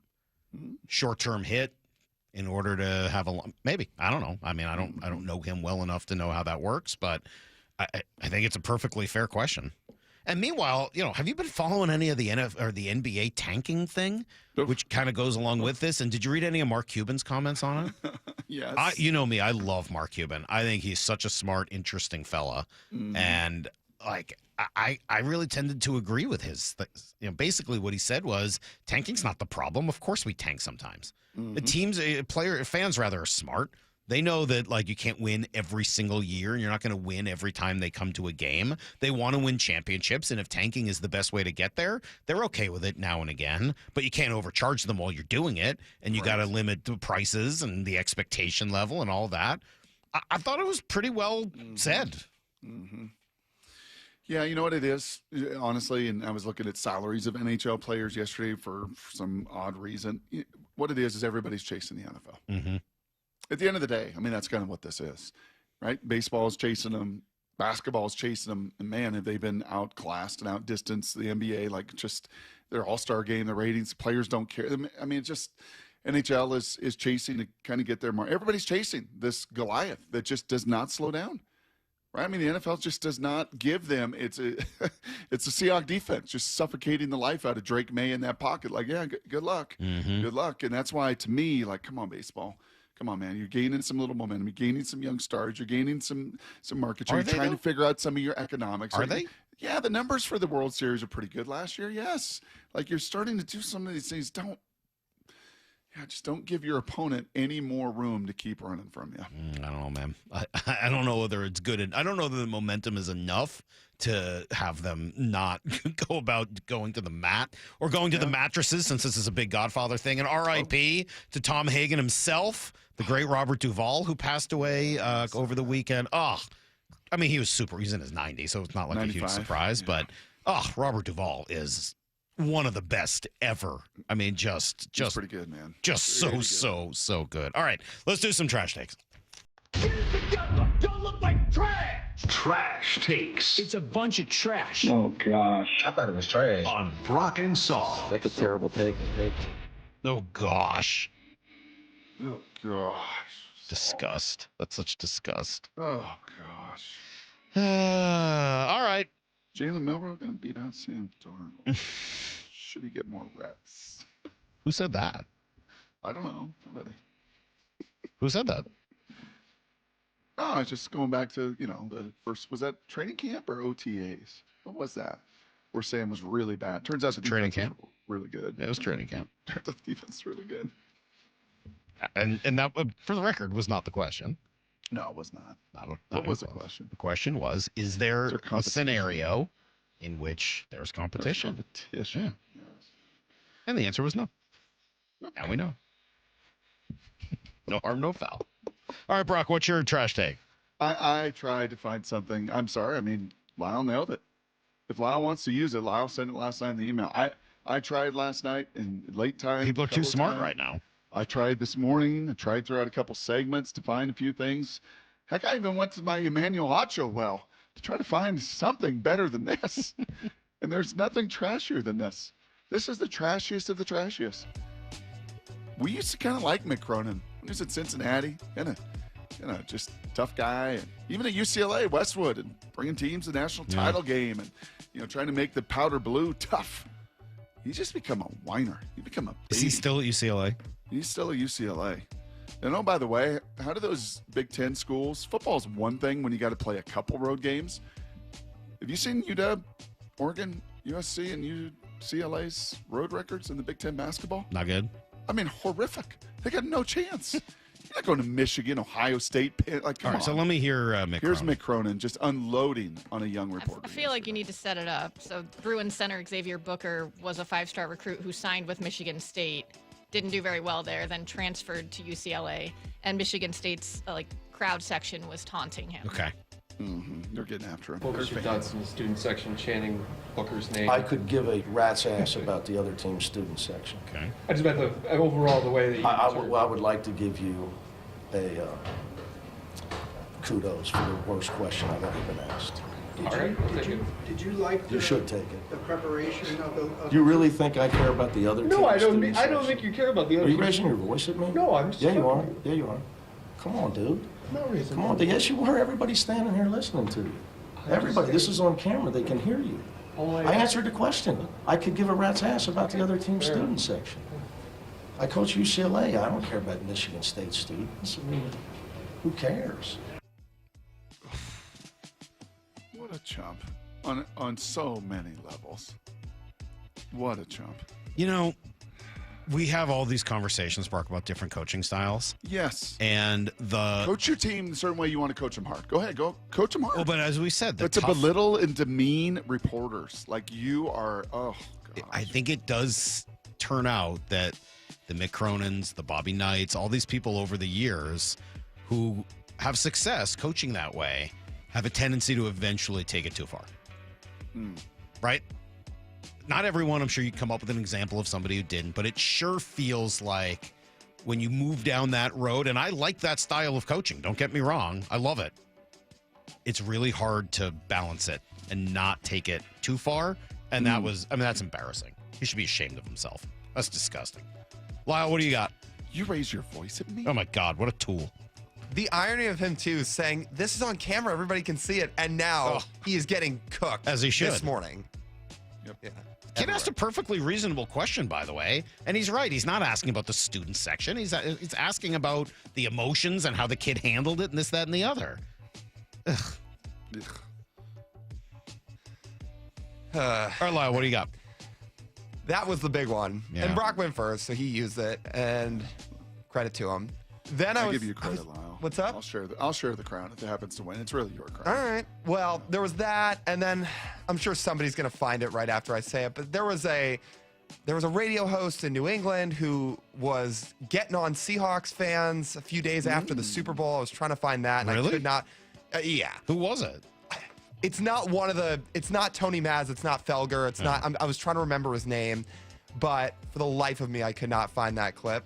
So I'll use a different. This doesn't have sound, but maybe, and this is maybe going to a little bit of the show as well, but I'm going to do it. I'm going to do it anyway here.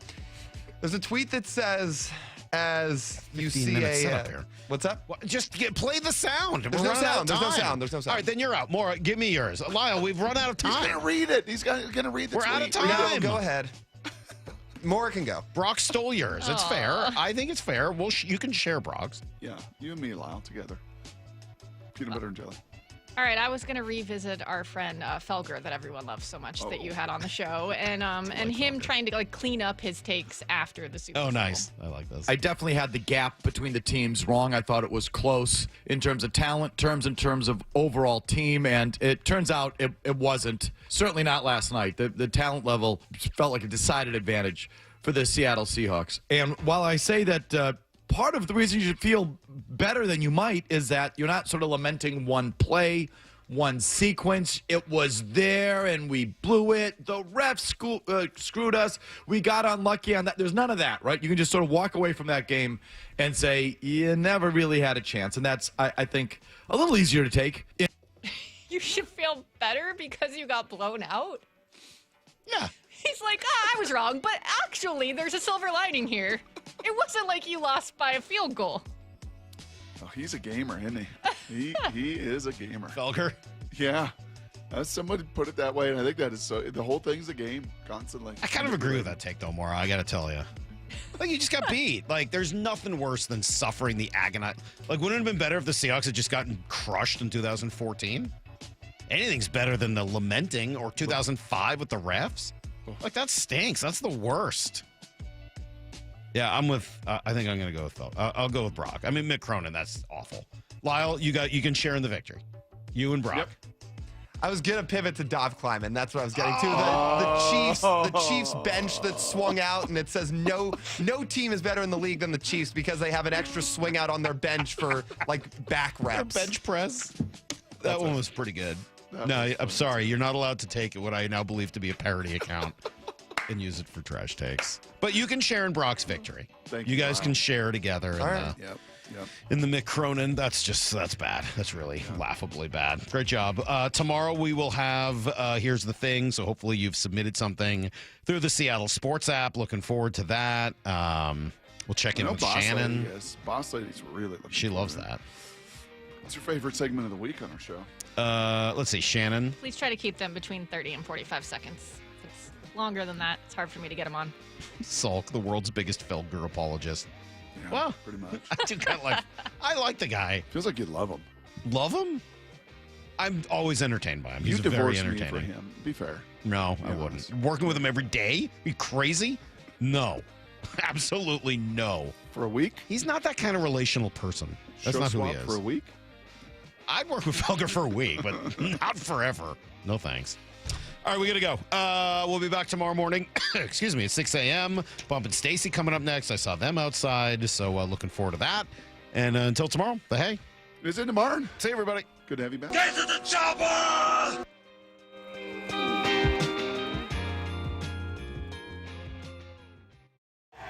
Twelves, you sure know how to turn up. It is parade day today. Yeah, 12s! We talk about 12 as one. Look at all the 12s in this stadium right here. See how powerful this is? We have one goal, and that was to bring this home to the best fans in the world. This is for y'all. Love. The celebration continues. I love this city! On the home of your Super Bowl champion Seahawks, Seattle Sports. Comcast Business helps turn today's small businesses into engines of modern business. It's how restaurants become reliably up and running neighborhood favorites. How retailers become seamlessly restocking, cyber-securing, must-visit shops. And how healthcare offices become the data managing caregivers that we all depend on. With reliable connectivity, enhanced cybersecurity, advanced fiber solutions, and Wi-Fi backup, Comcast Business is powering the engine of modern business. Powering possibilities. Now through March 22nd, switch to Comcast Business and get started with 150 megabit internet plus Security Edge for $59.99 a month for 12 months with a 2-year agreement. Or ask how to lock in your rate for 5 years on a qualifying internet bundle and get a $500 prepaid card when you add 2 lines of mobile. For a limited time only. Call today. Restrictions apply. New customers only. Requires paperless billing and automatic payments with bank account. Equipment, taxes, and other fees extra. After promo, regular rates apply. Hey everyone, Rick Witters, owner of Cressy Door. At Cressy Door, we offer top-of-the-line garage doors, garage door service, and garage door repairs. From everyone here at Cressy Door, congratulations to the Hawks for winning the big game.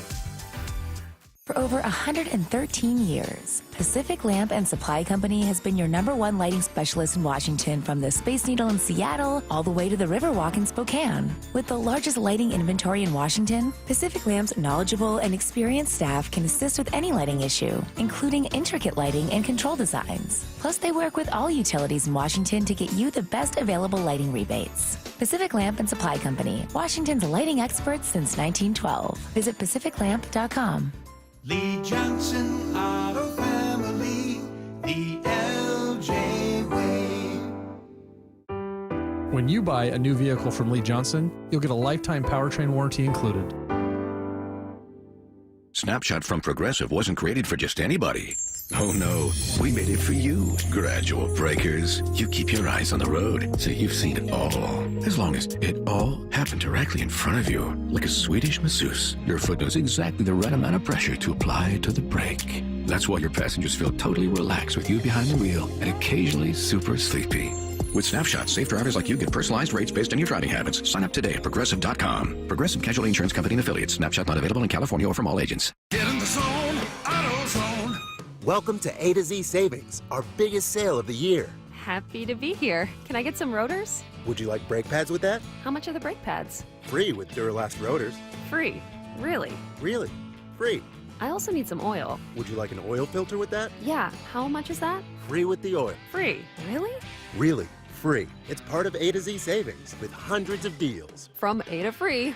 Get in the zone, AutoZone. Ends March 9. Restrictions apply. Hey, let's throw a party this year for the big game. Oh, great idea. But first, we should get a new TV. One of the top-rated brands. Samsung, LG, or Sony. Okay, I'll start shopping on the internet and then head over to the Warehouse Club. Well, but if that's all we do, we'll be sorry. Why? Because the best deals on those top-rated TVs are at video only, not online or at the club. Video only? Yep.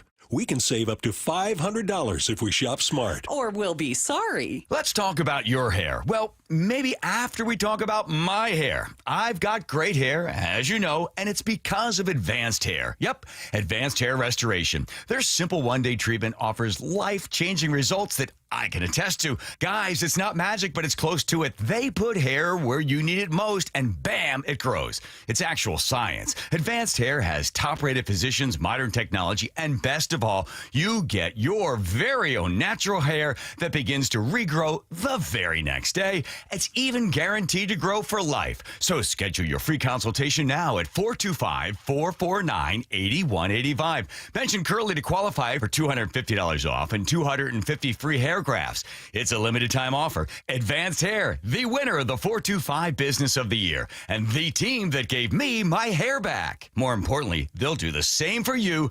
Guaranteed. 425-449-8185 or advancedhair.com. Do you like helping others? Become a Shiva volunteer. In Lewis County, join the hundreds of volunteers across Washington state who help over 90,000 people each year with their Medicare options and questions. You don't have to know Medicare. We'll teach you. And if you're bilingual, even better. For more information and how to apply, call Shiva at 1-800-562-6900 or go to insurance.wa.gov. Sponsored by the Office of the Insurance Commissioner and aired by the Washington State Association of Broadcasters and this station.